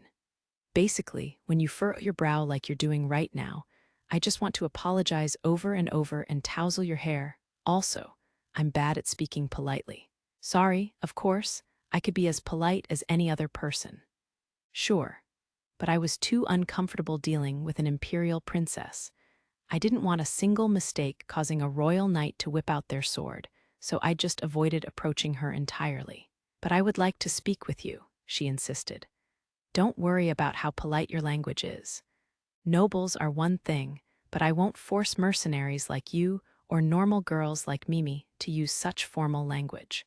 I won't let anyone else find fault with you either. Well, thank you very much, I replied. So you say, Princess, but I've already had one weirdo attack me over the way I spoke to you. I can't help but be a little wary after that. Regardless, I don't have any problem with you, Princess. If anything, I'm only taking the necessary measures to protect myself. I guess you could call it knowing my place. Then from now on, you do not need to be so considerate. You may speak with me just as frankly as Mimi and Elma do. I swear on my name that it is permissible. I glanced at the female royal knight glaring daggers at me and said, I'll hold you to that, okay? The knight, I didn't know her. Apparently Isolde was out today, glared even more now. But since I had permission from the princess herself, I decided to ignore it. Yes, please do, Luciata replied. She too shot a glance at the knight. The knight averted her eyes. That's the power of the imperial family for you. Then I'll take you up on that, so what would you like to talk about? I'd like to hear your story of the battle with the crystals from the start. Okay, but I'm not a minstrel or anything, so don't expect it to be too flowery or anything. That won't do. I expect many flowers, Princess Luciata said teasingly with a big smile on her face. Awa, high standards. I scratched my head and began telling my story of the Crystal War. It was the morning after Luciata and I had begun talking normally to each other. When we'd begun to run out of topics, I'd told her about Chris. Of course, I didn't leak any details. I just shared that I was wrapped up in some Dalenwold family affairs and spent some time with Christina. I also showed the princess some holo pictures and videos we'd taken during our time on the resort planet Sierra III. That seemed to pique Princess Luciata's curiosity, so the following day she invited Chris to the Imperial Palace to join our next tea party. And then, creas. After hearing about everything Chris had gone through, Princess Luciata cried and pulled her into a hug. Hugging her was okay and all, but the size of her boobs seemed to be causing a prob. Wait. I feel like I've seen this before, I mused. For sure. Excuse me, princess. Chris is having trouble breathing. Creas. Mimi pulled Chris away from Princess Luciata. Come to think of it, the princess treated Chris a lot like Mimi did, probably for obvious reasons. You could have resisted, Chris. But she is the princess. I could never, Chris shook her head, red-faced from lack of oxygen. I guess it would be hard for a noble to shake off a royal hug. Still, I was quite surprised to receive a letter of invitation from the princess herself. I'm really sorry, I apologized. You don't have to apologize. I get to see you, Mimi, Elma, and May again, and it is an honor to receive an invitation directly from Princess Luciata. I swear I'll make it up to you. Really? Well, I look forward to it, Chris said with a smile. Man, she really has grown. She's taller, and her expressions and general vibe just feel so much more mature. How long are you two just gonna ignore the princess and stare at each other? Elma groaned. MMGH, I won't lose, Chris, Mimi chimed in. Wow, why is Princess Luciata staring at us with starry eyes? I don't know what she's expecting, but nothing that exciting is going to happen. I mean it, okay? Nothing. Maybe there's a chance. I might get stabbed. Nah, I think I'm fine, I hope. I cleared my throat nervously. So, Chris, you told Princess Luciata about your circumstances. Does that mean we can tell her what happened in the Sierra system? Yes, it would be wrong of us to conceal what happened, so we've already reported it to the Graken Empire. I also have permission from my grandfather to speak of it. Okay, guess it's time we told you about the Sierra system then. Thus, we told Princess Luciata everything that had happened. That is awful, she said. My opinion of you has genuinely worsened. Why, exactly? How could you leave Chris behind? You were supposed to be her knight? So Luciata didn't like that I'd rejected Chris and left her behind once all was said and done. I glanced at Chris. She was looking back at me. He is awful. How could he leave such a tender, innocent girl behind? Chris piled more criticism on me, to which I had no response. I'm kidding. Princess, Hero lives in a world that I can't survive in. Furthermore, he can't live as Hero in my world. If I was in his world, I would die. If he was in my world, he would no longer be himself. I just didn't understand that at the time. But is there nothing that can be done? Luciata looked askance at me, as if to say if only you and your crew could have made things work with Chris, you could have had a sweet, happy ending. To be fair, she wasn't entirely wrong. Princess, birds cannot survive underwater and fish cannot live in the sky, but sometimes they may touch at the water's surface. In much the same way, Chris sidled up to me and looked into my eyes passionately. That fervor in her eyes looked real. Wait, hold up a second. What is this supposed to mean? I rejected you and even made you cry back then. Why don't you just give up? Chris continued. It's only a rumor, but I hear that you'll be receiving terrestrial landowner rights if you can emerge victorious from this tournament. Why, yeah. Then you would be able to build a base on some planet. No. Why don't you build a mansion on Dalenberg, back in the Dexar system? We can be quite accommodating. That does sound like a good idea, Elma agreed with utmost sincerity. That was a fair point. A system governed by Count Dalenwald would come with connections and accommodations. If Chris herself said so, then it had to be true. I had a good relationship with the Dalenwald household. On top of Chris's affection, the Count himself treated us kindly. Birds will tire of flying eventually. Don't you need a safe perch to rest on? I would be happy to serve as your perch. Chris looked into my eyes again. I floundered at a loss. It would be easy to say yes now. At this rate, Mimi and I would receive landowner rights, and we could have a home on a planet if we so chose. Elma herself was a noble, so she already had the right. I didn't know how they treated machine intelligence like May, but I couldn't imagine it was unnatural for a first-class Imperial citizen to have a Maydroid at his side. As for the twins, well, I couldn't say much about them yet. I'll definitely consider it, I managed to say. How indecisive, Princess Luciata sighed. Princess, this is too big for me to decide on my own. I think it would be more thoughtless to answer now without consulting Mimi and Elma first. Show me a little mercy, okay? I'd thought of building a base somewhere once I had the right, and I'd considered Count Dalenwold's territory as a candidate. But I would owe him a lot if I leaned on him now, and depending on how the conversation panned out, it was possible that he'd demand I marry Chris as a condition. That wouldn't be a bad end to the journey, but I wasn't planning on finishing my travels quite yet. I still wanted to explore space, make money, try lots of things, and see lots of sights. Mimi hadn't yet fulfilled her wish to try every space cuisine out there, and I still hadn't found the soda of my dreams. Heck, even Elma had yet to pay off her debt to me, not that I cared about that anymore. That is fair. My apologies, you two. It's okay, you don't have to apologize.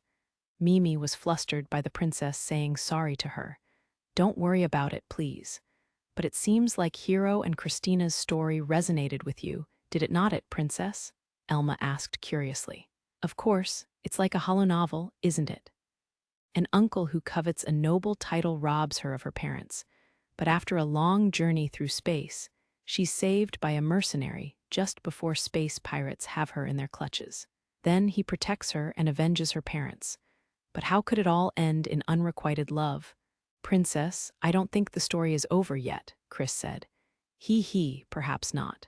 Wouldn't it be a lovely ending if the two, reunited in the capital, finally reached their happy ending after surviving a noble's plot?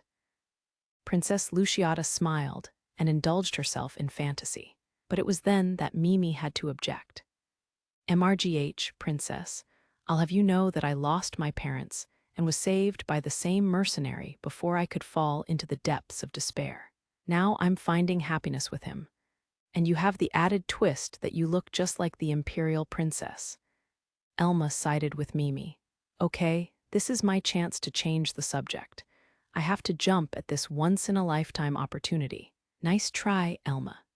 You're a noble girl who, inspired by a novel modeled after Celestia, decided to follow in her footsteps in search of freedom. You're the one living a life like a holonovel. But then I screwed up and ended on your ship. That's just part 2. Mimi and Elma's stories would make for interesting holonovels or movies, but Hero is at the center of all of them. He is special in many ways. That Dr. Shauko we met in the Aries system seemed to have her eye on him, too. Heck, Tina and Whiska love the guy. I felt 4 pairs of eyes boring into me, 5 pairs, since May was waiting off to the side. A womanizer, Luciata said decisively. Huge disagree. I disagree, so please stop looking at me like that. That's Master Hero for you. Mimi, don't just give up on me. Please don't. He's got a way of attracting people with odd circumstances, Elma added. Can you stop talking about me like I'm just some troublemaker? It really feels like that lately, and it's not funny. Then that means our meeting was special too. Chris, you're too optimistic. Though I guess you could call it fate that Chris's cold sleep pod ended up recovered by pirates in the vast expanse of space, and that it was fully intact after we destroyed their ship. Now, how about we go loosen up a bit with the Royal Knights? You're going after Isolde this time. Master Hero, you're gonna end up on a pike at some point. Things won't end well if you try that on a Royal Knight. That's not what I'm saying. I just want to get out of here. Naturally, Chris couldn't stay at the Imperial Palace for days on end. However, the princess and I were now able to have a conversation without holding back, and she was extremely interested in my history with women. Today, I'd like you to tell me about this Dr. Shauko woman. Please give me a break. Nothing even happened between us. I kind of felt a hint of a spark, but the memory of what happened to me is far too strong. However, I folded before the princess's assault and spilled the beans. Man, I wish someone would do something about this. Thus, another day passed. Finally, it was time for the space dogfight portion of the tournament. This would be a mock battle using real ships. Laser cannons and shields had reduced output for the contest, and ammunition was replaced with mock battle ammo, though that was still strong enough to blow any unarmored human to smithereens. On top of that, we ran a damage monitoring program, and the referee's ship was running multiple simultaneous appraisal programs. The referee for the day was an Imperial fleet ship that wasn't participating in the tournament, and the venue was an Imperial fleet training sector. Master Hero, how will people other than mercenaries participate in this round? I can imagine Imperial fleet captains joining in, but there might be others. Elma, do you know anything? Mobile Knights might join in too, Elma added. Mobile Knights? Now that's a cool title. Do they ride in humanoid robots or something? There wasn't anything like that in Stella Online, so if they do exist, I want one. They're skilled mercenaries who are invited by nobles to become knights. Their descendants may continue to serve the family as mobile knights. A lot of descendants of mobile knights end up on the Imperial fleet's carrier-based craft. Oh, so they don't get in giant humanoid robots. Not in this empire, at least. The sword supremacists in the fleet have been trying to get their ships outfitted with anti-ship blades, but the cost and maintenance are too much for the fleet to bother adopting them. But you're saying those are a thing? I'm getting excited now. So the problem is that the maintenance and upkeep are too steep even for the Imperial fleet. If they didn't adopt it, I'm sure they must have had a good reason. Are these mobile knight people strong? Mimi asked. Are they? I tried mimicking her in a cutesy voice. Imitating Mimi isn't cute, so cut it out, Elma said, rolling her eyes. As for how strong they are, there are all kinds. Some of them even still use the old ships they inherited. So you think some of them will be strong then? Of course. Some of them are as skilled as gold-rank mercenaries. Mobile knights must maintain the peace in their lord's territory, after all, and that means fending off space pirates. They could be members or even leaders of their lord's private army, though some of them are pretty crappy. But it means they'll have lots of practical experience, Mimi noted. More than the Imperial fleet in some cases. Okay, so I'd better not underestimate these mobile knights. If they're backed by nobles, then they must have good equipment too, though I doubt I'll have to worry about the ones using inherited ships. In the end, no matter how skilled you were at a serious disadvantage if your ship was old or ill-equipped. Though, of course, having a good ship but lacking skills meant that you'd lose because you couldn't make the most of the ship. The Imperial fleet has what they call ace pilots, too. They're seriously skilled. Pilots who have earned that title have tons of experience, so if you underestimate them, they'll trip you right up. Got it. And mercs too, huh? Those are probably the ones you want to be the most careful against. If they're gold rank or higher, then they'll also be experienced, on top of having powerful ships. Yeah, space pirates didn't come near the capital, though, which meant that there were fewer mercs around. The ones who were here were probably on guard duty for merchants who'd come to buy goods produced in the capital. Unlike lone wolf types like me, they typically specialized in fighting in teams. That meant that most of them weren't especially strong at this kind of one-on-one dogfighting. By my reckoning, the mercenaries in this area wouldn't stand a chance against me, though there might be some skilled mercs who came here for other business like I did. Anyway, let's just relax. If we do our normal thing, we'll naturally see results. That's right. Fair. I'm not really worried about it. Chapter 10, Dogfight one and all, the day has finally come. The tournament has reached its final stage, dogfights between ships. In these mock battles, laser cannons and shield power will be decreased, and ammunition will be replaced with training rounds. What do you think? Despite the decreased output, any of these weapons would obliterate a person instantly on contact, so it remains a dangerous event. Furthermore, as shield output has been reduced as well, any crash would be disastrous. Imperial fleet rescue ships are standing by, however, so never fear. Just enjoy the awe-inspiring battle as it unfolds.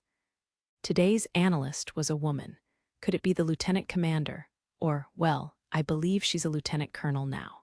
I thought at first glance that it might be Lieutenant Colonel Serena, but it was a different person entirely. though, given her uniform, she seemed to be from the fleet as well. I suppose Captain Hero remains the contestant to keep an eye on today. That's right. He has already shown his prowess in the earlier stages. According to our intelligence, however, dogfights are his true forte. I can only wonder what sort of battle we will bear witness to today. Man, I can really feel the pressure now. Not that I don't plan on living up to their expectations, of course. Now for our first bout of the tournament.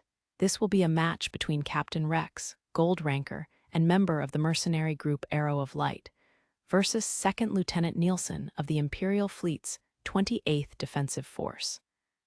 The mercenary group Arrow of Light, the analyst began introducing the contestants.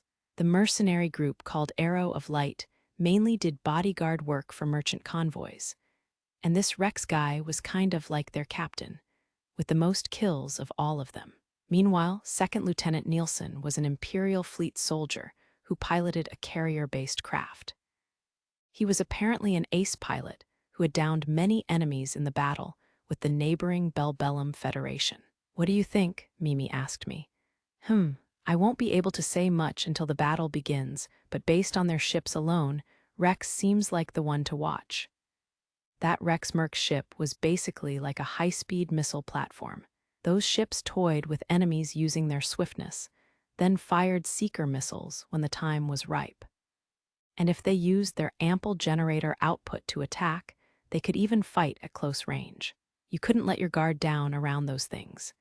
Meanwhile, 2nd Lieutenant Nielsen's ship was a standard carrier-based craft from the Imperial Fleet.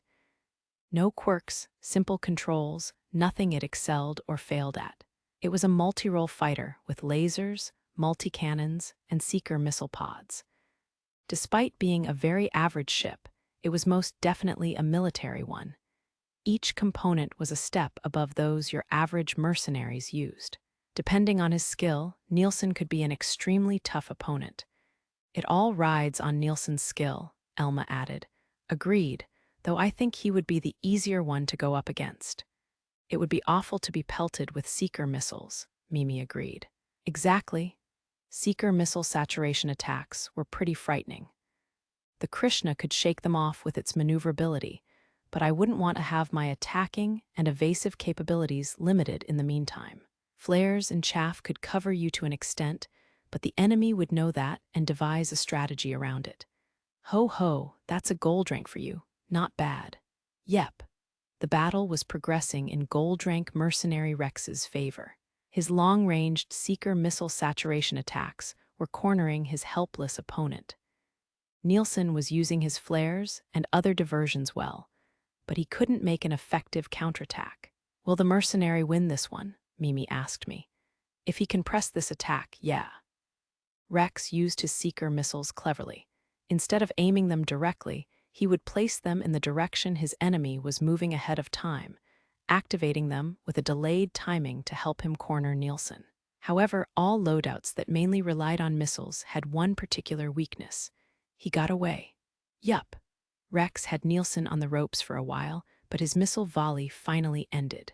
Nielsen's ship was damaged, so Rex probably meant to finish him off with lasers.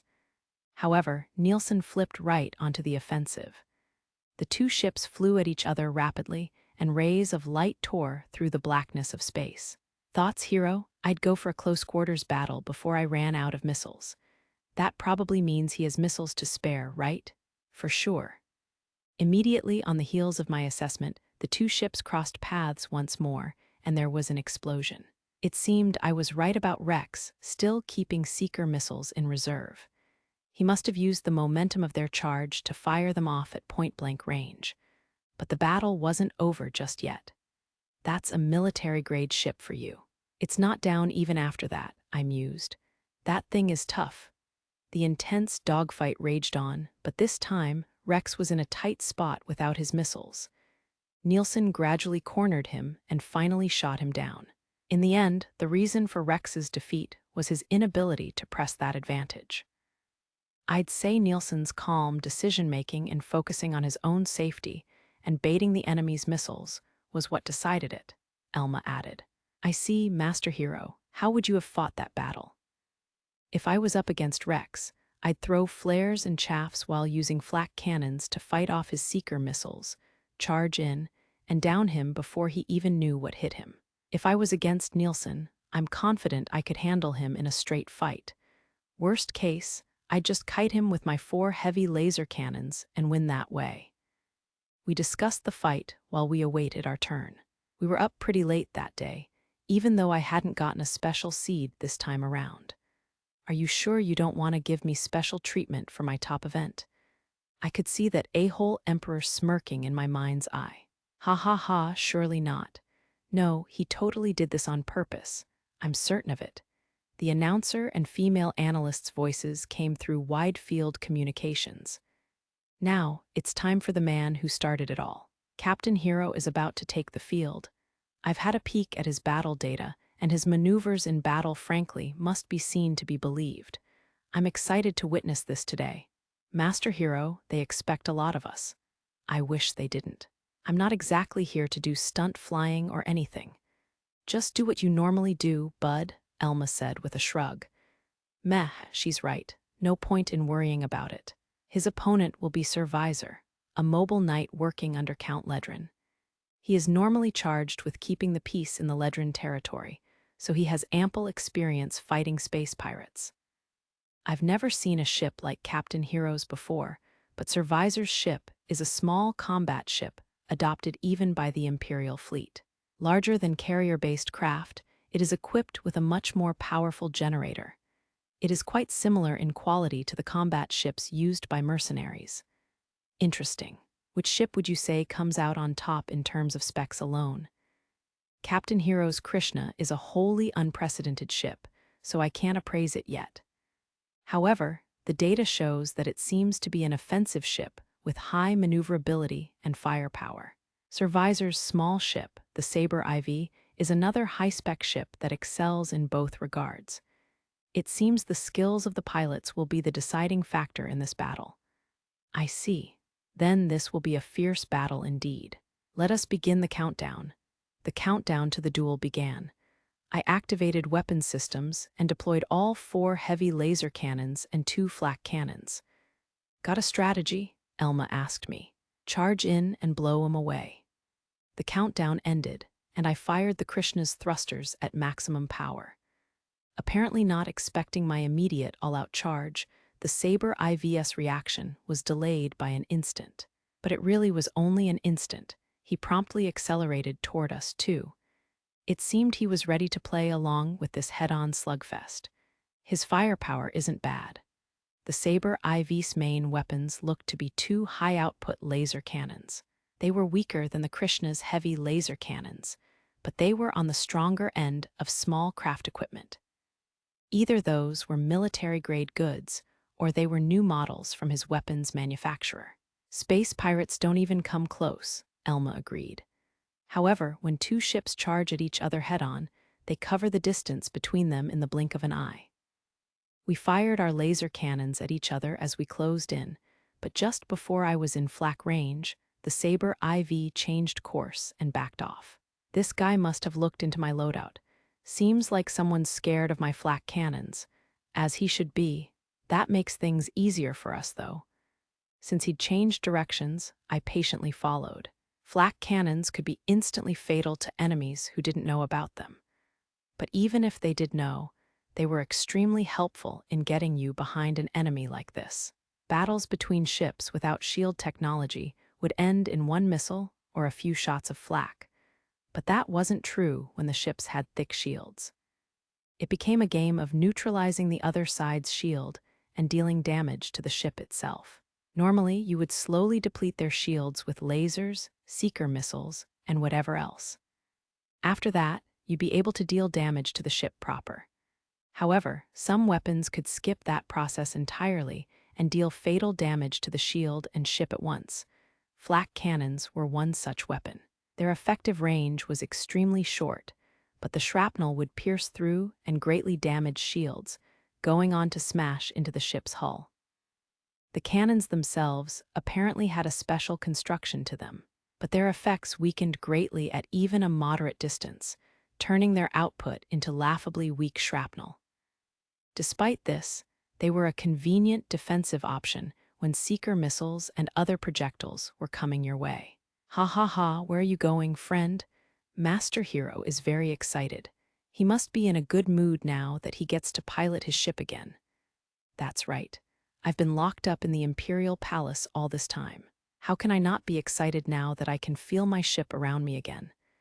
Now, what are you gonna do? Keep me on your tail, and I'll blast you with heavy lasers. You don't want that, do you? I turned off the attitude control system. Sir Visor's Saber IV, which had shown signs of preparing to turn, suddenly decelerated as if in response to my words. That's right. You want me to overtake you, don't you? I operated the attitude control thrusters to spin the Krishna vertically, allowing me to face him with the front of the ship as we overtook him and fired several rounds of flak in his face. The wave of shrapnel pierced the Saber IV, though it didn't quite fill the top of his ship with holes. Instead, it struck violently, sending sparks flying. These were training rounds, after all. If they weren't, the Saber IV would have probably blown up. The buzzer signaling the end of the match buzzed in the Krishna's cockpit. Whoa, what has just happened? Captain Hero's Krishna overshot the Saber IV, but just then the Saber IV was declared downed. Let me check the data, goodness. Lieutenant Miroku, what just happened here? Sir Visor's Saber IV was on the defensive from the start, leading to a one-sided battle. When Sir Visor feigned a turn and decelerated, he was trying to make Captain Hero's Krishna overtake him. That would have allowed him to get behind his opponent. I see. But how was the Saber IV downed? Captain Hero must have predicted the Saber IV's next move. When he passed overhead, he turned off his attitude control device and used the attitude control thrusters to manually turn the bow down, facing the Saber IV as he overtook it. He then pummeled the defenseless Saber IV with his large-bore shard cannons. Shard cannons are limited to extremely close range, but they pierce shields and deal major damage to hulls. When struck at such close range, no small ship would come out in one piece. Captain Hero's foresight and piloting skills are godly indeed. Wow, aha, we've received video from another angle. I see it's as plain as day from this angle. Such a large vessel, performing those maneuvers in space. Why, it's like watching an acrobat. And he had the presence of mind to attack in that moment. Even if that flak cannon fire hadn't finished him off, I'd still had the Krishna pointed at the Saber IV. With the shields greatly depleted already, all I'd have had to do was fire all 4 of my heavy laser cannons at once. I could have also switched to kiting mode and chased him around again if he tried to run. Either way, my victory was sealed. What's that? Was there any way I could have lost? Well, of course. I just wouldn't normally bother explaining that, and it would be pretty damn difficult to corner me to begin with. After all, I'd built up my ship specifically to reduce the possible paths to defeat, or at least, I'd optimized it so that it would have the least chance of defeat with me specifically at the helm. The announcer and analyst seemed to be explaining attitude control systems, but I ignored it and returned to the Imperial Fleet dock. This dock was built adjacent to the training sector where this event took place, and it was mainly used to maintain ships used in that sector. But today, it was full of the ships of participants in today's event. I haven't taken any damage, but check for me just in case. Also, refill my training flak, please, I said to the Imperial Fleet mechanic as I sunk back into the pilot's seat. Roger that, he answered. Tired? Elma asked. Not exactly, just relaxing now that my first battle in a while has ended. I think that's better than being tense the whole time. I took a breather and drank a cold beverage from my stupidly high-tech, fixed-position drink holder. How many more battles until we win the finals? If nothing goes awry, 4 more, Mimi answered. 4, that's fewer than I expected. There probably weren't a lot of people and ships that could gather in the capital in just 10 days, Elma suggested. Even with the existence of gateways, it still takes time for the word to get out. Sounds about right. Even using gateway communication and hyperspace communication that moved even faster than ships, it took time for information to reach remote sectors. I couldn't imagine there were many people who had the time to prepare and come all this way by today, even if they did hear about it. If this event had properly been scheduled in advance, there might have been tens of times as many contestants. After that first battle, I fought 2 more times. My second opponent was an ace pilot of the Imperial fleet, though they fought differently from Second Lieutenant Nielsen from the very first match of the day. Their ship was extremely mobile, making for an intense dogfight, but I wouldn't lose in a close-range battle. I put them in my flak cannon sights and shot him down. The third one was a mobile knight. This guy excelled at swift kills using 6 high-output laser cannons and 2 seeker missile pods, but unfortunately for him, he was too slow. I flew by him at full speed, turned around, and kited him to death. Thus, we arrive at the semi-final and my 4th round match. I was up against a gold-rank mercenary. A destroyer, huh? I noted. That's right, it's the same model adopted by the fleet, too. Among the ships that mercenaries used, destroyers would be on the larger side. It was practically the biggest class of ship that Mercs favored. Ships larger than that, like cruisers, were untenable due to maintenance cost and flight speed. They were also too big to handle well in mercenaries' main battlefields, reef sectors filled with asteroids and space debris. As such, almost no mercenaries adopted them as their main combat ship. Obviously, things changed a little when you had a mothership like the Black Lotus, which was a combat mothership close in size to cruisers. Anyway, back to the topic at hand. Destroyer-class ships weren't especially suited to player versus player combat. They were large combat ships, so they were fast and strong, but they were too unwieldy compared to small ships. Due to their size, they had a lot of blind spots for an enemy to take advantage of if they could get in close.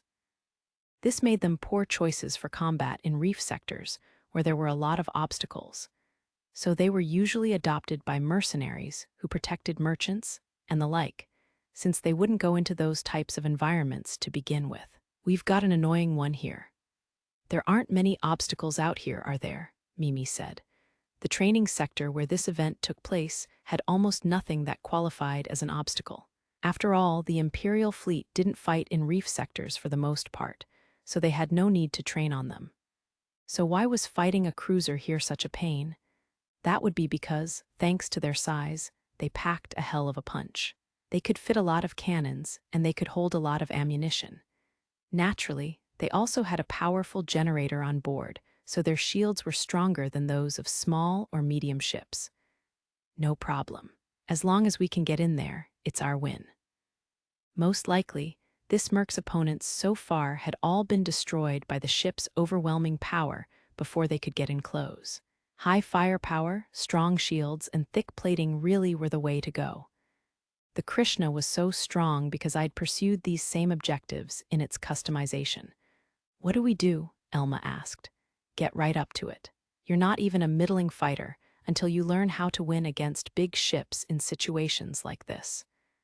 I think the middling fighter in my mind is very different from the middling fighter in your mind, Master Hero. What a coincidence, Elma chuckled. Same here. Back in Stella Online, the science of destroying large ships with a small ship, some might call that giant killing, was greatly valued. Of course, there were strategies among large ship users for destroying small ships as well. But in the end, consensus settled on small ships having an advantage when 2 fighters of equal skill were involved. Things changed a little when the enemy used a medium-sized ship, but that didn't matter right now.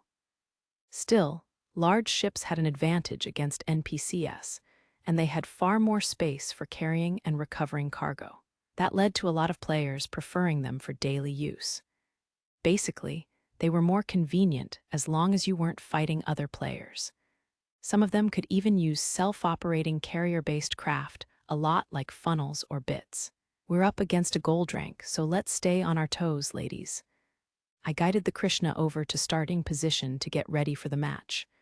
Now, how are they gonna fight? I can't wait to find out. Thank you for waiting, everyone. It's the second match of the semifinals, the one you've all been waiting for. Captain Hero is here. His opponent is a fellow mercenary, Captain Schneider. Captain Schneider pilots a ship adopted by the Imperial Fleet, the Cavalry VII. His ship's name is the Dominator. Up until now, Captain Schneider has pushed the Cavalry VII's overwhelming strength and defensive ability to the forefront in order to fell his opponents. How will Captain Hero handle this? Will even his techniques fail in the face of such raw power? I'm dying to find out. While we waited at the starting point, the wide field channel lit up with the voices of the announcer and analyst. Master Hero, we've received a communication request from our opponent. Wonder what he wants. Answer it for me. Yes, sir. Mimi accepted the communication request and connected us to our opponent, Captain Schneider. This is Captain Hero from the Krishna, I greeted him. Whatcha want? We're about to fight. Schneider here. Hey, I just wanted to say hi to my opponent. Captain Schneider gazed directly into my face. What's this guy's deal? Kinda rude to just stare like that. He looked younger than I'd expected. He was probably older than me, but he didn't look middle-aged yet. His hair was long and a light brown like Mimi's, which complemented his pretty boy features.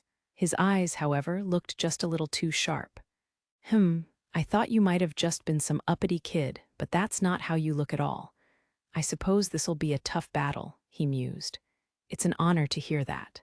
But I'm just a lucky hell, an unlucky newbie. How about you try underestimating me a little more? A real lucky newbie would do his best to make himself look better. Captain Schneider's lips curled up just slightly into a ferocious grin. Can your blade reach my Dominator? I'm excited to know the answer. Schneider out. He hung up, and his window disappeared from the cockpit's display. Think he'll be tough, Hero? Seems like it to me. We'd better not let our guard down. While Elma and I were talking, Mimi's eyes were sparkling for some reason. What's gotten into her?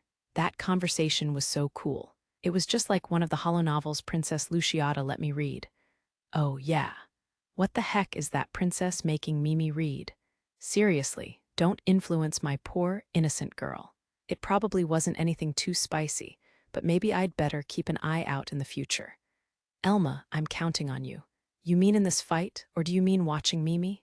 Both. I'm not her mother, you know. Your old Eno, ow ow. Okay, sorry. I quickly surrendered when Elma pinched my thigh. Maybe the fact that we could banter and relax even in the face of battle was proof of our team's bond. Both fighters have taken their positions. It's time to start the countdown. A large countdown clock appeared on screen.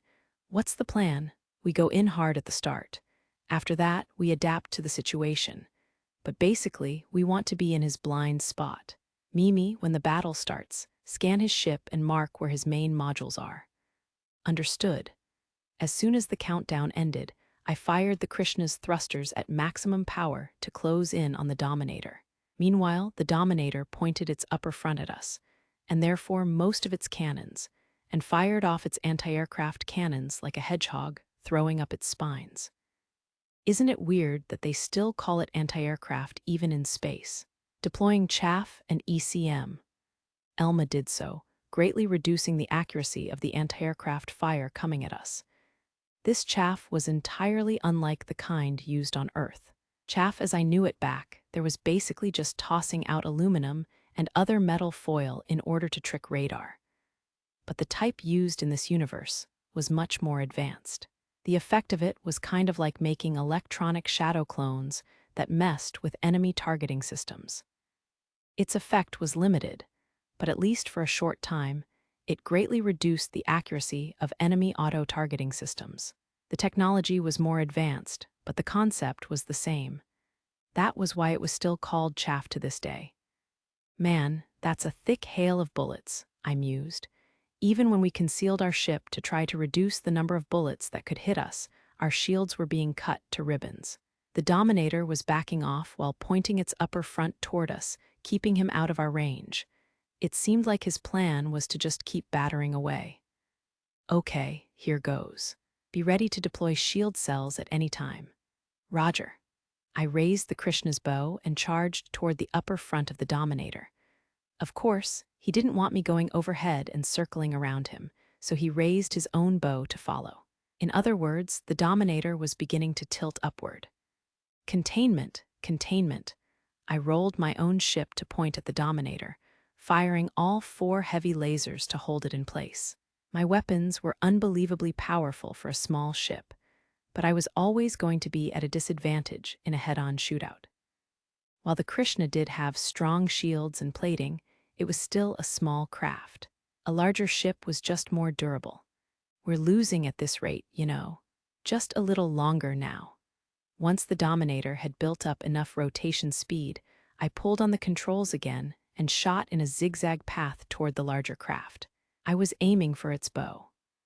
The Dominator turned its upper front to follow us again as we charged overhead, but it was impossible for such a behemoth to change direction fast enough to keep up with these sudden moves. Made it, the Krishna shot out of the hellish anti-aircraft fire, grazed the Dominator's bow, and slipped below it. Of course, there were some weapons ready to fight us off on the underside, but they were nothing compared to the previous barrage. I showered the cannons in flak to shut them down. Let's keep this up. Remember those vital internal modules I'd had Mimi scan for ahead of time? Now that we knew the location of the thruster's energy source and ammunition chambers, I shot flak at them.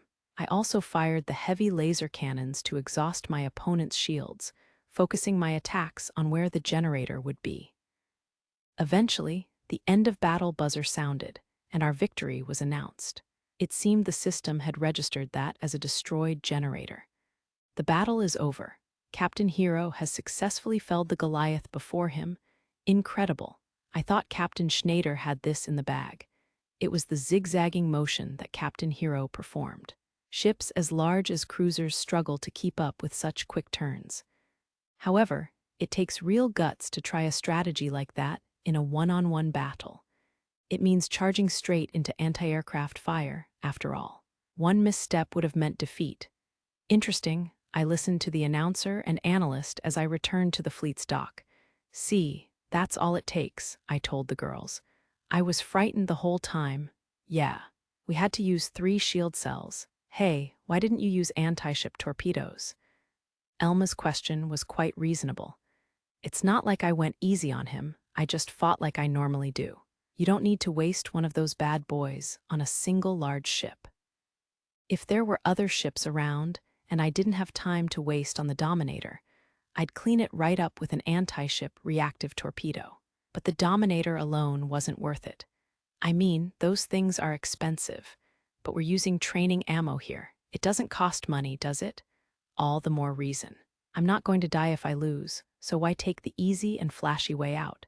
Besides, we'd already checked the cavalry VII's module distribution and resistance to attacks. You're stoic at the weirdest times, Hero. For some reason, I sensed Elma shooting an annoyed glance at me. Hey, I didn't do anything wrong. What's the deal? Again, I didn't even go easy on him, let alone do anything mean. Anyway, we made it to the finals, Mimi piped up. That's right, let's end this headache fast. We've wasted enough time on this song and dance, and we have a mountain of things we need to settle in the capital. We had to go to the Dalenwold mansion to see Chris, and we were planning to leverage Serena's connections to buy some high-spec battle bots in the capital. Also, we would probably receive a bunch of requests from the media. All our plans being delayed was, naturally, thanks to a certain POS emperor. Bastard. But no matter what, our next step was maintenance and resupply. Maintenance, resupplying, and the third-place match took a while, so in the meantime, we had a light meal on board the Krishna and researched our finals opponent. Platinum rank, huh? I thought they didn't give those out willy-nilly, I asked. There were 3 active in the Empire, you're the 4th. One of them either happened to be near the capital or was close enough to use a gateway. It's not like it's impossible. It is very like Master Hero to have luck this bad. I think it's the combination of all of our destinies, not just mine. I wanted to totally refute the idea that I was the sole troublemaker there. They rolled their eyes at me, but I felt like they had bad fortune too. Anyway, look, here's what they did in the semifinals, Elma said, and began playing a video on the holo display. That's a pretty souped-up ship. The base looks like a Wolf type. Wolf type? It's a combat ship manufactured by Steppenship Industries. The frame is probably a beta wolf, stripped of its command gear and customized. For a medium-sized ship, it's light and agile. There aren't many hardpoints for equipping weapons compared to other medium ships, but thanks to the cargo space, it's easy to fill it with plenty of strong weapons. And since it's a medium ship, its generator output and shield capacity are greater than those of a small one. It sounds strong. It is. It hasn't got enough speed and mobility for my tastes, but it's fast and tough, and it has strong weapons. I bet there are a lot of people who prefer it. The problem, I would quickly discover, was the weapons this merc had on board. A green light projectile fired from the modded Beta Wolf and struck their opponent, downing it in one hit. I made a weird noise the moment I witnessed it. This looks like trouble, Elma mused, if it can hit us anyway. What was that weapon? Mimi asked. A plasma cannon, my most hated type of weapon. Plasma cannons were seriously powerful weapons. They had long range, but their shots moved slowly. In exchange for only being able to hit what was right in front of you, they did extremely high damage. They were a piercing kind of weapon that went straight through shields and plating alike, damaging the ship directly. Since Mimi didn't know what they were, I decided to explain to her. In a way, they were like flak cannons with higher power, lower speed, and much longer range. The Krishna's defenses relied on shields and plating, so it was extremely weak to piercing weapons like that. I mean, it was just a small ship after all. Just so you know, the full list of piercing weapons would be flak cannons, or shard cannons, as some people called them. Railguns like the one on the Black Lotus, plasma cannons like the one our enemy wielded, weapons that pierced shields like anti-ship torpedoes and missiles, and anti-ship ramming horns and blades.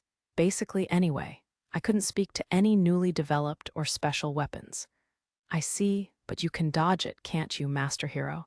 If they shoot it normally, then yeah, I think that'll be easy. But listen, Mimi. People who use weirdo weapons like those have strategies to make them hit. They never miss the perfect moment to fire. A guy who equipped that weapon, became a platinum rank mercenary, and made it to the finals here isn't the kind of guy to rely on lucky shots. That's oddly persuasive, coming from a guy who uses shard cannons to the fullest, Elma said thoughtfully. Flak cannons always hit if you can just get close. They're not weirdo weapons at all. Hey, don't look at me like that. Haven't you two been a little too unfair with me lately? I'll just leave that remark alone. Anyway, we need to watch out for the plasma cannon. I don't like how you said that, but yeah. Chaff and ECM won't work on point-blank weapons like that, so we have to stay alert at all times. Electronic warfare weapons that interfered with targeting systems didn't work on weapons that just fired straight forward rather than auto-targeting. That was true of the Krishna's flak cannons, too, though our heavy lasers were affected by such interference. By the way, what is the guy himself like? I asked. It says his name is Captain Banks, Mimi replied. Silent Banks? Elma repeated his name. He's a famous mercenary. Whoa, sounds strong. That sounded like the name of a person who'd walk onto a pirate ship and kill everyone on it with ease, all while calling himself a cook. Well, every platinum rank merc out there is unique in their own way. Elma glanced at me. Me? Unique? Guess I can't deny that. But really, if there's anything unique about me, it would be that I have two beauties named Mimi and Elma at my side. That's gotta be it. My uniqueness is not mine alone, surely. Silent Banks. Sometimes people call him Mask Do Banks. He's a quiet guy, and whenever he meets people face to face, he always keeps his mask on. He even uses his handheld terminal to communicate instead of speaking. Definitely among the stranger mercenaries. But he's skilled, I said. Yes, that should be a given. I'm looking at his battle records now, and his ship's kill count is staggering. Which means he's got a lot of experience. That's a pain. Looks like this one won't be an easy victory. This marks the final battle of this impromptu tournament. On one side, we have Captain Hero, who has continued to show his stuff throughout the tournament. Opposing him is, miraculously, another platinum rank mercenary, Captain Silent Banks. A duel between platinum rankers. This is a rare sight, certainly an event you won't experience every day. Expectations are rising for a bout between those at the apex of mercenary skill, those who fight space pirates and beasts on the daily. While we waited at our starting position, we listened to the announcer and analyst and focused our minds for the coming battle, win or lose. All this racket will finally be over. That's a relief, I mused. Or not. Nope, we were going back to everyday chill mode. I was declaring it now. It's hard to relax while staying in the palace, Mimi agreed. Though it's a shame we won't get to have tea parties with Princess Luciata anymore. You two sure hit it off, Elma said. Hero, are you sad you won't get to see Isolde anymore? Seriously, we are not like that. I know, Elma giggled. Tease me all you want, but how about you focus on something a little less scandalous? You get it. Sitting there all tense and serious just didn't suit us. Losing against a fellow platinum ranker wouldn't really ding my reputation, and it wouldn't kill us, either. This was casual stuff. All preparations are complete. Now, it is time for the final match of the dogfighting portion of the tournament to begin. Start the countdown. The countdown to the final battle ticked down. No matter what, this was the last one. I was going to throw in everything I had. Might as well win it all in a blaze of glory. As soon as the battle began, I deployed my bottom weapons bay and fired an anti-ship reactive torpedo. The torpedo slid along on inertia for a while until, as planned, it stopped in place. Huh, Elma looked at me, surprised by my unusual move here. I ignored her quizzical look and called out, "Focus. Mimi, mark that one and every torpedo I lay down from this point on via the radar." Okay. Banks's Black Beta Wolf, apparently called Shadow Wolf, fired its main thrusters to close the distance between us.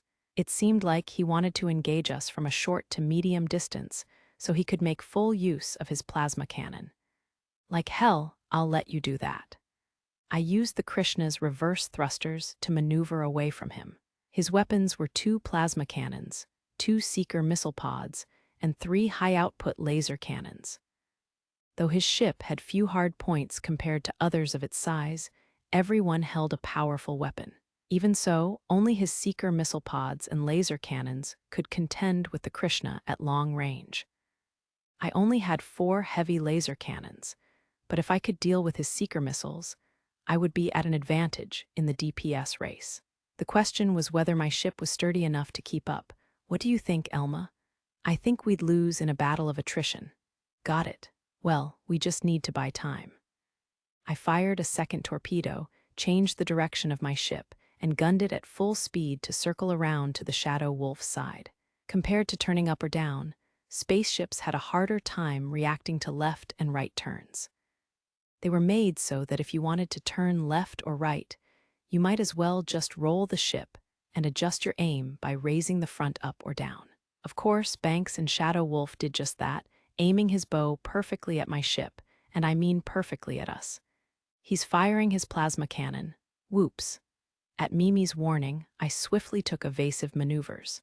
An orb of green light tore through the patch of space where we'd just been. It was a perfectly aimed shot. We threw chaff, but his high-powered lasers still grazed the Krishna. We really couldn't let our guard down around this guy. While evading another plasma cannon shot, which also came with terrifying accuracy, I fired a 3rd torpedo and stood by.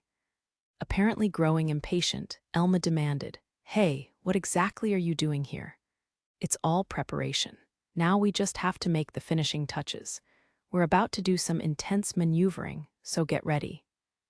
I turned the Krishna sharply again, this time closing in on the Shadow Wolf. Approaching him would make him more likely to strike with his plasma cannons, but it also made it easier to get out of his firing range. Basically, if we were close enough that we wouldn't be able to evade, we'd just have to stay away from his bow. And of course, I had flak, so he would be under great pressure as well. Taking the Krishna's flak at close range would be devastating. Whoa, it's become a super close-range dogfight. The announcer's irritating voice came through wide-field comms. Banks really was a skilled pilot. He kept tight control over his ship's inertia, precisely escaped our aim by accelerating and decelerating, and even aimed at us in the process. His plasma cannon fire flew right by the Krishna. Of course, I wasn't going to make it easy for him to hit me. At such close range, maneuverability was king. Seekers. Banks apparently decided he had a disadvantage at this range, so the Shadow Wolf began firing off countless Seeker missiles despite the risk of being caught in the blast. No matter how tough the Krishna's shields were, we'd be done for if we got caught up in those explosions. I gladly fled the scene. Using everything, even my afterburners, I single-mindedly ran from the Shadow Wolf at maximum speed. Naturally, Banks tried to follow. He was probably grinning to himself at the sight of the defenseless Krishna from behind, but his confidence would prove fatal. That's checkmate. I tapped my pilot console, and 3 huge explosions went off around the Shadow Wolf as it fired a plasma cannon. They were the anti-ship reactive torpedoes I'd laid down ahead of time. The nearest one down the Shadow Wolf, and a buzzer signaled the end of the match. Goodness, what just happened? These must be the anti-ship reactive torpedoes Captain Hero fired. It seems their intense dogfight brought them close to the 3rd one he'd launched. While it's hard to believe, it seems Captain Hero used the scuffle to draw Captain Banks close to a torpedo. He waited for an opportunity and then detonated it. I'm amazed that was even possible. The female soldier analyzed the situation and shuddered in awe. The set and forget torpedo strategy was really just a noob killer move that only worked in one-on-one battles. Once your trick was exposed, it wouldn't work a second time. Your opponent would just rush you down. While the analyst yammered on, we received a single message via short-field communications. You defeated me spectacularly. It won't happen again. The sender was Banks's Shadow Wolf. The valiant spirit you displayed in taking the top spot in all 3 rounds of the tournament was magnificent to behold. I bestow my praise upon you. I am honored to receive it. We were in the audience chamber, a place where the Graken Emperor met with and spoke to his subjects. After our battle with Captain Banks, a royal knight ship had led us to the Imperial Palace. When we landed, we were politely dragged, guided, through being dressed up and taken to His Majesty. It was apparently okay for the media to be here, as our audience with the Emperor and his praise for our valiance were being live-streamed to the entire empire. Though it was hard to call it a live stream given the amount of time it took information to pass through the galaxy, which meant it would probably take a few days to a week for the stream to achieve a wide reach. As your first reward, you and your ship's crew will receive the status of first-class Imperial citizens. Furthermore, your ship will be granted the right to use all gateways in the Empire as you see fit. May it aid in your mercenary work. We graciously accept. First-class citizen rights were pretty great, but I really liked having free access to gateways. That would totally open up the area in which I could work. You will also receive 50 million ener as prize money. Consider this a personal gift from me to you for having demonstrated your skills in the tournament. I will not take no for an answer. We graciously accept. I bowed my head. That personal part probably meant it was a form of apology for throwing us to the wolves for his own entertainment. Of course, His Majesty had also put in some effort to keep Mimi from being targeted by any predators, so I wasn't that bothered. Okay, actually, no. This guy totally prioritized using us for entertainment, but he paid us out, so I'll call it water under the bridge. I'm a mature guy, after all. The top dog of a space empire wouldn't exactly go around bowing his head in apology. Heck, I wouldn't want him to, at all. If he did, it would probably end up being a huge deal because I'd wounded his imperial authority, or whatever. So he expressed his goodwill with something easy to understand: money. Was there anything that could manifest goodwill like cold, hard cash, especially 50 million ener of it? Though I'd bet some of that money included an implicit request to take care of Mimi. He was her relative. Very good. I look forward to seeing you continue to apply yourselves. The Emperor nodded in satisfaction and exited the audience chamber. With this ceremony complete, we were finally free. Chapter 11. The Princess's Day Out. Good grief. Finally, I can say goodbye to the Imperial Palace. At least you'd think so, right? I sure did. Good day to you, Captain Hero. Good day, I sighed. The next day, as we were trying to bid adieu to the imperial palace, Princess Luciata visited the guest room we'd stayed in. I was seriously about to get out of here. What could she possibly want? Princess Luciata, we were just planning to leave. Luciata narrowed her eyes reproachfully at my distancing politeness, so I tried to be a little more familiar. She looked satisfied then, but the royal knight behind her glared coldly at me. What do you want me to do? I find that rather heartless. I've just got to know Mimi and Elma, and this might just be the last time we ever see each other. Well, now that the tournament is over, we don't really have any reason to stay. And it wouldn't be right for us to eat up public funds without good reason, would it? I don't want to hear your logic. Princess Luciata crossed her arms and turned her face aside. Yeah, she's trouble. Cute, but as troublesome as can be. Was she just hiding this willful side of her before? Look, I can tell that you're displeased. I really do understand. But what do you want us to do? I'm so glad you asked. What if you allowed me to accompany you in your mercenary work? Please don't be absurd. That is pretty absurd, Elma agreed. We can't do that. Even Mimi backed me up. Princess Luciata puffed up her cheeks in frustration at our three-pronged denial. No matter how cutely you pout at us, no means no. Don't be ridiculous, please. I bet that bastard of an emperor would totally agree to it too, because it sounds fun or something. And wouldn't the crown prince, your literal father, be outraged? Though I hear he's not in the capital at present. Please, I begged again.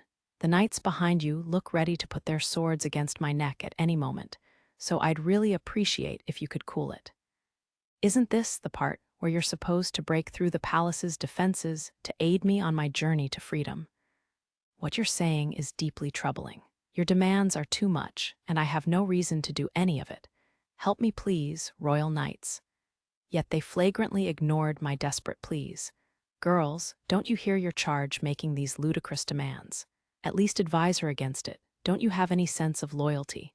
Why are you asking my knights for help? Luciata cried. What do you expect? I'm terrified that the literal princess of this empire is about to get me locked up for treason or something. Excuse me, Mimi cut in between the princess and me. Princess, are you saying that you would like to leave the palace? That's right. I'm finally an adult and able to be seen in public, so I'd like to take this opportunity to see the outside world, Princess Luciata said firmly. Sure sounds to me like she wants us to help her run away. But if I'm supposed to sneak her out, then that's clearly crossing the line into ridiculous. I see. Well, this is just an idea, but maybe you could dress up as me and walk around town in secret, Mimi suggested. A look of understanding came over Princess Luciata's face. Mimi really was the spitting image of her, to the point that it was basically miraculous how similar they looked. But even if they looked like twins, that didn't mean nobody would question it if she walked around town. This is more dangerous than I thought, I muttered. The Empire had many enemies.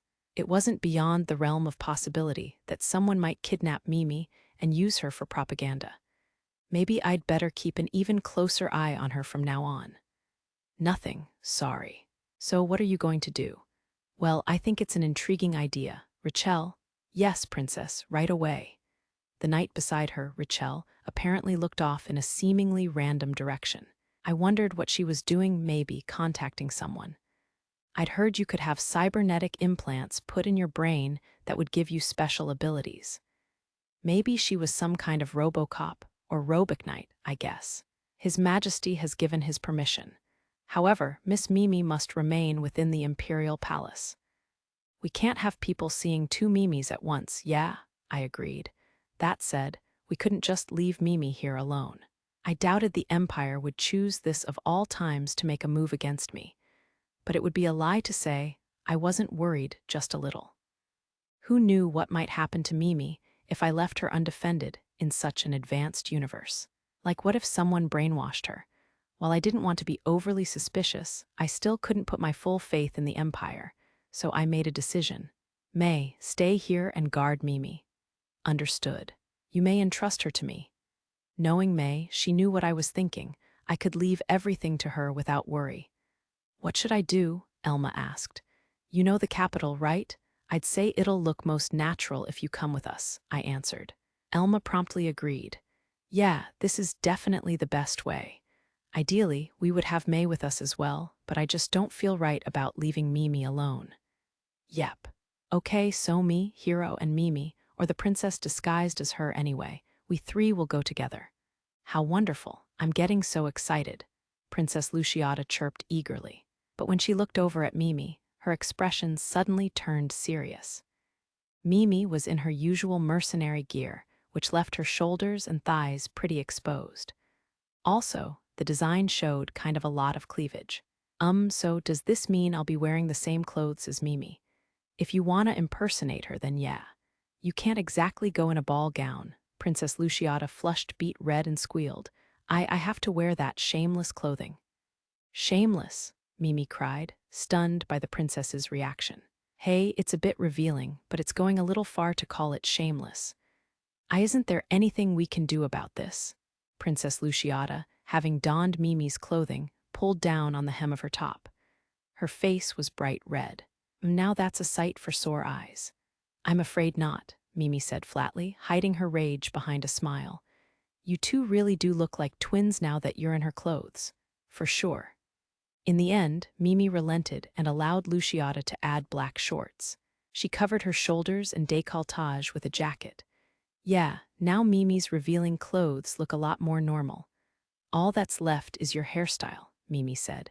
Let's do pigtails to round out the look. I wouldn't mind cutting my hair to match yours. It's so pretty and long, though. It would be a waste to cut it. Mimi tied Luciata's hair up in pigtails using ribbons like the one she was wearing. Nice. She's even wearing the same ribbons. Nobody would be able to distinguish them at a distance. Up close, our crew and her regular guards probably wouldn't mistake them, but I doubt anyone else could tell. And the farther away you get, the more alike they look. Princess Luciata was almost ready, so I put on my jacket and prepared to leave. Though really, all I had to do was place my handheld terminal in my pocket. My weapons had all been taken when I entered the palace, so I'd need to have them returned when we left, but I'd do that on my way out. So, where are we sneaking off to? I asked. Well, I'd prefer to follow Princess Luciata's lead. Elma looked over at the princess, who was still having her hair fussed over by Mimi. Luciata cocked her head in response. I'm afraid I don't know what kinds of things we might find, or where, so there isn't much for me to lead you to. But I would assume the underlevels are more fun than the surface. Well, I dunno if fun is the right word. Elma looked up at the ceiling in thought. Going by the name alone, they were probably disordered or even squalid places. No doubt Elma was wondering whether it would be right to take the princess somewhere like that. I don't know much about the surface and underlevels myself, so I'm interested to hear about them, I said. Well, the thing is, I haven't been to the deepest depths of the underlevels, and I left 5 years ago, so my impressions might be out of date. That's fine. Just tell us what you know. I'm sure Princess Luciata would like to know, too. I shot a glance at Luciata, and she nodded in response. The surface is basically a city for nobles, Elma began. For better or worse, it's all refined. You should assume it isn't a place for common mercs like us to hang out. But I'm sure Princess Luciata would be welcome anywhere on the surface. That would defeat the point. But I'm sure Captain Hero, Master Hero, would be fine. Realizing that she was supposed to be imitating Mimi, Princess Luciata corrected herself. This made all of her knights twitch. Hey, it's not my fault. Don't act like you want to kill me. I'm not sure, Elma answered. He may be treated as an honorary viscount now thanks to his gold star, but I don't recommend he try to shoulder his way into high society. Most of all, the surface is all really expensive. It is for nobles, after all. I see, said Luciata. By the way, Elma, you can talk to me as frankly as you do everyone else. I'll be Mimi for the day, after all, and I assume you aren't this reserved with her. I'll see what I can do. Elma's cheek twitched. She was a true-born Gracken Empire citizen, after all, and her father was with imperial family affairs. Even after she ran away, her loyalty to the imperial family remained. It was a pretty tall order to tell her to not be deferential. let alone to be outright casual with a princess of the empire. So, what about the underlevels? I prompted. Even though they're all called the underlevels, they do have a lot of regional differences. Typically, the closer you are to the surface, the safer it is, and the goods and services are higher quality than those below. As you go lower, it gets more dangerous. Just more dangerous. Well, you could say it has its good sides and bad. While things are less safe the deeper you go, that also means that the authorities are paying less attention down there. More stimulating goods and services, especially ones that are usually regulated, are plentiful down there. I've never been very deep, though, so I haven't seen it with my own eyes. Kind of weird, but the middle layers are actually the most dangerous. As you get to the very bottom, it gets safer. Why is that? Elma answered Mimi's question. The very bottom is an agricultural district right on the planet's crust. Imperial safety watchdogs keep a careful eye out there. But there are a lot of places they can't supervise closely in those cramped, tangled middle layers. I get it. So the top and bottom are safe, but the places farthest from both extremes are where it gets dicey. Okay. For reference, what exactly are these stimulating goods and services provided in the middle layers? Luciata asked. I have never personally witnessed. I've never seen them myself, but illegal cybernetics and biotechnology are apparently common there. Do you have any particular examples? Battered with the princess's questions, Elma sighed and resigned herself to explain. From what I've heard, they have stuff like immersive VR machines, with the limiters taken off for sexual experiences. Services using illegal implants. Services provided by illegal clones using DNA from idols and such. Techno-drugs and chemical drugs, and other stuff like that.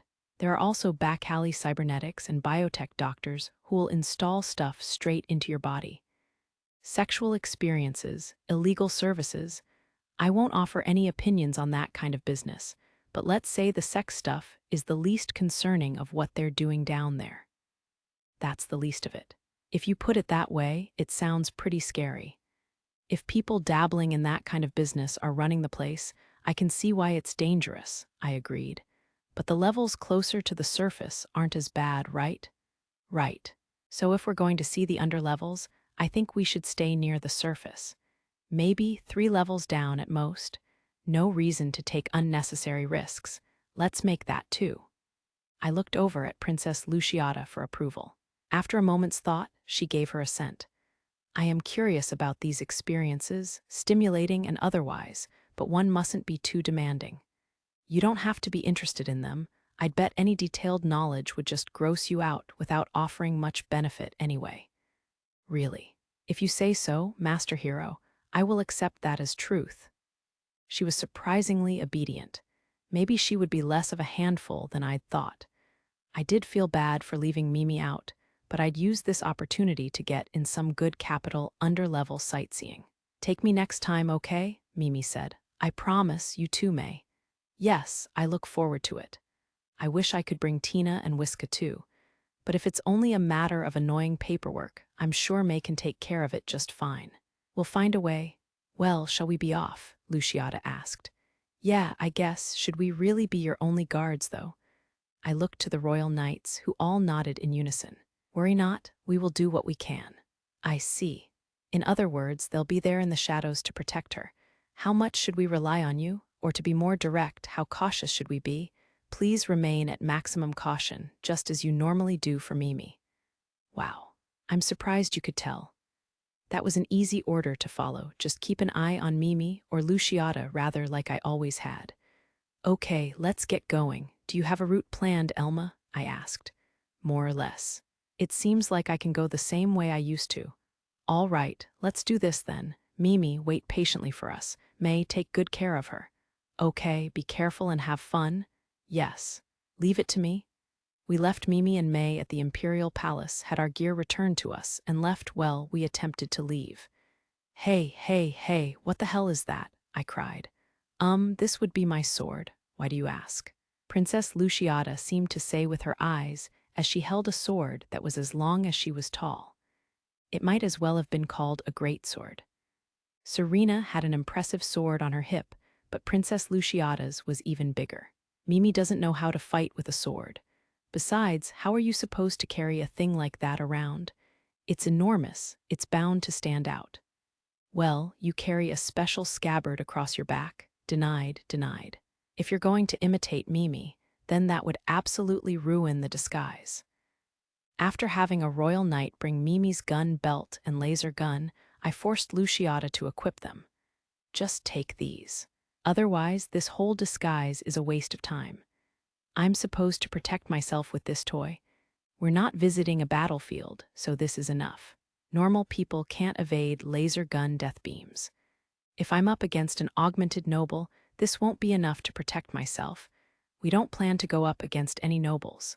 Then, at least allow me to take this. Princess Luciata produced a dagger with a blade about 20 centimeters long. I guess at least that one is small enough to fit in her jacket. I doubt you'll get the chance to use it, but sure, that can come. But keep it hidden in your jacket, got it? Understood. Princess Luciata breathed a sigh of relief and strapped her dagger on. It was made to attach to some kind of specialized harness on the right side of her torso, like a real cloak and dagger sort of thing. Wait, that's not what that means. Oh, if you must know, I was carrying my usual laser gun along with 2 swords, while Elma just had her laser gun. That Princess Luciata and I carried swords was unusual. Normally, just a laser gun like Elma or Mimi had was enough for self-defense. After all that, we finally departed from the imperial palace. Luciata's guards had said that they would protect us in secret, and indeed, there were no signs that we were being followed. I'll take you the way I remember, Elma said. Okay, this is my first time leaving the palace. Seems like they have everything you could ever need in here, I mumbled as I looked around. There was a high-speed transport system in this palace, after all. It had trains, stations, and everything. I had to wonder if there was even some kind of shopping district. No, they wouldn't bother simulating shopping. They would just have all their necessary goods sent to some kind of hub, and then distribute them from there, right? The quantity of consumable goods this palace used every day must have been huge, so maybe they had some way of importing what they needed. Anyway, try not to say stuff like that out there. Remember, you're Mimi, not Princess Luciata. It'd be Mimi's first time walking around the capital, too, so you'll be fine as long as you don't mention it being your first time leaving the palace, Elma added. Understood, I'll be careful. The train came while we were talking, so the 3 of us boarded. A few other people working in the palace were riding on this train as well. What's our route? I asked Elma. We get off in 4 stations and switch to the Shibonsuka line. We'll be there in no time. Got it. Mind sending me the route info too? Okay. And Mimi, wait, where's your handheld terminal? I don't have one, I lost it, Luciata stammered. Oh, okay, we'll have to start by buying you one, Mimi. Handheld terminals were like more advanced smartphones. They could make calls, send messages, search for info, make payments, act as identification, and even start up your spaceship. In other words, you kind of couldn't live without one. Do you have your ID? Or do you even have one in the first place? Oh, yes. Princess Luciata produced something like a fancy-looking commuter pass wallet and showed it to me. Yeah, that's definitely her ID. This would cause a huge ruckus if she just whipped it out, right? Let's find a shop that won't cause problems if you pull that thing out, Elma suggested. Yeah, a shop run by machine intelligence would do the trick. They prioritized compliance with privacy laws, after all, so they wouldn't run around telling people the princess had visited. We always rely on Mimi for stuff like this, huh? I chuckled. Yep, she does kinda help us out a lot. Shush, you two. Whoops, you're right. Mimi was right in front of us, so our conversation was unnatural. We'd have to be really careful here. We arrived at the last palace station, changed to the Shibonsuka line, passed by a few more stations, and finally arrived in the underlevels at Mayansk Station. Stations as big as this one have elevators for going down. I see. Wow, what an incredible view. The view of the underlevels from the elevator was really something. Below all the structures covering the surface was a normal planet blanketed in eternal night. Illuminated by electric lights and neon, it was like a sleepless city at all times. It kind of reminded me of being on a colony, in a way. You can think of the first underlevel as something like a busy street area or maybe an entertainment district, Elma explained. Really?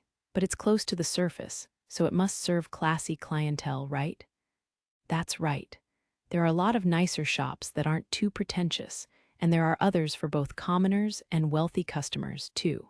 Service quality is also high, so if you have money, this is the place to spend it. What is the second underlevel like then? Luciata asked. They provide services for common people. They also have residential areas for the more affluent citizens, like those working on the first underlevel and the surface. And what of the third level? Princess Luciata bombarded Elma with questions about the underlevels. I also listened with rapt interest. So the other people in the elevator with us probably thought of me and the Mimi-disguised princess as first-time visitors to the capital. The elevator stopped, and the three of us got off on the first underlevel together. How about we start with a place that sells terminals? I suggested. Sure, this way, Elma directed us. Apologies for the trouble, murmured Luciata. You may invoice us for the expense later. This is no big deal, it's fine. This was more or less pocket change to me, and filing an expense claim honestly sounded like more trouble than it was worth. Or maybe I could ask May or Mimi to do it. I decided to keep receipts, or at least a list of expenses, regardless. But if it's gonna cause trouble if I don't, I guess I might as well file a claim. Please do. Not long after, we arrived at a terminal shop a short walk from the elevator. We succeeded in getting Princess Luciata a handheld information terminal without any issues. The female-coded android working the counter did seem to freeze up for a moment when she received the ID. But maybe that was just me imagining things. You probably know this, but make sure you protect her customer info carefully, okay? I asked. We are quite aware. She flashed a pleasant smile, but if she had a perspiration function, I bet she'd have been drenched in cold sweat by that point. Woo, having just received her first handheld terminal ever, Princess Luciata was extremely pleased. Hey, you can mess around with your terminal when you're cozied up at home. Smartphone zombies are dangerous. Smartphone zombies? I'm saying it's dangerous to use your terminal while you're walking. It distracts you. Oh, hand it over for a sec. Okay? Princess Luciata obediently handed over her terminal, and I transferred 10,000 ener from my terminal's balance to hers with a few taps. For now, I've put enough money on your terminal so you can try basically anything as long as you don't go absolutely insane. Remember how I paid when we were on the train? From this point on, you'll be paying your own way. Okay, so you've given me enough to go shopping too? That's right. By the way, that amount is a few months' worth of a common person's salary. Hearing that, Luciata went wide-eyed and blinked a few times. I don't quite understand, but am I to presume that is a large amount? It's not exactly the kind of money you hand over like pocket change, Elma said.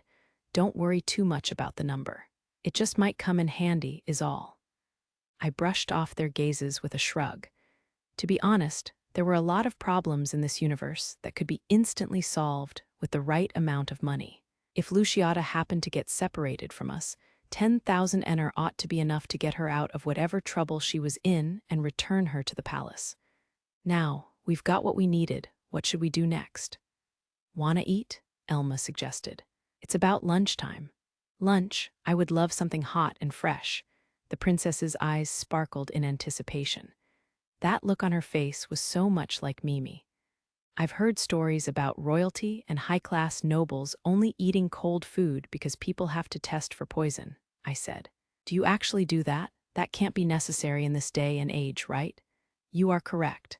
I've heard that such a thing was common in the past, but modern kitchens are equipped with scanners that can instantly detect poison, whether it's when it's brought into the kitchen, during cooking, after cooking, or even just before eating. But you prefer hot food, huh? Yes. Also, I'd like to have something I can eat with my hands so I can break the rules for once. If you want junk food, then the second level is the way to go, Elma said. The first one is all fancy stuff for nobles. Then let's hurry to the second level. You don't want to look around here first? While I am interested, I believe I would like to prioritize the junk food of the second level. The princess had ordered it, so we did a 180 and headed back to the elevator to continue down to the second underlevel. This elevator only goes down to the second level, I asked. You need to use a different one to go lower. There are elevators that go up and down all floors, but they're pretty far from here. It still feels inefficient that they made it stop here. It's by design. They want to segregate us from the people of the third level and lower. Oh, like social stratification, literally? Pretty much. Elma explained, the first and second underlevels are called the high-level floors. They're the stomping grounds of most successful common folk in the imperial capital. Though really, there's still a world of difference between the first and second levels. I see. So even the capital is distorted in this way, Princess Luciata mused. Distorted, I think that's just how things normally work. I shrugged. It was great to strive for an ideal world where everyone could live without class or borders, but if you asked me whether that was possible, I'd be pretty dubious. Humans aren't inherently uniform beings. For better or for worse, we all have our own unique quirks. Maybe if everyone had the same physical features and existed as a shared consciousness with shared direction, it wouldn't be impossible. I see, I'm surprised you're interested in that stuff. Since we had some free time during the elevator trip down, I expounded on my theories. Princess Luciata appeared to be convinced, while Elma seemed exasperated. Elma's reaction was a little rude, but I couldn't complain. She knew that I wasn't much of a scholar. It's not like I'm thinking about it 24/7. It's just my narrow-minded worldview, so take it with a grain of salt. Don't worry. I like hearing opposing views, Luciata replied. Before we knew it, we'd arrived at the second level. Ooh, I think I could settle right in with the atmosphere here, I said, taking in the sights. Yeah, it feels like one of the safer trading colonies, doesn't it? The area around the elevator was bustling with activity.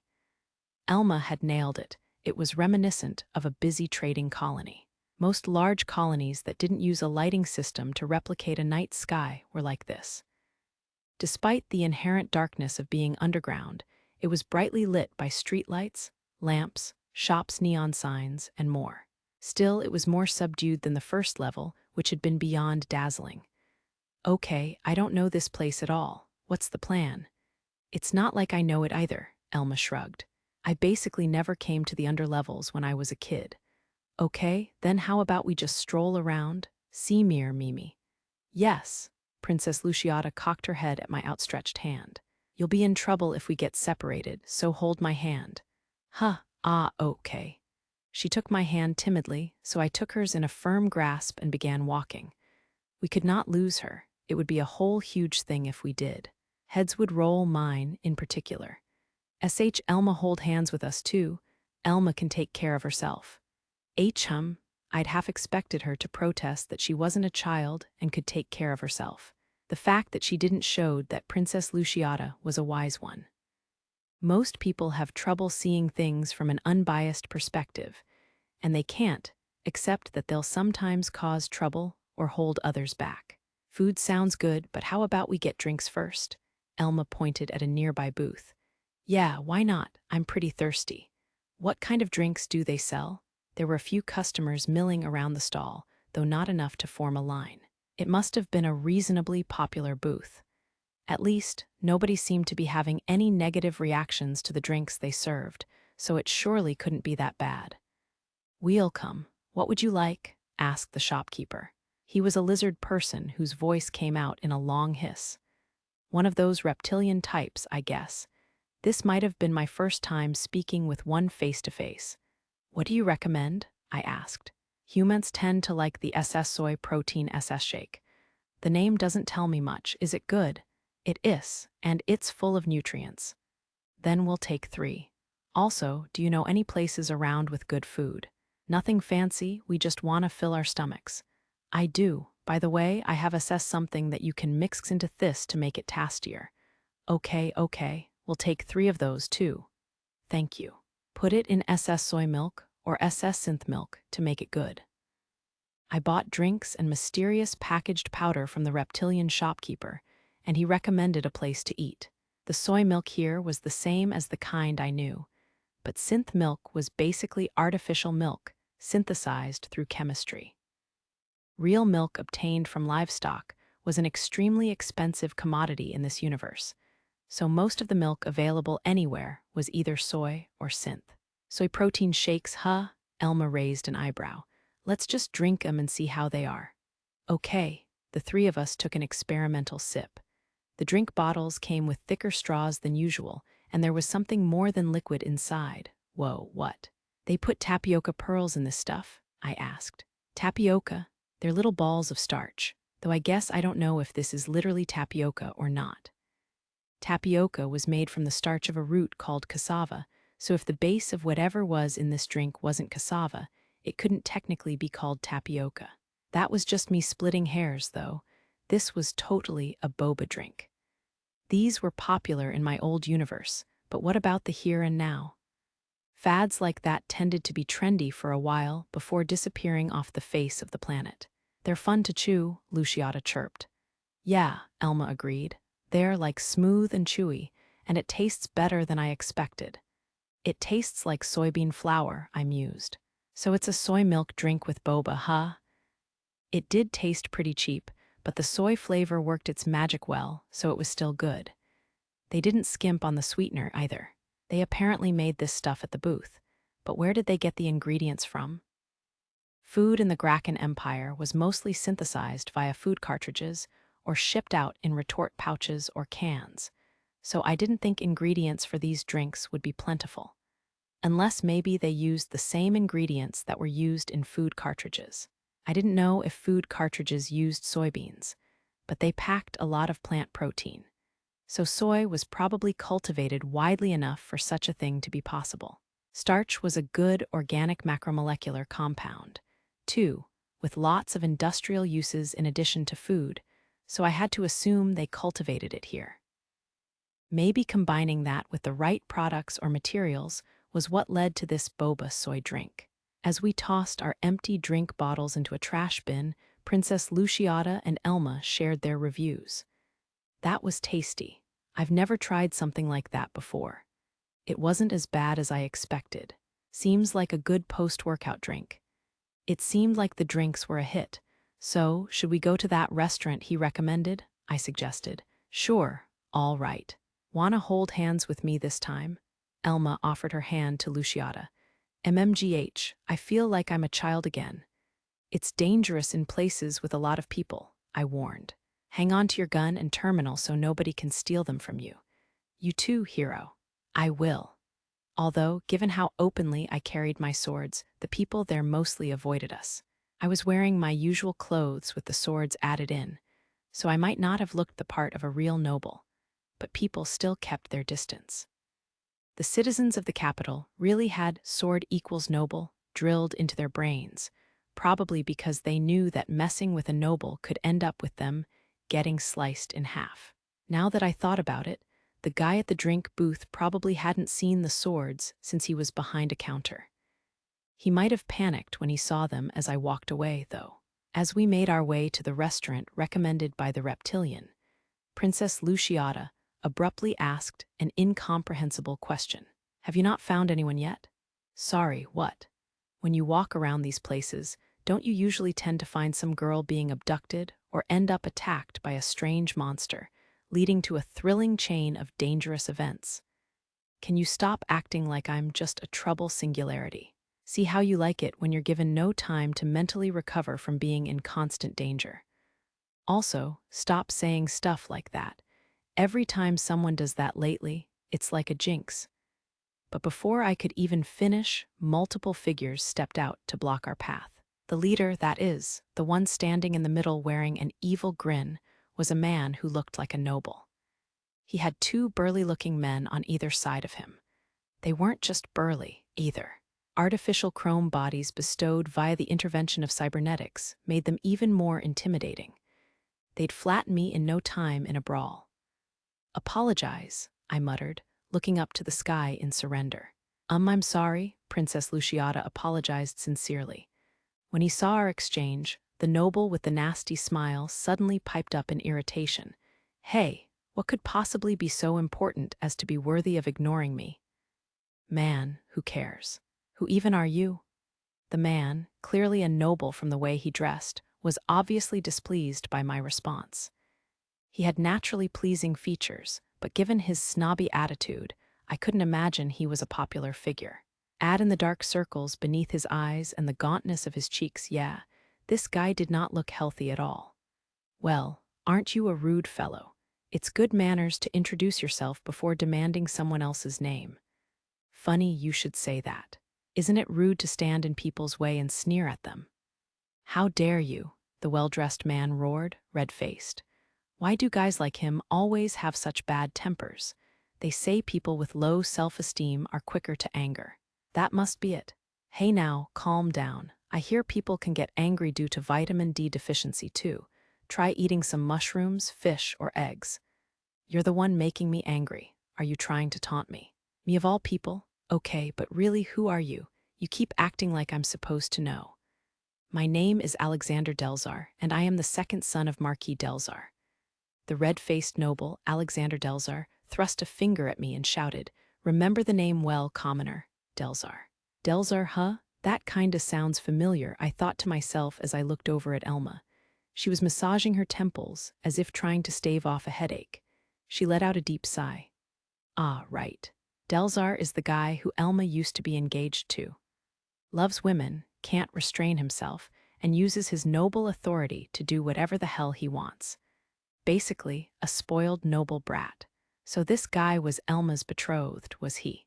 I see, so Alexander the Great Delzar, what do you want with us? Oh, you demanded my name, yet you still refuse to divulge yours. Nah, why should I? You know who I am. That's why you're here blocking my path and picking a fight.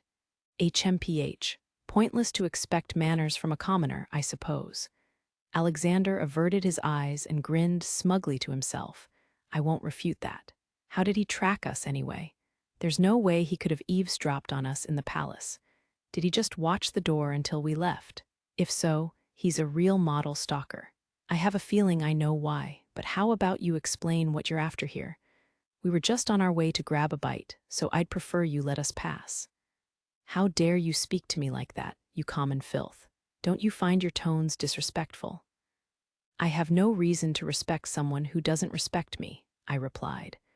Besides, if you want to talk about nobility, then I should have the status of an honorary viscount thanks to my gold star. Which one of us do you think has higher status, O great second son of a marquis? I turned to look at Elma. She obligingly explained, even if it's just honorary, you can't deny that someone who won't even succeed to the title of marquis is inferior in standing to a viscount. The disguised princess added, conventionally, the head of a noble household is always of greater status than any other noble's child until they have taken their parents' title. They'd both backed up my claim that I wasn't the inferior one here. But Alexander just flashed a self-satisfied, derisive grin and made a show of shrugging his shoulders. Honorary titles are but a way to deceive the common rabble. Once a commoner, always a commoner. The idea of someone without blue blood running in his veins calling himself a noble is laughable. You're quite bold to say that before me, you know, Mimi, or Princess Luciata, rather said with a sweet smile. She's actually ticked off, right? Luciata herself had decorated me with my gold star during the award ceremony. By sliding the shiny award on my chest, this nincompoop had essentially slighted the princess herself. Taking it a little further, that was almost equal to slighting the imperial family. No idea what she's talking about, I said, trying to divert his attention. Mimi, calm down, Elma urged her. I'm quite calm. Now, second son of Delzar, for what purpose do you commit this outrage against Master Hero? Alexander reeled back, apparently intimidated by the imperial aura oozing from her smile. However, even when he was overcome by her force of will, he managed to force a smug smile onto his face as he spoke. You said your name was Mimi. I invite you to be my personal maid. I'll treat you well despite your status as a commoner. Be honored. I'll be taking Miss Elma with me as well. She's my betrothed, after all. He punctuated that declaration with a full-power, smarmy grin. "What is this guy going on about?" I asked, exasperated. "Are you insane? Our engagement was formally annulled long ago," Elma said. She looked like she'd begun to doubt his sanity. "Brandishing your noble authority for such a charade, right before my eyes." Princess Luciata began emitting waves of rage. I mean, waves is obviously figurative, but she was insanely intimidating even with a smile on her face. "Anyway, that's not gonna work," Elma said. "Hiro and Mimi have already put in the paperwork, so they're married.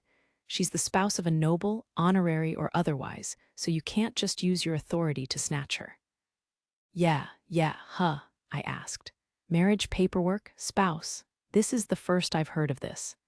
"I figured this might happen, so I had May take care of it." "Looks like I was right," Elma said with her usual shrug. "Hey, it a little odd to do that without our consent. I mean, there's something clearly off there, right?" When Elma revealed this shocking truth, Alexander flipped his lid again. "Do not ignore me. Would you shut up?" I yelled. "We're in the middle of something. No matter what no means no, just give up, go home, take a shit, and sleep." "Silence. Do not defy me, commoner, get him." Whoa, seriously. At Alexander's command, the cybernetically enhanced henchman stepped forward. "It's basically suicidal doing this in broad daylight, isn't it? How crazy can you be? There are plenty of people around us who have witnessed the whole thing." "Buddy, are you serious? If you're gonna start a fight, I'll be forced to protect myself." "Ha ha ha, a commoner could never stand up to us." "Well, I think I proved my abilities during the tournament." Before I could finish my sentence, one of the hulking men charged at me. "So the other's going for Elma and Luciata? Ugh, what a pain." "All right, but I warned you." I grabbed my laser gun with my right hand and fired off several rounds, stopping the one who was charging at Elma and Luciata in his tracks. With my left, I whipped out a sword in a reverse grip and slashed at the man coming my way. The sudden outbreak of fighting made the onlookers, who'd gathered to watch the spectacle, scream and run. It was harder to fight with rubberneckers around, so I appreciated their departure. "I'll hold this one off," Elma called out, whipping out her laser gun to shoot at the charging enemy. Princess Luciata had her right hand in her jacket as she surveyed the situation, probably ready to use her hidden dagger at a moment's notice. "Okay, I'll be right there, whoops." The large man lunging at me moved with surprising speed for his size. He reached out to grab me, so I swung my sword, but he quickly yanked his hand back to avoid losing the limb. It seemed he knew just how sharp these swords could be. "You leave me no choice. I'll try not to kill you, but don't blame me for whatever else happens." I shoved my laser gun back into its holster and whipped out my other sword. In response, the big man's arms deployed blades that made him look like a praying mantis. Ooh, hidden weapon arms. The little boy in me is going wild right now. We lunged at the same time, about to cross blades. But I had zero interest in actually going head-to-head with him. I quickly held my breath to slow the flow of time. And in GH, to him, it looked as though I had suddenly sped up. In that single instant, I sliced off both praying mantis arms at the elbow. Then I used my momentum to pass by him and close in on the one attacking Elma. KH. Ha! Noticing my approach, the other flunky also deployed praying mantis arms to block my slash. In the next moment, lasers struck his shoulders, creating small explosions that made his giant form stagger back. "You won't call me a coward for that, right?" Elma joked. Elma's lasers had thrown him off balance, and she continued to fire, mercilessly blowing away parts of his body and bringing him to the ground. Even the biggest man with the greatest cybernetic augmentations couldn't take that many near-fatal high-output lasers and still remain standing. Now all that's left is Alexander. I turned my eyes to where our last assailant was standing. "Your two losers here are done. Next, it's your turn." The first henchman was unable to continue because I'd cut off his arms, while the second was lying on the ground after taking a barrage of Elma's laser blasts. Alexander was alone. "You're not bad for a commoner, but that's still all you are. Know that you exist purely to submit to nobles." Alexander drew his sword. I like his energy, but his skill seems lacking." I'd received harsh training from May, participated in countless sparring matches with the Royal Knights, and even fought famous duelists in the tournament.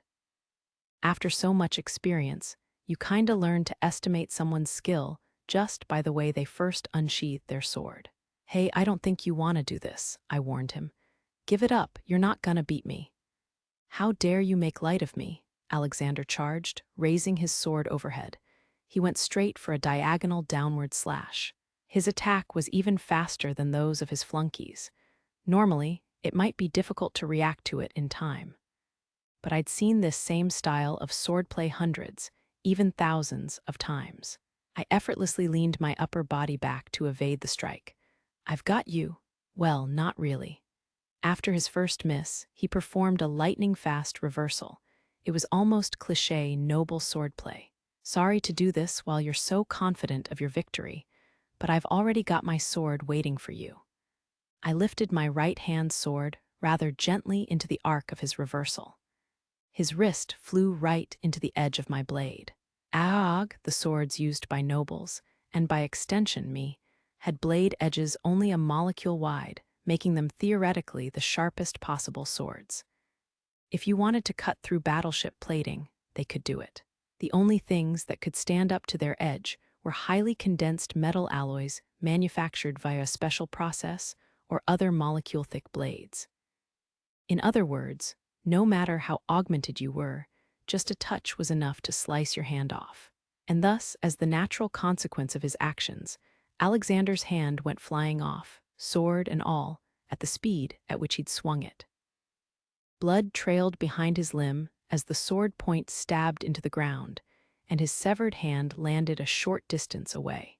"Whoa, you're bleeding less than I thought," I observed, looking down at the man curled up in pain as he held his wrist. I'd assumed blood would be spewing from the stump, but surprisingly, it wasn't that bad. Maybe this was thanks to noble augmentations too. "You cut off my hand." "Hey, you started it. Better than losing your life," I shrugged. Besides, nobles could probably get some regenerative treatment done. "So, now what? Do we just leave him and scram?" I asked the girls.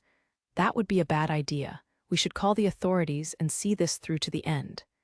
Elma waved her handheld terminal at me. She was still holding her gun in her free hand, its barrel pointing straight at the fallen cyborgs. "Then let's do that, I guess. I suppose we don't have much of a choice. It is a shame that we didn't get to enjoy our meal," Princess Luciata said woefully as she removed her dagger and sheath from her jacket. What exactly was she planning? Gonna finish him off or something? "In a way, yes," she smiled. "Cut it out, that's scary." We chatted until a group of people who seemed to be the authorities came running, or more literally, came flying. I didn't know how it worked, but they were in some kind of flying station wagons. I didn't see thrusters or anything. Were they using some kind of gravity control mechanism, or what? As they landed and exited the vehicle, I sheathed my sword. Elma likewise returned her gun to its holster. "3 badly wounded. The medical team will be here soon." "Idiots, arrest those commoners. Better yet, shoot them. They wounded my noble personage," Alexander hollered as the newcomers performed first aid on him. I doubted they'd immediately do what he asked, but the officials were still glaring daggers at us.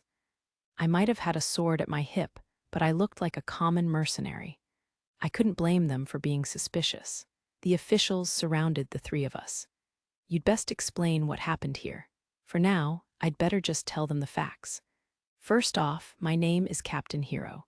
I'm a platinum ranker registered with the Mercenary Guild, and I'm an honorary Viscount due to my Gold Star award. You can see my ID on the terminal in my pocket." I patted my jacket. Elma and Mimi, Luciata rather, gave their names as well. "Wait a second." Is this really?" one of them stammered. "I understand that you have trouble believing it, but please note the imperial family's crest on my dagger." When Princess Luciata revealed her true identity to the authorities, they immediately kneeled and apologized. There it is, how impolite of us. You are forgiven. For now, please do your duty, all of you." "Yes, Princess." The officials started working with 1.5 times the energy compared to before. It seemed like they were being a lot more polite toward me and Elma as well. After all, you don't want to be rude to someone in the company of royalty. Guess we should explain what happened. I went over the circumstances as best I could, and Elma and Princess Luciata supplemented my story here and there. No, wrong, that commoner is the one who attacked me. Is that so? Meanwhile, despite maintaining a veneer of politeness, they were a lot colder toward Alexander now. Listening to their conversation, I picked up that there seemed to be surveillance cameras around, so they could easily check the recordings to find out who was in the right here. He's saying and doing a lot of strange things, I said. I mean, there's no world in which coming at us like this wouldn't lead to trouble, right? He's got a weird look in his eyes. I gotta wonder if he's on drugs. I see. We will certainly look into that, Your Excellency, one official replied. Don't call me that, please. It doesn't fit me. I grinned wryly at the overly respectful official. Now that I thought about it, my honorary title of Viscount did belong to the high nobility, though it was one of the lower ranks in that category. It wasn't all that strange for someone to use that term of address with me. So, what happened in the end? We got off on legal self-defense, and Alexander and his goons were hauled away by the officials. While we were still hashing things out with the officials, royal knights appeared seemingly out of nowhere. Now that you've revealed your identity, I'm afraid you can't sneak around anymore. Please return to the palace. I suppose I must, Princess Luciata replied. Thus our trip was cut short. It still is such a shame that we missed out on the meal. It sure is. I'm hungry. That was the worst possible timing. We bundled into one of the flying station wagons and were taken straight to a large elevator and up to the surface. We then began flying toward the palace. Does this vehicle ever fall out of nowhere, or maybe crash due to some nefarious enemy schemes? Luciata asked intently. I'd really prefer you don't jinx us again. Or are you saying this stuff out loud in order to make it happen? Oh, I would never. Hey, princess, why is your voice all stiff now? But fortunately, we made it to the palace without meeting any further trouble. I still noticed that bored look on Princess Luciata's face, though. She really was the emperor's granddaughter. I can't help but notice that fun seems to be your first priority. Consider putting yourself in my shoes as the guy who's suffering the most. Meanwhile, the emperor had apparently been meddling with Mimi. She was in our guest room, wearing a frilly princess dress and weighed down with accessories. The poor girl was stock-still and dead-eyed. So nothing really happened, huh? I asked. Yes, I can confirm that, May replied. His Majesty simply gave her many words and gifts, mentally exhausting her. Nothing we can do about that. He would have done the same to me, Elma said with a sympathetic look on her face. She'd had a maid bring milk, real milk from livestock, which she was now mixing the powder from the drink booth into. It seemed like she wanted Mimi to try it. Aren't you mixing too much powder in? Is this your first time, Elma? Oh, right. Apparently, cooking is a very specialized skill in this universe. I felt bad for them, so I asked the maid loaned out to our room to bring us more milk while I took the 2 soy milk from Elma. After taste testing, I confirmed that she'd put too much powder in. I could practically feel the grit on my tongue. Mimi would choke and die if she drank this. I added more milk to dilute it. Once it was just right, Mimi took a sip, and the light returned to her eyes. It's sweet and delicious. What should we do with all this soy milk now? I scratched my head. I'll take more, Mimi offered. I can't drink too much, or I'll have a stomach ache. I'd always been like that. I'd be in serious tummy trouble if I drank a lot of milk. It was probably just a problem with my body, so I didn't know what I could do about it, if anything. While I wondered what to do with our unexpected bounty of milk, Princess Luciata visited our room, once again in a dress. She must have been in a hurry to change out of Mimi's clothes. Oh, I see you made it right away. May I partake? Also, I will have a maid bring the clothes I borrowed from you, Mimi. Thank you for allowing me to use them. It's no problem. I'm glad I could help. Mimi smiled weakly. Since they were both wearing dresses, they looked like twin sisters again. Seeing them both drinking soy milk in that getup was a little surreal and funny.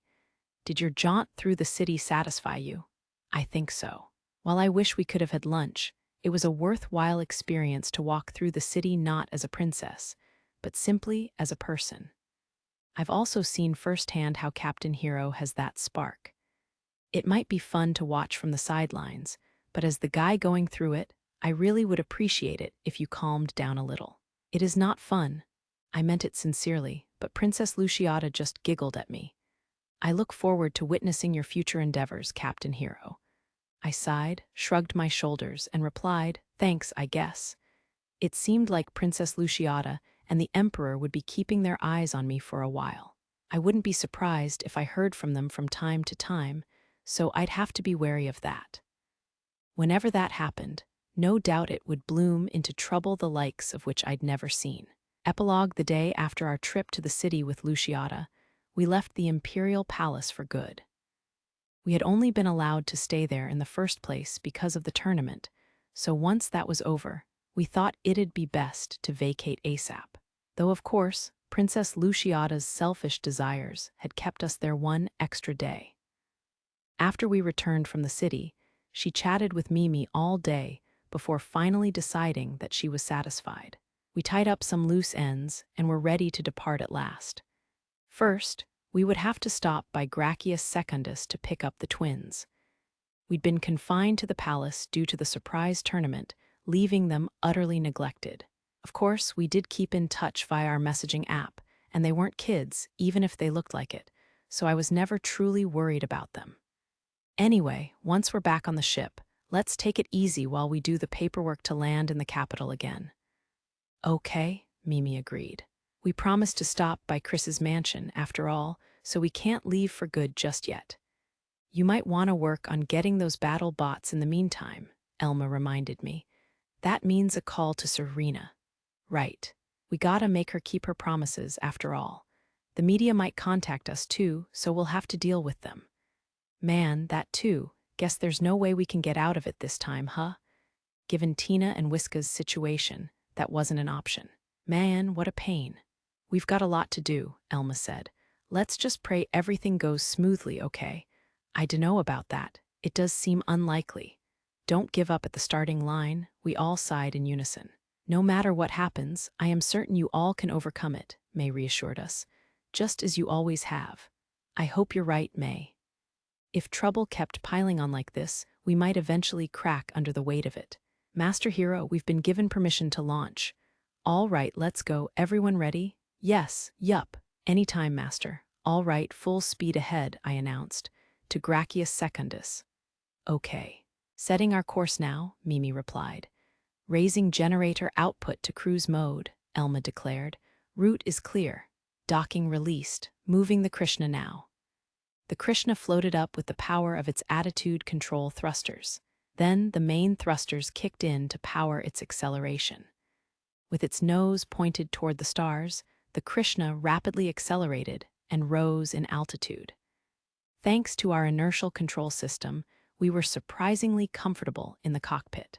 It was gentler than the roller coasters back on Earth.